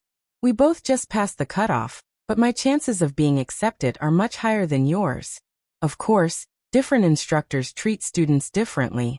For example, Jiao Mingxing's requirements are very high. Many people applied for him in this year's postgraduate entrance exam. He didn't accept any of the previous candidates. I heard that his requirements are very strict. If your score is below the cutoff, you definitely won't be accepted." The student was still talking nonstop. Zheng Tan just remembered that tomorrow was the weekend. It was also the time of the national postgraduate entrance exam. Jiaopa often stayed in the office these days. He had to mark the students' final exam papers, hold meetings about the postgraduate entrance exam, guide research projects, and pay attention to the company's situation.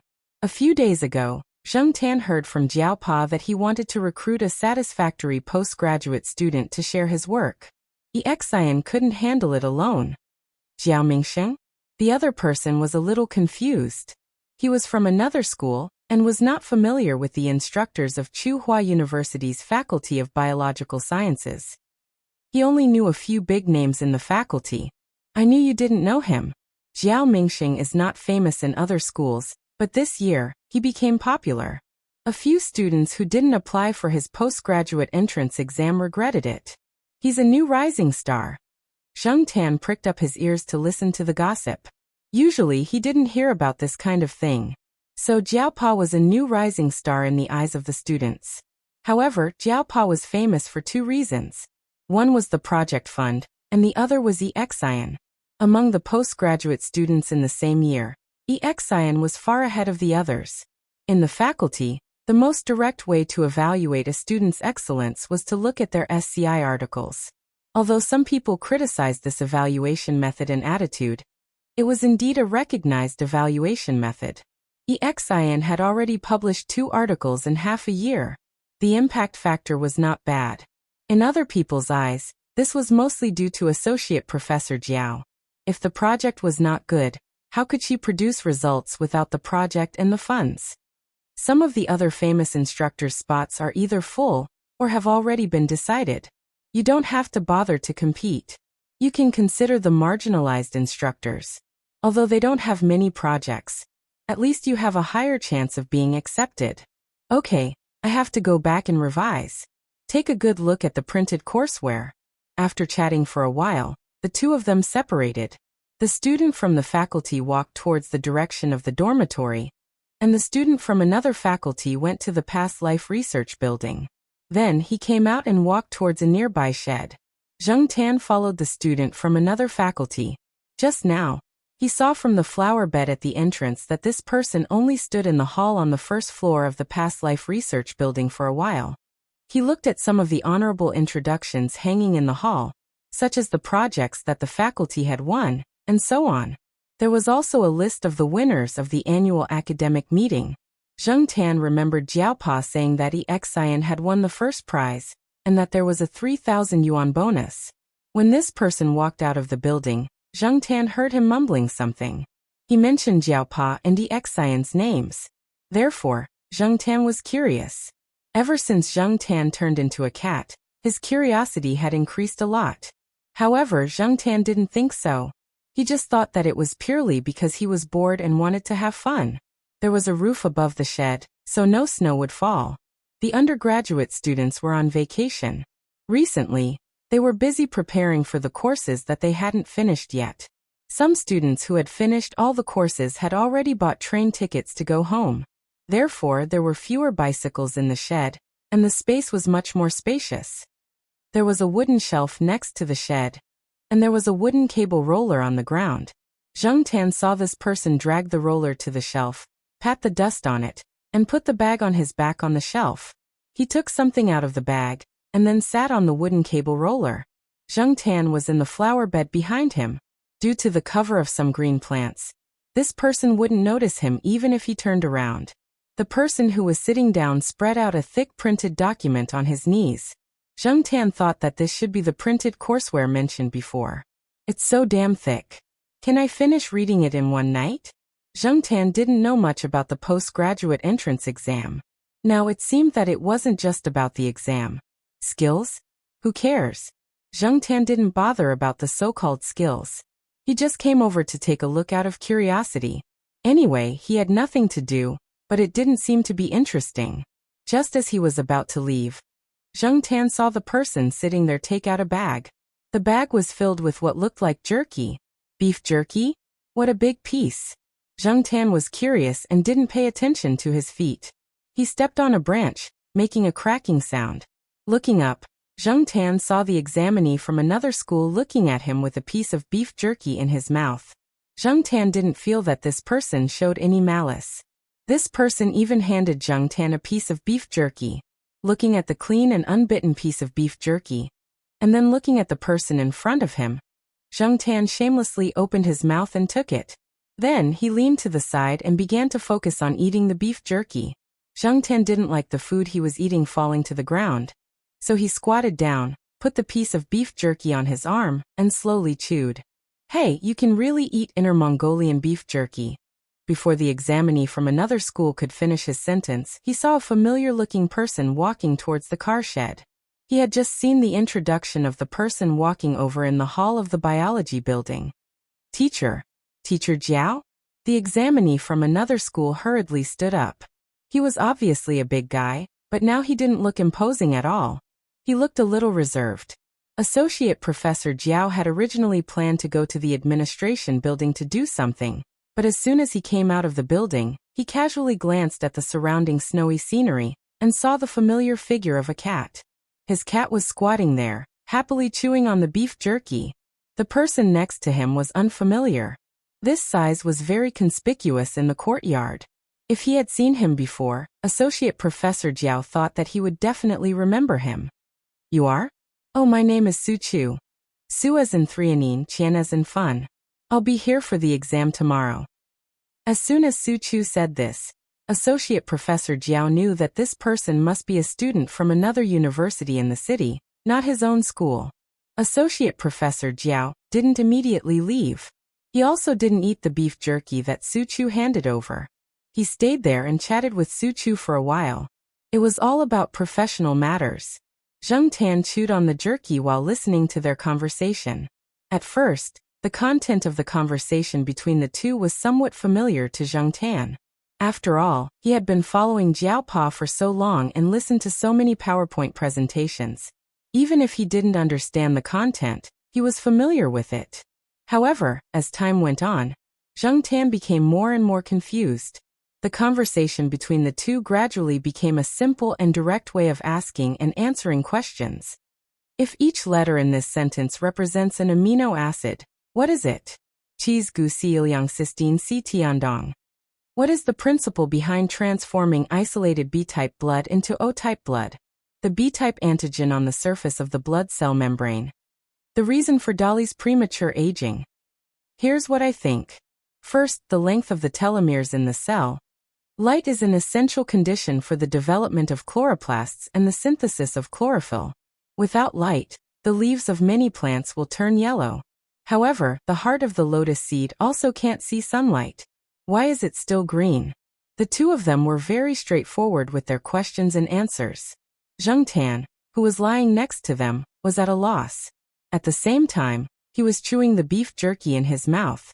When he finally finished chewing the beef jerky, Jiao Pa's conversation also ended. Exian came to the caravan 5 minutes ago.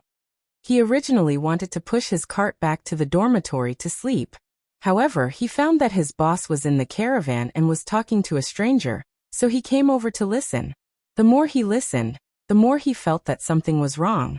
Why were the questions at the end of the conversation similar to what a teacher taught a few days ago during the last class before the exam? One had to know that most of the questions in the last class before the exam would appear on the exam papers. These questions were the final secrets of the students. It was also an open secret of the university. It was just that many people outside of the university did not know about it. However, Jiao Pa had brought up some of the questions. Was he trying to leak the questions? After Su Chu left, Exian said to Associate Professor Jiao, "Boss, are you leaking the questions?" "This is not leaking the questions. This is called answering the questions." Zheng Tan. "Jiao Pa, you have lost your integrity." On the other hand, Su Chu, who had received guidance, was happily walking back to his rented apartment. He did not answer some of the questions, so he would go back and look through the information later. Since he was able to talk to Associate Professor Jiao for so long, did it mean that as long as he passed the exam, he would have a chance to be recorded by Associate Professor Jiao? Chapter 43. It was almost Chinese New Year, and the children were quite free. They were thinking about what to do all day. But for the adults, it was a busy day.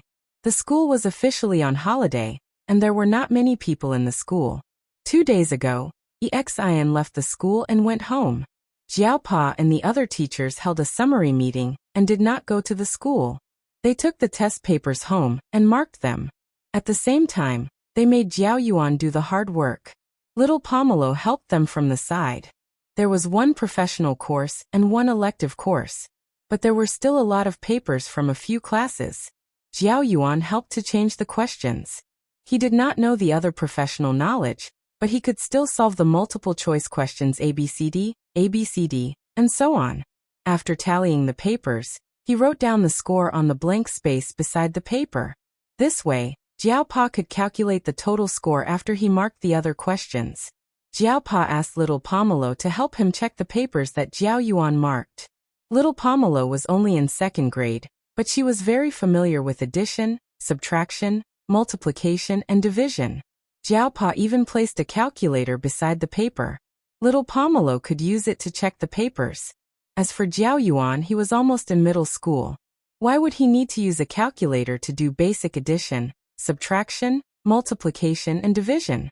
Jiao Yuan could not afford to embarrass himself. The results of the affiliated school were out. Jiao Yuan ranked 4th in the class. Jiao Pa had never asked him to rank or score. It was all Jiao Yuan's own standards. Sometimes he would meet the standards and sometimes he would fail. But this time he got what he wanted. Things developed as Jiao Pa expected. When Jiao Ma led him to the shopping mall, they passed by a toy gun stall. Jiao Yuan stared at the toy guns. In the end, he chose the guns and gave up the choice of clothes. As for why Jiao Yuan sat here and helped mark the papers today, he mainly wanted to earn some pocket money. One paper cost 10 cents. There were about 200 to 300 papers in here. When they went out to play, they could buy some junk food. Zheng Tan squatted on the foldable table with the Chinese chess pattern on it and watched them mark the papers. The papers were filled with childish red numbers. Sometimes, Jiao Yuan would see people who were bored during exams and draw on the back of the papers. Then he would sit there and laugh. Hey, I know this teacher. Dad, isn't this the teacher who always likes to carry a loudspeaker? His drawings are real. Zheng Tan stretched his neck to take a look. On the back of the paper, there was a simple drawing of the invigilator with a ballpoint pen. Jiao Yuan added a few strokes. Little Pomelo wanted to see it, but Jiao Yuan blocked her view. He put the paper under the table and handed it to Jiao Pa after he finished marking it.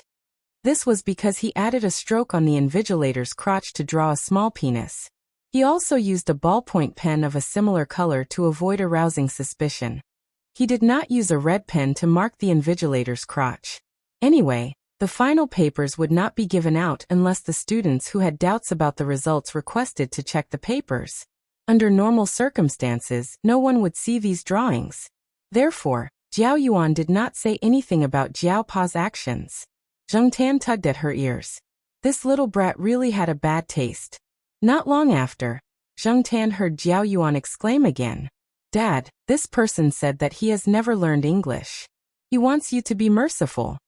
Jiao Yuan pointed to the multiple-choice questions on the test paper in his hand, which were all English nouns and explanations. Zheng Tan saw that the first question of the test paper was written in English, and there was a note in the blank space behind the explanation. Dear Teacher Jiao, I am from the XX ethnic group.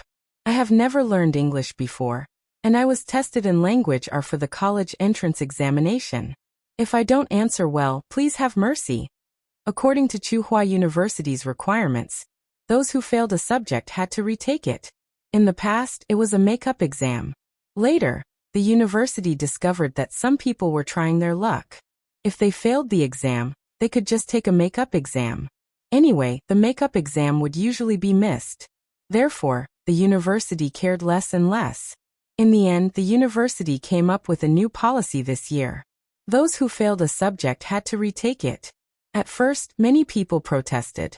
When Zheng Tan went out for a jog in the morning, he saw some notes on the walls and tree trunks. They were anonymous people's protests.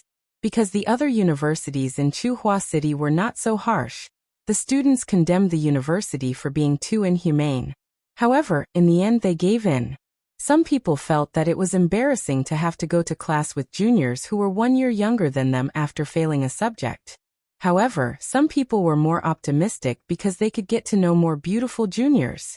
After hearing Jiao Yuan's words, Jiao Pa looked at the name on the paper and said, I know about this person's situation. The other teachers also know about it. When the time comes, they will definitely loosen the standards for him. Sigh, there's such a good thing.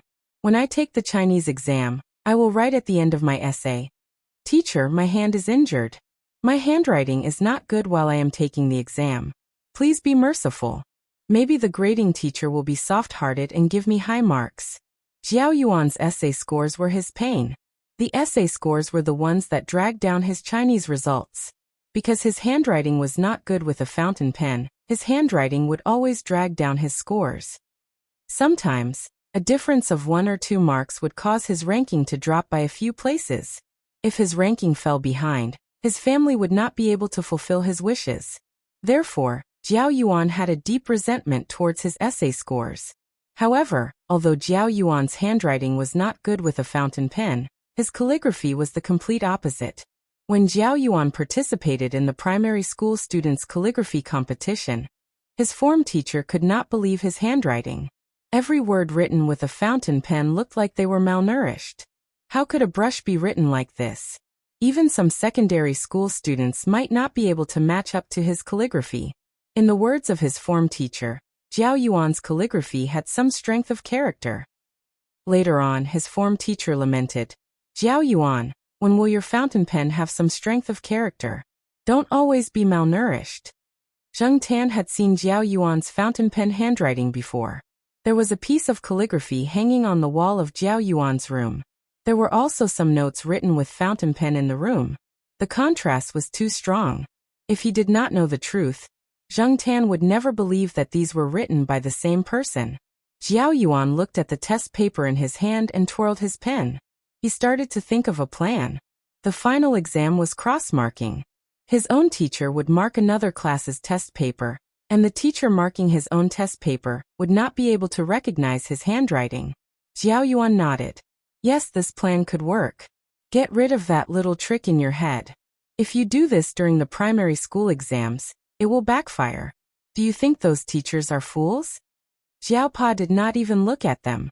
When he heard Jiao Yuan twirling his pen, he knew that this kid was starting to think dirty again. Oh, Jiao Yuan sighed and continued to mark the rest of the test paper. Do. The phone in the bedroom rang. Jiao Pa looked at the caller ID and the expression on his face became a lot calmer. Hello. Zheng Tan's hearing was much better than the two children's. The bedroom was not that big, and it was not that far away, so he could hear the conversation on the phone. It was a female voice. Most of the time, it was just the female talking. Occasionally, she would say a few words in English. Jiao Pa stood there with the phone in his hand and simply responded. He did not say much. Although Jiao Pa did not talk much, according to Zheng Tan's understanding, Jiao Pa was not usually so cold when talking on the phone. The other party mentioned her a few times, but Zheng Tan did not know who this her was referring to. The most the other party said was that she would send money and hoped that Jiao Pa could take care of her. After talking for a few minutes, Jiao Pa finally stopped saying oh, and okay. Instead he asked, "Do you want to talk to her?" The other party was silent for a while and said, "Okay, I have something to do here. I'm afraid I can't talk for more than a few minutes." Jiao Pa did not listen to the other party's whispers. He turned to look at little Pomelo, who was working on the calculator, and said, "Pomelo, your mother wants to talk to you." Zheng Tan's ears perked up. Little Pomelo's mother? The mother who was overseas and did not want to come back at all. She sent her 7-year-old daughter back to the country, so that she could enjoy herself outside? Zheng Tan did not think of Pomelo's mother at that moment. It was mainly because the words and the tone of the person who spoke were too distant. It was as if she was trying to evade something, and was afraid that Jiao Pa's people would stick to her. No wonder Jiao Pa had such a reaction. If Zheng Tan had been there, he would have started scolding. Unfortunately, Zheng Tan could not speak. He could only howl like a cat. Jiao Yuan did not continue marking the papers. He looked at little Pomelo with a sympathetic gaze. Little Pomelo spoke even less than Jiao Pa on the phone. She only said oh, and then that was it. The other party had hung up. Zheng Tan could not help but scratch his feet with his paw. Pomelo's mother only said 2 sentences. One was to ask little Pomelo, "Are you okay?" The other was to remind her, "Be good at Auntie's house." Little Pomelo pursed her lips and hung up the phone. She walked over and continued to work on the calculator to check the papers. After she was done, she made a tick on the papers to show that there was no mistake. The papers still had scratches left by Zheng Tan's cat paw. Alright, that's all for today. Jiao Pa clapped his hands and sorted the papers from Jiao Yuan and little Pomelo. "Oh yeah, Pomelo, your mother sent some money over to buy you a New Year's gift. What do you want to buy?" Little Pomelo thought for a while and answered, "A bicycle." "Me too." Jiao Yuan was excited. How could he forget about the bicycle? He would have to ride a bicycle after he entered junior high. He should have practiced in advance so that he could go racing with Xiong Xiong and the others. There were not many motorized vehicles in the school anyway. It was suitable for racing. Jiao Pa looked at Jiao Yuan. His expression did not change. "Rejected? Why? Your mother said that she would buy it during the summer break." Xiong Xiong, Suan, and the others are the same. They will not buy a bicycle in advance. The mothers had already discussed the matter of buying a bicycle. They had unanimously decided not to buy one for the time being. There was still half a year to go. If they bought one now, the children would go crazy again. They would buy it during the summer break. When the time came, they would go together. They had already chosen a shop. It was an acquaintance of Xiong Xiong's mother. They could get a discount together, and it would be easier to solve the problem of the bicycle. Jiao Yuan felt better when he heard that the others would be treated the same. For children of little Pomelo's age, they would definitely not buy a bicycle like Jiao Yuan and the others. She would buy a children's car. The place where they bought the bicycle was near the central department store. The three of them walked there in the afternoon. Zheng Tan did not follow them. It was almost the new year and there were many people there. It was inconvenient for Zheng Tan to follow them, so he decided to sleep at home. Or he squatted in the kitchen and watched Jiao Ma prepare some New Year's food, such as fried rice balls, fried lotus root, and braised food. When Zheng Tan was squatting there, Jiao Ma would occasionally pass him a freshly fried meatball. Zheng Tan chewed the meatball in his mouth. He felt that his days were so good. This was the so-called life where he could just open his mouth and sleep when he was full. He did not have to worry about anything. The three of them left quickly and returned quickly. When they returned, Jiao Pa was carrying a pink and purple children's car that had been assembled. Choosing a children's car was not easy. Don't think that it would be safe just because there were two protective wheels on the back wheels. It also depended on the size of the handbrake on the car. If the handbrake was too big, the child would not be able to hold the handbrake tightly and would not be able to stop the car. It also depended on whether the braking force was too strong and whether the chain cover was well covered. Only then could the child's chances of injury be reduced. Therefore, Jiao Pa asked little Pomelo to choose the car and test it herself. After testing the car, little Pomelo requested to change it to a bigger basket. The original basket was too small. Although the big basket did not look as good as the original, little Pomelo liked it. Jiao Pa and Jiao Yuan could also guess the reason for such a big basket, so they did not object. Yo, this car is quite beautiful. Jiao Ma came out of the kitchen wearing an apron. When she saw the basket, she smiled and said, "Is this specially prepared for black charcoal?" "Yes." Little Pomelo nodded and then looked at Zheng Tan. Zheng Tan wagged his tail and walked over to the basket and jumped on it. Because it was a children's car, it was not as high as Jiao Pa's electric car. Zheng Tan felt that it was quite close to the ground. Fortunately, the space in the basket was not bad, and it was not uncomfortable to squat inside. It would be best if he could put a plush cushion inside. As Zheng Tan was thinking, little Pomelo took out a plush hat and said, "It will be better if you put this on." The wheels were covered with dust. Jiao Pa and Jiao Yuan came back with little Pomelo, who was riding for the first time. With the protection wheels, the balance was stable. She could be cooked after a few pedals. Looking at little Pomelo riding, Jiao Yuan was so envious that he wanted to drag one of the parked bicycles to practice. However, no matter how he thought about it, he did not want to ride little Pomelo's children's car. If a man rode this kind of car, it would be a joke. After getting a car, little Pomelo would ride a few laps downstairs every day. Zheng Tan would squat in the basket, and with the plush hat, he did not feel cold. Once, Huang saw Zheng Tan squatting in the basket and jumped up, but he was slapped down by Zheng Tan. Outside cats were not allowed to enter private cat territory. There were not many children in the courtyard who had their own bicycles. When they saw little Pomelo riding, they were all envious. They asked their families to buy one for them, and if their families did not buy one, they would come over to borrow little Pomelo's bicycle. In the end, they were scared away by Zheng Tan. Therefore, within 2 days, all the children in the courtyard knew that there was always a fierce black cat on Guyuzi's basket. It was said that it would scratch children. Gradually, even without Jiao Yuan's intervention, no one dared to touch little Pomelo's bicycle. In the beginning, little Pomelo only rode her bicycle in the courtyard. Later, she began to ride her bicycle outside the courtyard. She did not want to attract hatred in the courtyard. There were too many people who were jealous of her. The Jiao Pa followed behind her and watched. The temperature had risen in the past 2 days, and the snow had almost melted. There was no need to worry that the road would be icy and slippery. After a few times, the Jiaopa was relieved. Although little Pomelo was young, she was very sensible. A sensible child would be doted on, and adults would be more tolerant of anything. Everyone in the family could see that little Pomelo was not in a good mood recently. It was probably because of her mother's phone call. Therefore, no one said anything when little Pomelo rode her bicycle outside the courtyard every day. Today, little Pomelo rode her bicycle outside the courtyard after lunch as usual. Her children's bicycle was locked next to the Jiaopa's electric bicycle. She did not want to tire herself out by carrying it up and down every day. Moreover, there was not much space in the house, so it was inconvenient to leave it at home. The Jiaopa did not ride his electric bicycle. He followed behind and watched. Little Pomelo rode her bicycle slowly. The Jiaopa could catch up with her in a few steps. Not long after, the Jiaopa's phone rang. Yuanzi was looking for him and asked him to go to the company. The Jiaopa reminded little Pomelo not to ride too far and to go home after a while. The Jiaopa left after getting the assurance.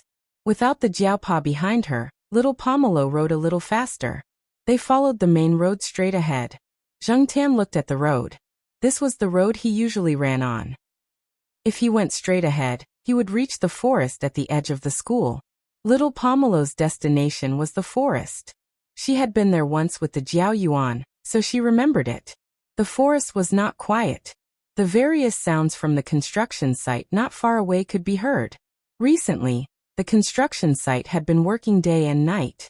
The workers were anxious to go home for the new year and finish their work as soon as possible. Little Pomelo rode towards the forest for a while. She did not want to go deeper. The adults had said many times that this area was not safe. Although it was daytime, little Pomelo did not want to go in and take a look. Therefore, she turned around and prepared to go home. Just as she was about to turn, a child's cry came from the forest. There was also the sound of a dog barking. Zheng Tan could tell who the dog was. The guard dog at the side door was a German Shepherd. It was brought here not long ago and was 4 months old. It usually came to the forest to play and fought with Zheng Tan. However, after it became familiar with Zheng Tan, it did not cause too much trouble when it saw Zheng Tan. Sometimes, it would run around the forest with Zheng Tan. As long as its owner whistled, it would quickly run back. However, what happened at this time? Did it scare the child? Little Pomelo hesitated for a moment. She parked the car and locked it. She took out the rolling pin from her small backpack. This was the toy that the Jiao Yuan had discarded after getting the toy gun. When little Pomelo was about to ride out, the Jiao Yuan stuffed it into her backpack. Chapter 44. In fact, Zheng Tan didn't approve of little Pomelo going into the woods. Even if it was daytime, he had seen too many dark things in the woods. Perhaps after the completion of the new buildings around the area, the teachers and students would feel safe again. There were many deciduous trees in the woods, but there were also many evergreen trees. However, secluded places would always give people a feeling of darkness.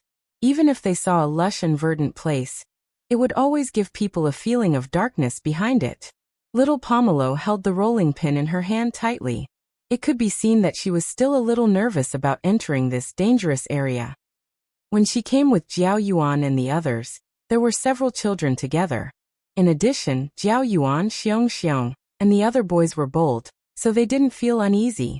However, although she was alone now, perhaps because Zheng Tan was leading the way, she was not as nervous as the other children when they came in alone. Zheng Tan listened to the sound coming from the other side. It was the sound of 2 children, girls, with a strong sense of fear and anxiety. Mixed in with the sound of the 2 children, there was also the barking of the blackback. At first, Zheng Tan felt that it didn't show any aggression, but gradually, the barking of the blackback changed a little, and it began to become impatient. Children who had never raised a dog and didn't understand dogs couldn't judge their mood from the different barks and behaviors of dogs. In fact, compared to cats, it was generally easier to understand the thoughts of dogs than cats. Zheng Tan didn't understand before, but after becoming a cat, he often spent time with cats and dogs. He could also accumulate some experience from daily life. The blackback didn't take the initiative to attack people, and its barks didn't show any morbid madness. Besides these 3 sounds, There were no other human or animal sounds. So Zheng Tan speculated that the two children must have offended it somehow.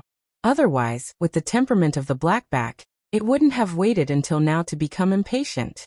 In order to confirm that there were no other threats, Zheng Tan sniffed around. There was no smell of strangers. Because of the recent holidays, no students came here for a long time. The workers at the construction site wouldn't come here either. When they were tired, they would find a place to smoke. They definitely wouldn't be in the forest area. There were signs around that said no smoking here. If they were caught by the school, they wouldn't be able to get away with it. After confirming, Zheng Tan was relieved. It was just two children and a dog, and it was a familiar dog. There was nothing to be afraid of. When he finally saw the two small figures, Zheng Tan was completely relieved. The two children didn't have any obvious injuries. At most, they might have sprained their feet and couldn't walk for a while. Otherwise, the first reaction of the children would have turned around and run when they saw the dog barking at them. The two little girls didn't look much older than little Pomelo. One of them was sitting on the ground with neat bangs and dressed like a fur ball. When she saw little Pomelo, it was as if she saw her mother. Her eyes were filled with tears, and she reached out for help and comfort. The other girl in a pink cotton-padded jacket was next to Fur Ball. She didn't look like she was injured. She was waving a branch at the blackback not far away, trying to drive it away. When the girl in the pink cotton-padded jacket saw little Pomelo, she said, "Is your family's adult around?" Quickly asked the adult to come and help drive this dog away. Little Pomelo shook her head. There were no adults around. Seeing little Pomelo shake her head, the two girls suddenly became depressed. There were no adults around. How could they drive the dog away? Furball. The girl covered her injured finger and trembled as she looked at the dog a few steps away. Although the dog was still underage and wasn't considered a big dog, it was bigger than the Chihuahua and Corgi in their yard.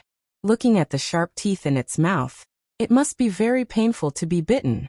When the blackback noticed little Pomelo and Zheng Tan coming over, it only glanced at them and then continued to bark at the two children. The barking became more and more urgent, but none of the children here knew what it was trying to say. Zheng Tan looked around and then looked at the blackback.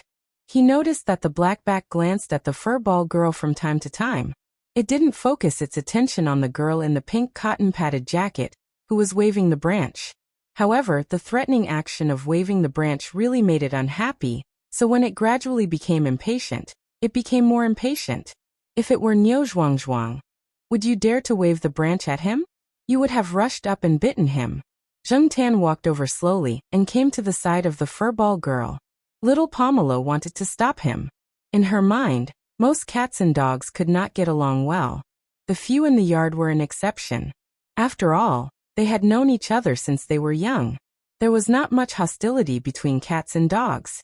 However, the dogs outside the yard were different. Seeing that her own black cat's actions did not cause the dog to rush over, little Pomelo was relieved. At the same time, she also moved over, holding the rolling pin in her hand. Zheng Tan circled around the furball girl. As she circled around, she also paid attention to the gaze of the German shepherd. Finally, Zheng Tan turned sideways and squeezed the furball child. "What is your cat doing? Tell your cat to go away. These are the new clothes that my uncle bought for me. It's very expensive." The furball girl looked at little Pomelo. "It wants you to move. You want me to move. Don't you know I sprained my foot? It hurts so much." Little Pomelo was about to say something, but Zheng Tan had already found the source of the disaster. Pushing aside the corner of the furry jacket, Zheng Tan saw a yellow plastic frisbee. The frisbee had the bite marks and smell of the blackback. "This is it." Zheng Tan pulled the frisbee out. After seeing Zheng Tan's actions, the blackback wanted to rush over.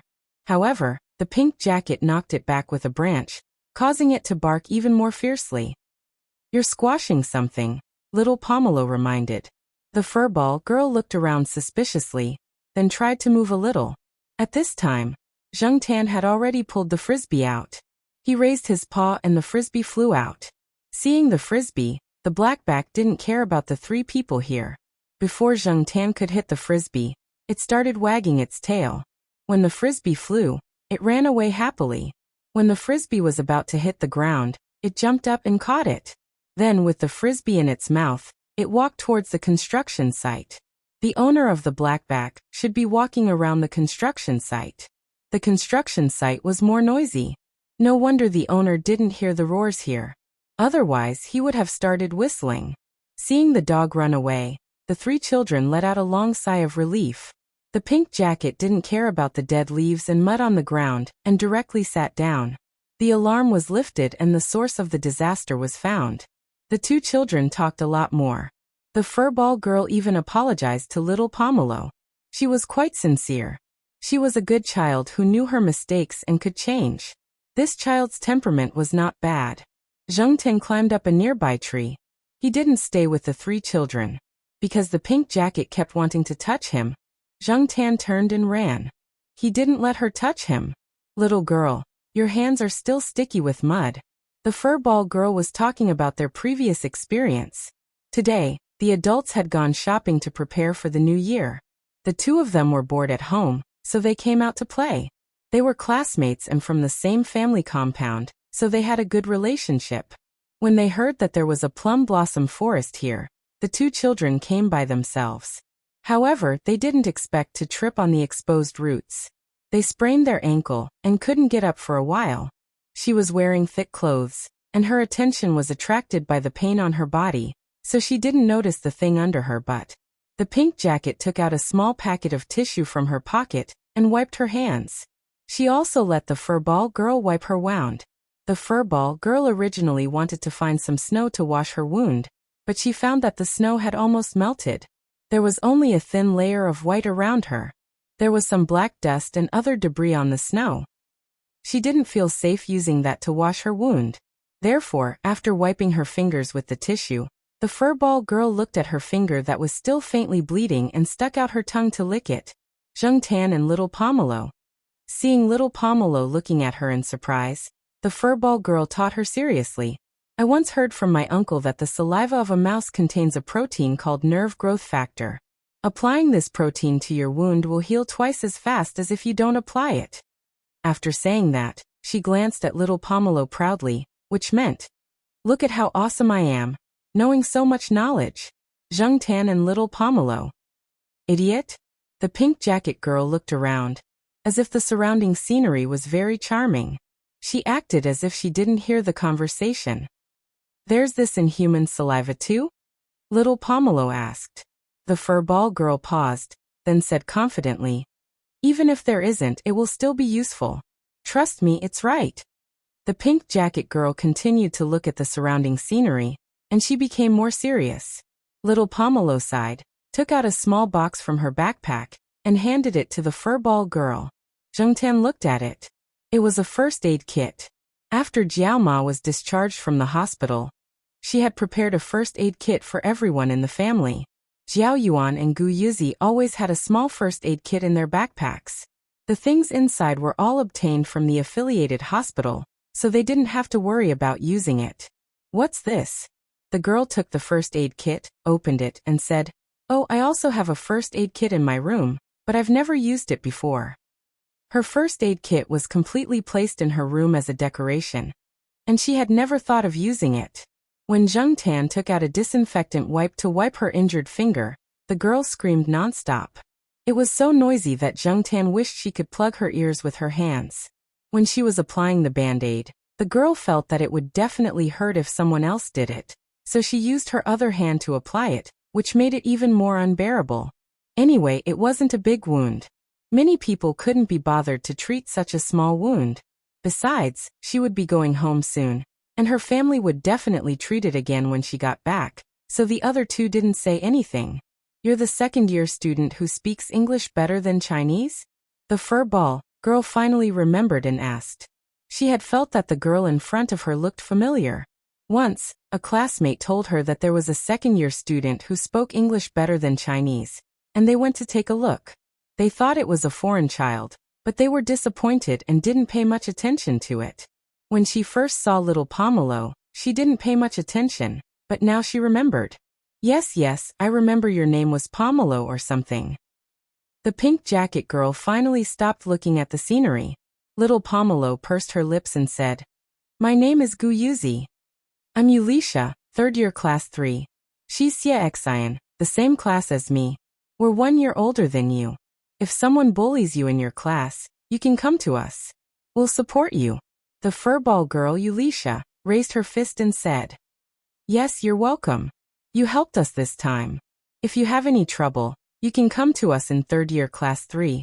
Just say your name, and the others will know. Xie Xian nodded. Little Pomelo was silent. In fact, she wanted to say that she would skip a grade next year, so that she would be in the same grade as them. However, little Pomelo said that she should keep a low profile, so after thinking about it, she didn't say anything. After resting for a while, little Pomelo and Xie Xian helped Ulisha out. After they were out of the forest, little Pomelo let Ulisha sit in the back seat of the car, and the two of them worked together to push the car. Zhengtan followed next to them. This time he didn't jump into the basket, so as not to add more burden to them. After arriving at a school supermarket, Xie Xian went in and called her family. There were acquaintances there, so even if she didn't have money, she could still borrow the phone.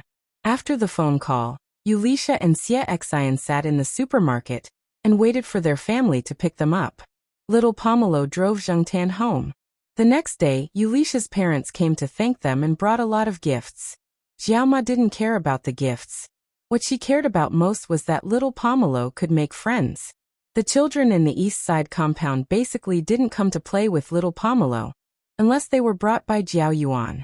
Although Ulisha and Xie Xian were from the West Side compound, the two residences weren't too far apart. At least they could occasionally interact with the children. Playing with the cat alone wasn't a long-term solution. People had to learn to communicate. 2 days before New Year's Eve, Jiao Yuan closed the door and practiced calligraphy in his room. If he was at home this year, Jiao Yuan was going to write couplets himself. He hadn't written in a long time, so he was a bit rusty, so he stayed in his room to practice. At noon, when Jiao Yuan was sleeping, Zhengtan climbed in through the window to take a look. This little brat was quite serious. It was the posture, and he wasn't playing around. When Jiao Yuan woke up, he saw Zhengtan in his room. On a whim, after he finished writing the couplet, he dragged Zhengtan to put 3 cat paw prints on the couplet, 1 each on the upper and lower couplet, and 1 on the horizontal scroll. Because of this, Zhengtan had ignored him for 2 days. It was difficult to wash off the ink stains. Although the ink stains were black and the color could not be seen, Zhengtan could smell the thick ink stains when he raised his paw. Even using little Pomelo's fruit hand soap was useless. The day before New Year's Eve, Zhengtan went out for a walk. Many stores around the school were closed. Compared to the situation at the shopping center, the alleys from the school to Xiaoguo's pet center were much quieter. There were even very few cats. Zhengtan heard from some people around that there were many people catching cats during New Year's Eve. A few cats around the area had disappeared. They must have been tricked and sold.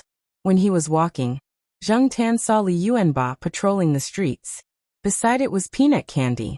He didn't know if it was because Peanut Candy had only given birth to 1 cub, but when it was born, it was bigger than other cats of the same age. It also grew faster.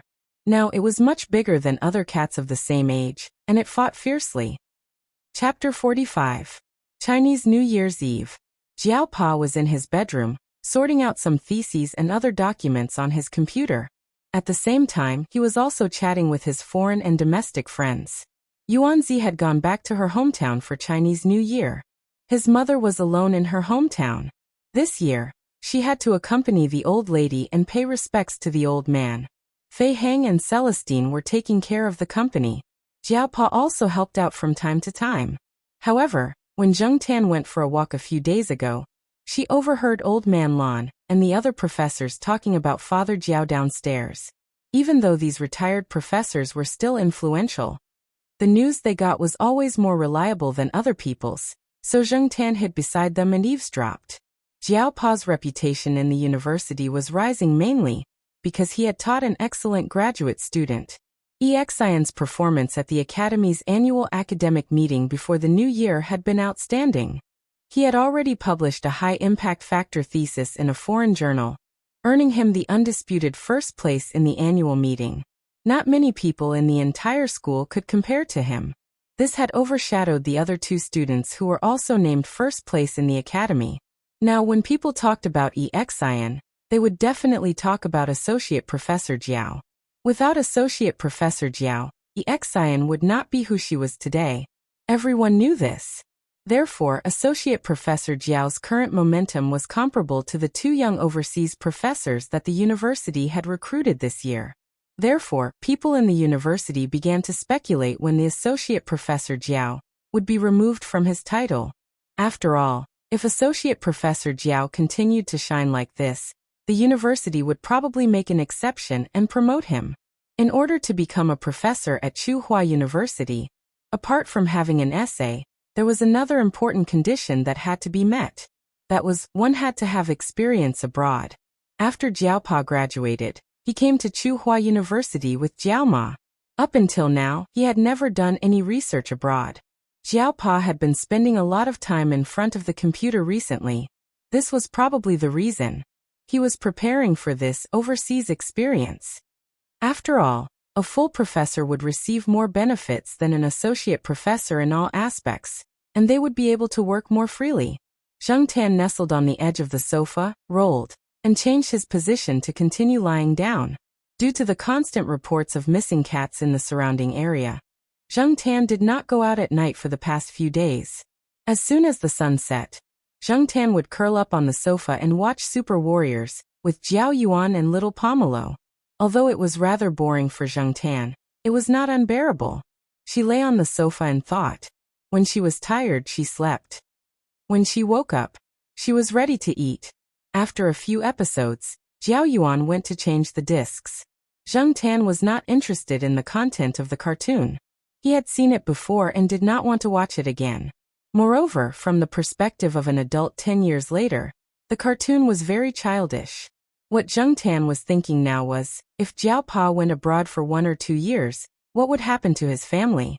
Jiao Ma's burden would definitely increase a lot. No, it seemed like there was still Exian, and the new graduate students who would be accepted after the new year could help out. On the TV, the yellow leopard was running and suddenly jumped up and turned into a robot. At the same time it shouted, "Yellow Leopard Warrior, transform!" Zheng Tan was thinking about his own thoughts when he was suddenly pulled up by Jiao Yuan. "Black Cat Warrior, transform!" Jiao Yuan shouted. "Zheng Tan, transform your face into a pile of sh*t. This idiot child." Slapping Jiao Yuan's hand away, Zheng Tan stepped on his pants and walked over him to little Pomelo's side. He ignored the excited Jiao Yuan. When little Pomelo was watching the TV, she was still helping Zheng Tan scratch his chin and comb his hair.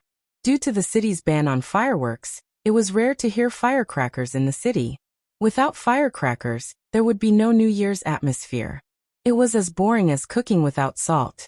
However, in recent years the policy had been relaxed. Sometimes there would be restrictions. Some businesses in commercial plazas and other places would apply to set off fireworks. For example, on the 6th day of the new year, there would be a fireworks event organized by businesses in the central department store. Jiao Pa said that he would bring the 2 children to watch it. As for the days before the 6th day of the new year, Jiao Yuan would not be able to enjoy the firecrackers.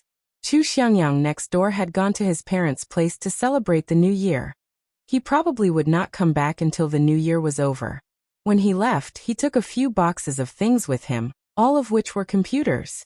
General had followed its owner to the south a long time ago. It did not like the cold and humid winter here. It would probably wait until spring to return. De Pang and the old lady were not here for the new year. Old man Lan and his wife on the 3rd floor stayed in the family building. Lan Tianju's parents were there too. They would leave after the New Year's Eve dinner. Zheng Tan did not have much of an impression of the new year. He could not remember how he spent the new year in the past. Maybe he spent it in bars, or maybe he spent it with a group of friends. Now that he tried to remember, he suddenly felt that it was unreal. Who would have thought that he would turn from a human into a cat after waking up? Not long after the New Year's Eve dinner, Celestine, who was staying at the company, called to congratulate him on the new year. The Jiao Pa answered the call. After the two of them finished talking, the Jiao Pa asked Zheng Tan to answer the call. Zheng Tan jumped onto the desk next to him, puzzled. The Jiaopa placed the phone next to Zheng Tan's feet. Zheng Tan leaned over to listen. Celestine's voice came from the other side. Black Charcoal, Senior Walnut wants me to congratulate you on his behalf. Happy New Year. Zheng Tan pulled his ears and breathed heavily through his nose, indicating that he understood. Why don't you call out? It's the new year and you're going to do it like that? Celestine said. My comrades are all listening. How embarrassing would it be if I don't? After a pause, Zheng Tan finally gave him face and called out, "Awoo." Ha ha ha ha, Celestine. It seems like you're talking to a dog. I thought it was Teacher Jiao's child. But this dog reminds me of the old wolfhound in the team that could answer the phone. Celestine's comrade's voice came from the other side of the phone. It's not a dog. I'm talking to a cat. Celestine explained, then said into the phone, Black Charcoal, they don't believe you. Why don't you meow? Awoo. Meow my ass. Zheng Tan raised his paw and hung up. Then he went back to the sofa to wait for the New Year's Eve with the Jiao Ma and the two children. At the company, Celestine listened to the beeping sound from the phone and scolded jokingly. F***CK, this temper is still as bad as ever. Celestine's comrade next to him thought for a moment and asked, That sound just now, was it really a cat? It's true. If you don't believe me, you can ask my senior. Celestine handed the phone to the other comrade who hadn't made a call yet. They had a landline here, but there were too many people who wanted to make a call, so they were all waiting in line. Celestine didn't care about the phone bill, and also offered his phone to those who didn't have a phone. On the other side, Zheng Tan accompanied them to watch the New Year's Eve for a while. When little Pomelo went back to her room to sleep, he followed her. For a cat, it was normal to spend most of the 24 hours in a day sleeping, so Zheng Tan didn't have any psychological burden at all. During the first lunar month, Zheng Tan had nothing to do with visiting relatives. However, as a cat, the thing she hated the most was those naughty little kids coming over to pull her tail. In order to avoid trouble, Zheng Tan would run out to play when there were guests at home.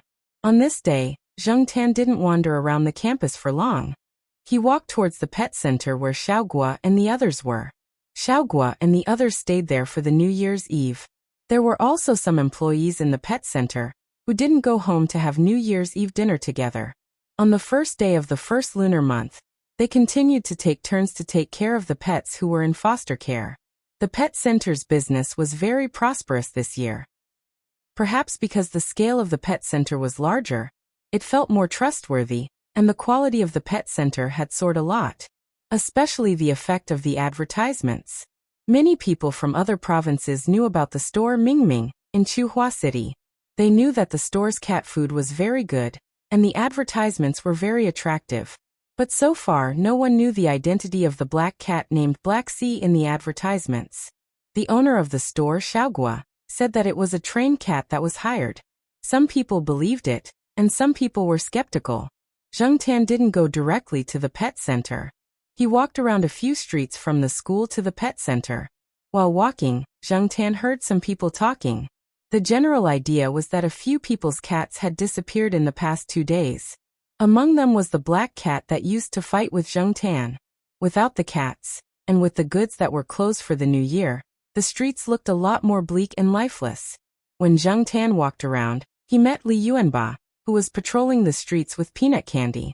The swallow was definitely not in the pet center for the new year, but Li Yuanba still stayed in the pet center. Anyway, the swallow would come back in a few days, so there was no need to move its nest here and there. Seeing Zheng Tan, Peanut Candy, who was walking beside Li Yuanba with a serious face, made a rare meow sound and greeted Zheng Tan. Xiaogua once joked that Zheng Tan was like Peanut Candy's father. Otherwise, why would Peanut Candy not care about the other cats in the store? But when it saw Zheng Tan, it would meow a few times and occasionally roll around in front of Zheng Tan. These things didn't happen even in front of the swallow, so sometimes the swallow was jealous of Zheng Tan, who raised them. Zheng Tan didn't even lick his own fur, so he definitely wouldn't lick Peanut Candy's fur, nor would it meow.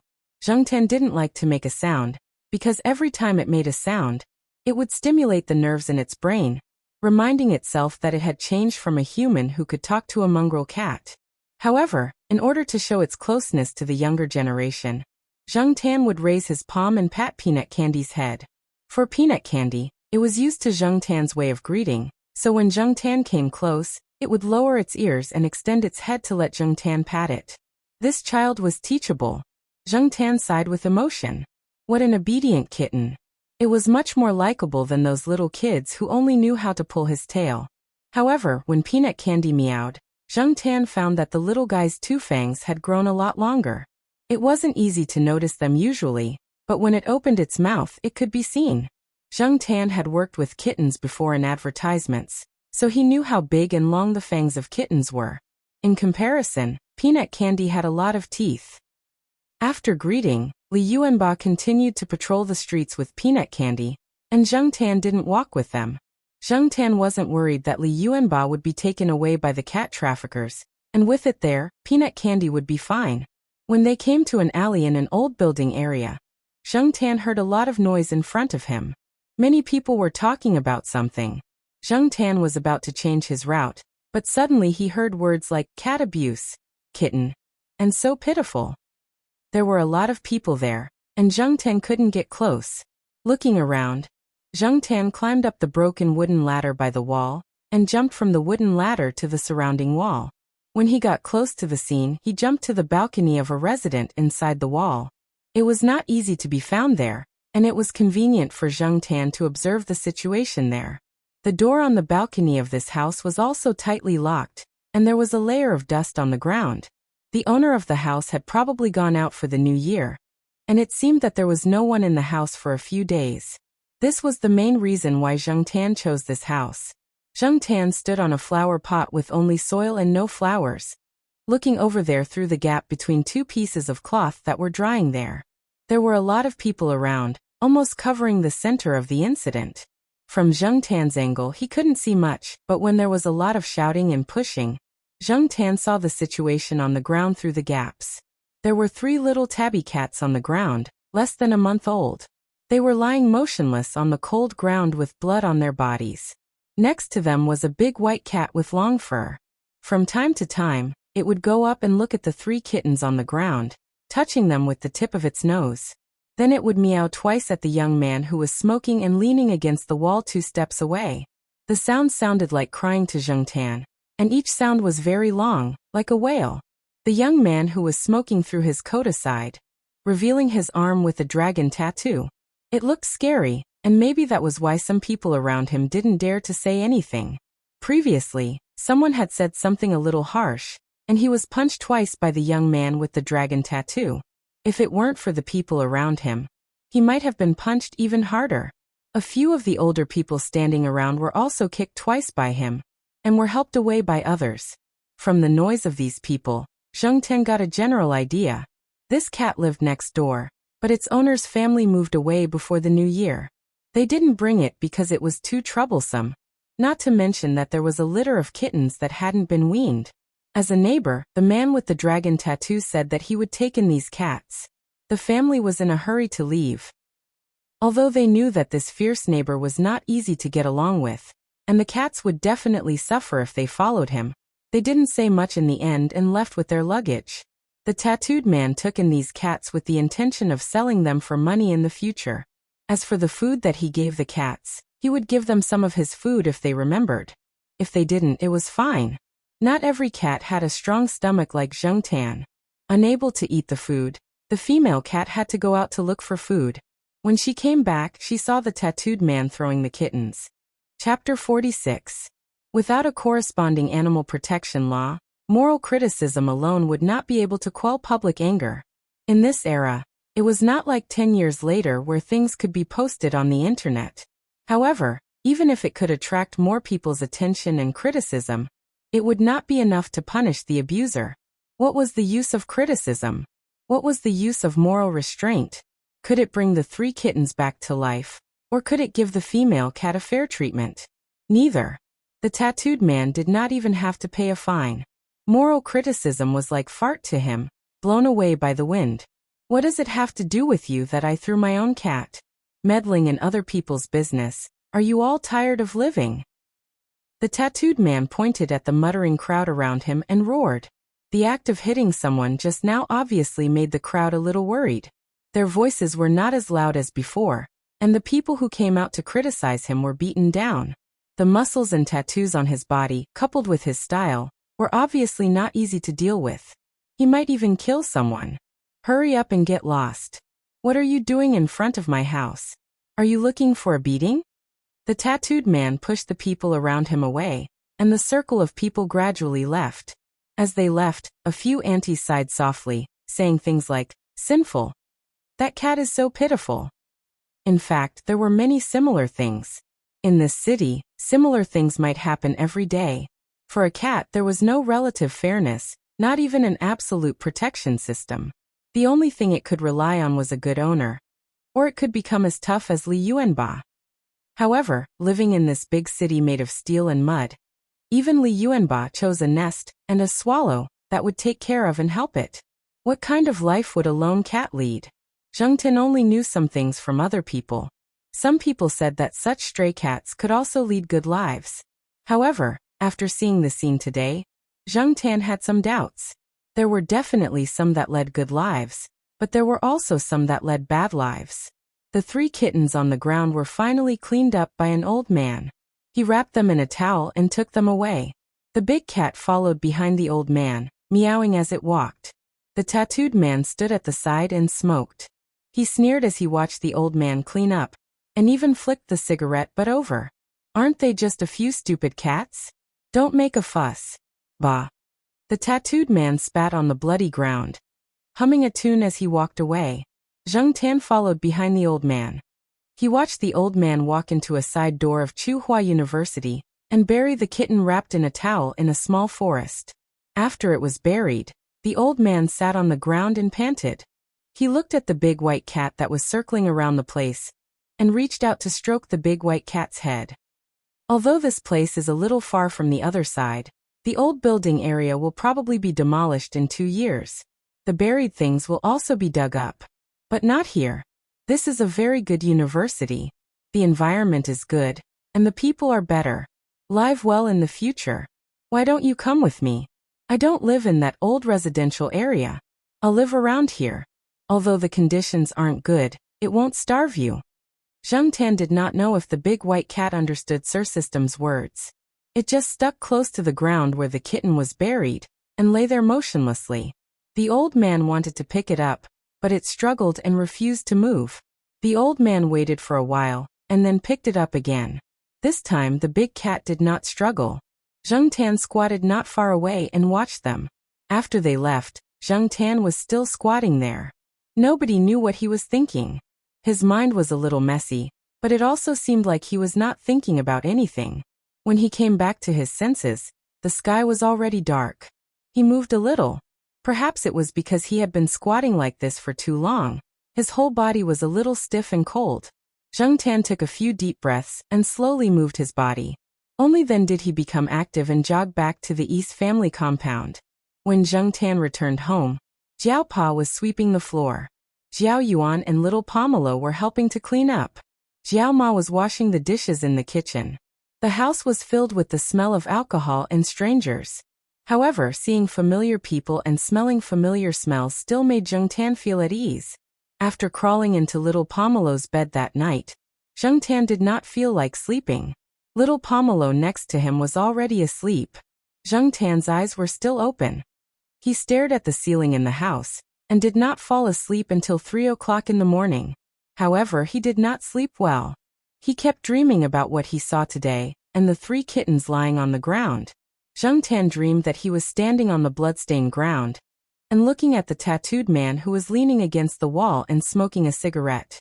The 3 kittens were lying next to him.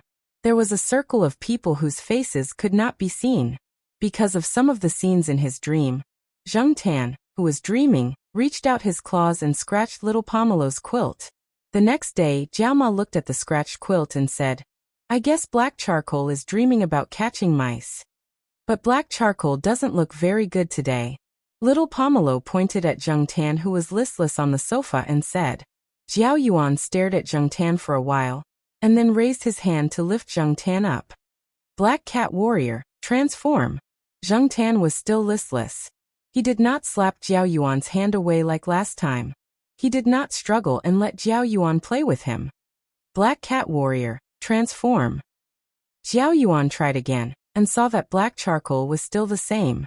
He hurriedly said to Jiao Ma, "Mom, something is wrong with black charcoal." Jiao Ma did not have time to mend the quilt. She quickly lifted Zheng Tan up and looked at him. "Black charcoal, what's wrong with you?" Zheng Tan groaned weakly.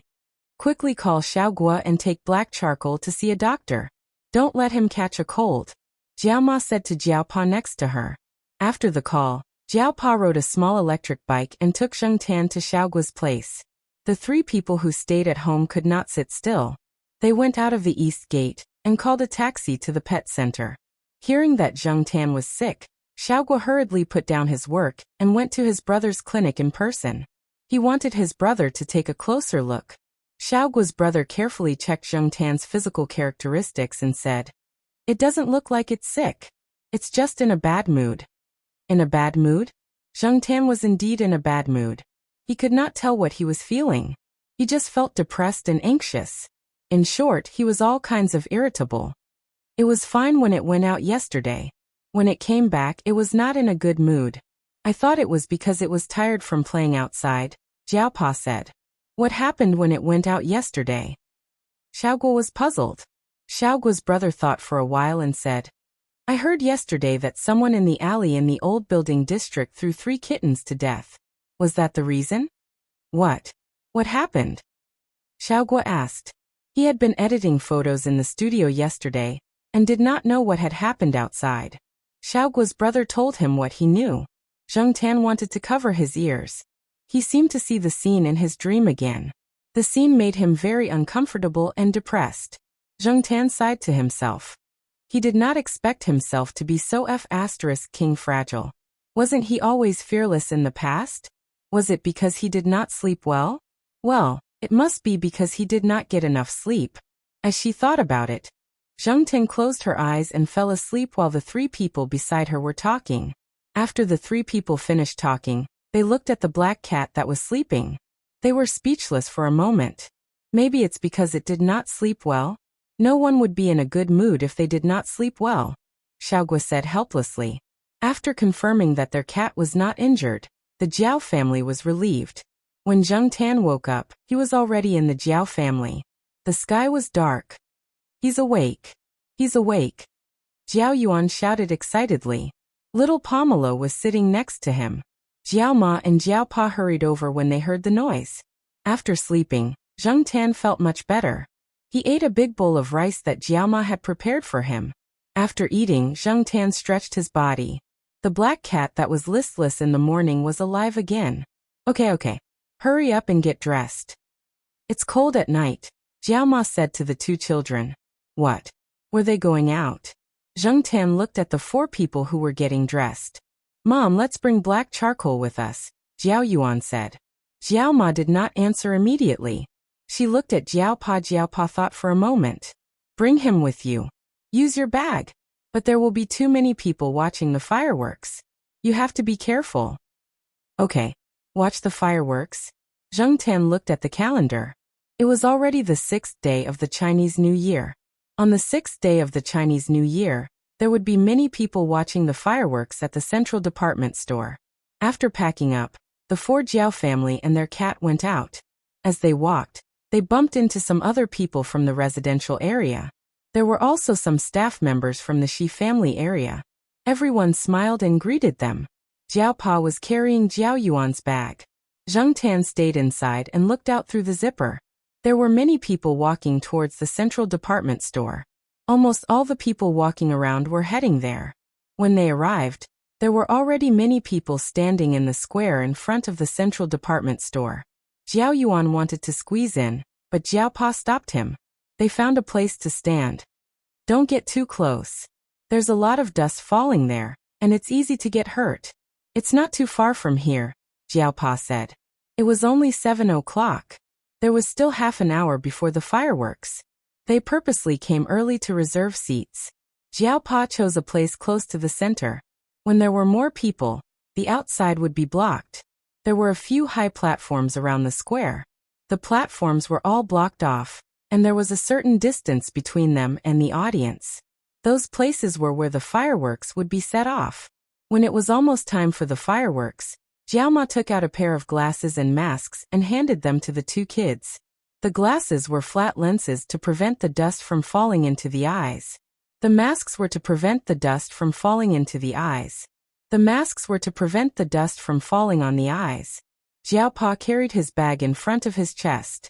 He and Jiaoma stood in the middle to protect the two kids. Zheng Tan looked around curiously through the zipper of his bag. There were people everywhere. It was much denser than when they first arrived. Suddenly, all the street lights in the square went out. As the lights went out, the people in the square went silent. Then they started whispering again. This was the prelude to the fireworks. After the lights went out, Zheng Tan's entire head was exposed. There was no light at this time. No one would expect someone to bring a cat to watch the fireworks. Boom! A huge firework bloomed in the sky, opening the curtains. Boom! Boom! The roar of the fireworks was endless. Zheng Tan looked up at the sky. Because they were close, the fireworks looked like they were blooming above their heads. The people standing below seemed to be about to be burned by the falling sparks. These sparks gradually died out as they approached the crowd below. In the end, only some dust fell down. Each spark looked weak and monotonous, but when these sparks gathered together, they had an irresistible charm.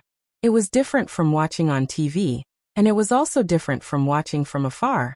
The blooming fireworks dominated all the light in the sky at this moment. It was bright and colorful. For the people standing below, this colorful scene seemed to be within reach. Zheng Tan felt that the frustration in his heart seemed to explode with the sound of the fireworks. It shattered and disappeared with the night wind. Suddenly, he felt like he was enlightened. Of course, if you ignored the falling dust and the pungent smell, it would be better. Not far from them, a parent was afraid that his child would run around, so he held him in his arms. Some dust might have gotten into the child's eyes. He lowered his head and rubbed his eyes. When he opened them again to look around, he saw the cat's head on the Jiaopa's school bag hanging in front of his chest. The cat's ears were still bouncing because of the falling dust. "Dad, there's a cat." However, the child's voice was drowned out by the roar of the fireworks. Only his father heard a little. "What? Your eyes still hurt. Come, let me blow on them." The child slapped his father away. "There's a cat." Yes, there are fireworks. Look, the fireworks are so beautiful." The child was speechless. When the fireworks finally stopped, the crowd gradually began to disperse. The Jiaopa waited for the crowd to disperse before he began to walk out. The Jiaoyuan and little Pomelo were still excited. On the way home, they kept talking about which fireworks were beautiful. The firefighters must be very busy today. The Jiaoma sighed. When they got home, everyone had a strong smell on them. They scrubbed hard. Zheng Tan also took a long bath. After the bath and drying his fur, Zheng Tan crawled into little Pomelo's bed. Little Pomelo wrote a diary entry before going to bed. Similar to the previous entries, after she finished writing, she would press Zheng Tan's paw on the paper and draw a circle around it. Then, she would add a few more strokes. Therefore, in most of the entries, there was a drawing of a cat's paw at the end. After little Pomelo turned off the lights and went to bed, Zheng Tan poked his head out of the blanket. He stretched out his hand and revealed the sharp claws that he had retracted.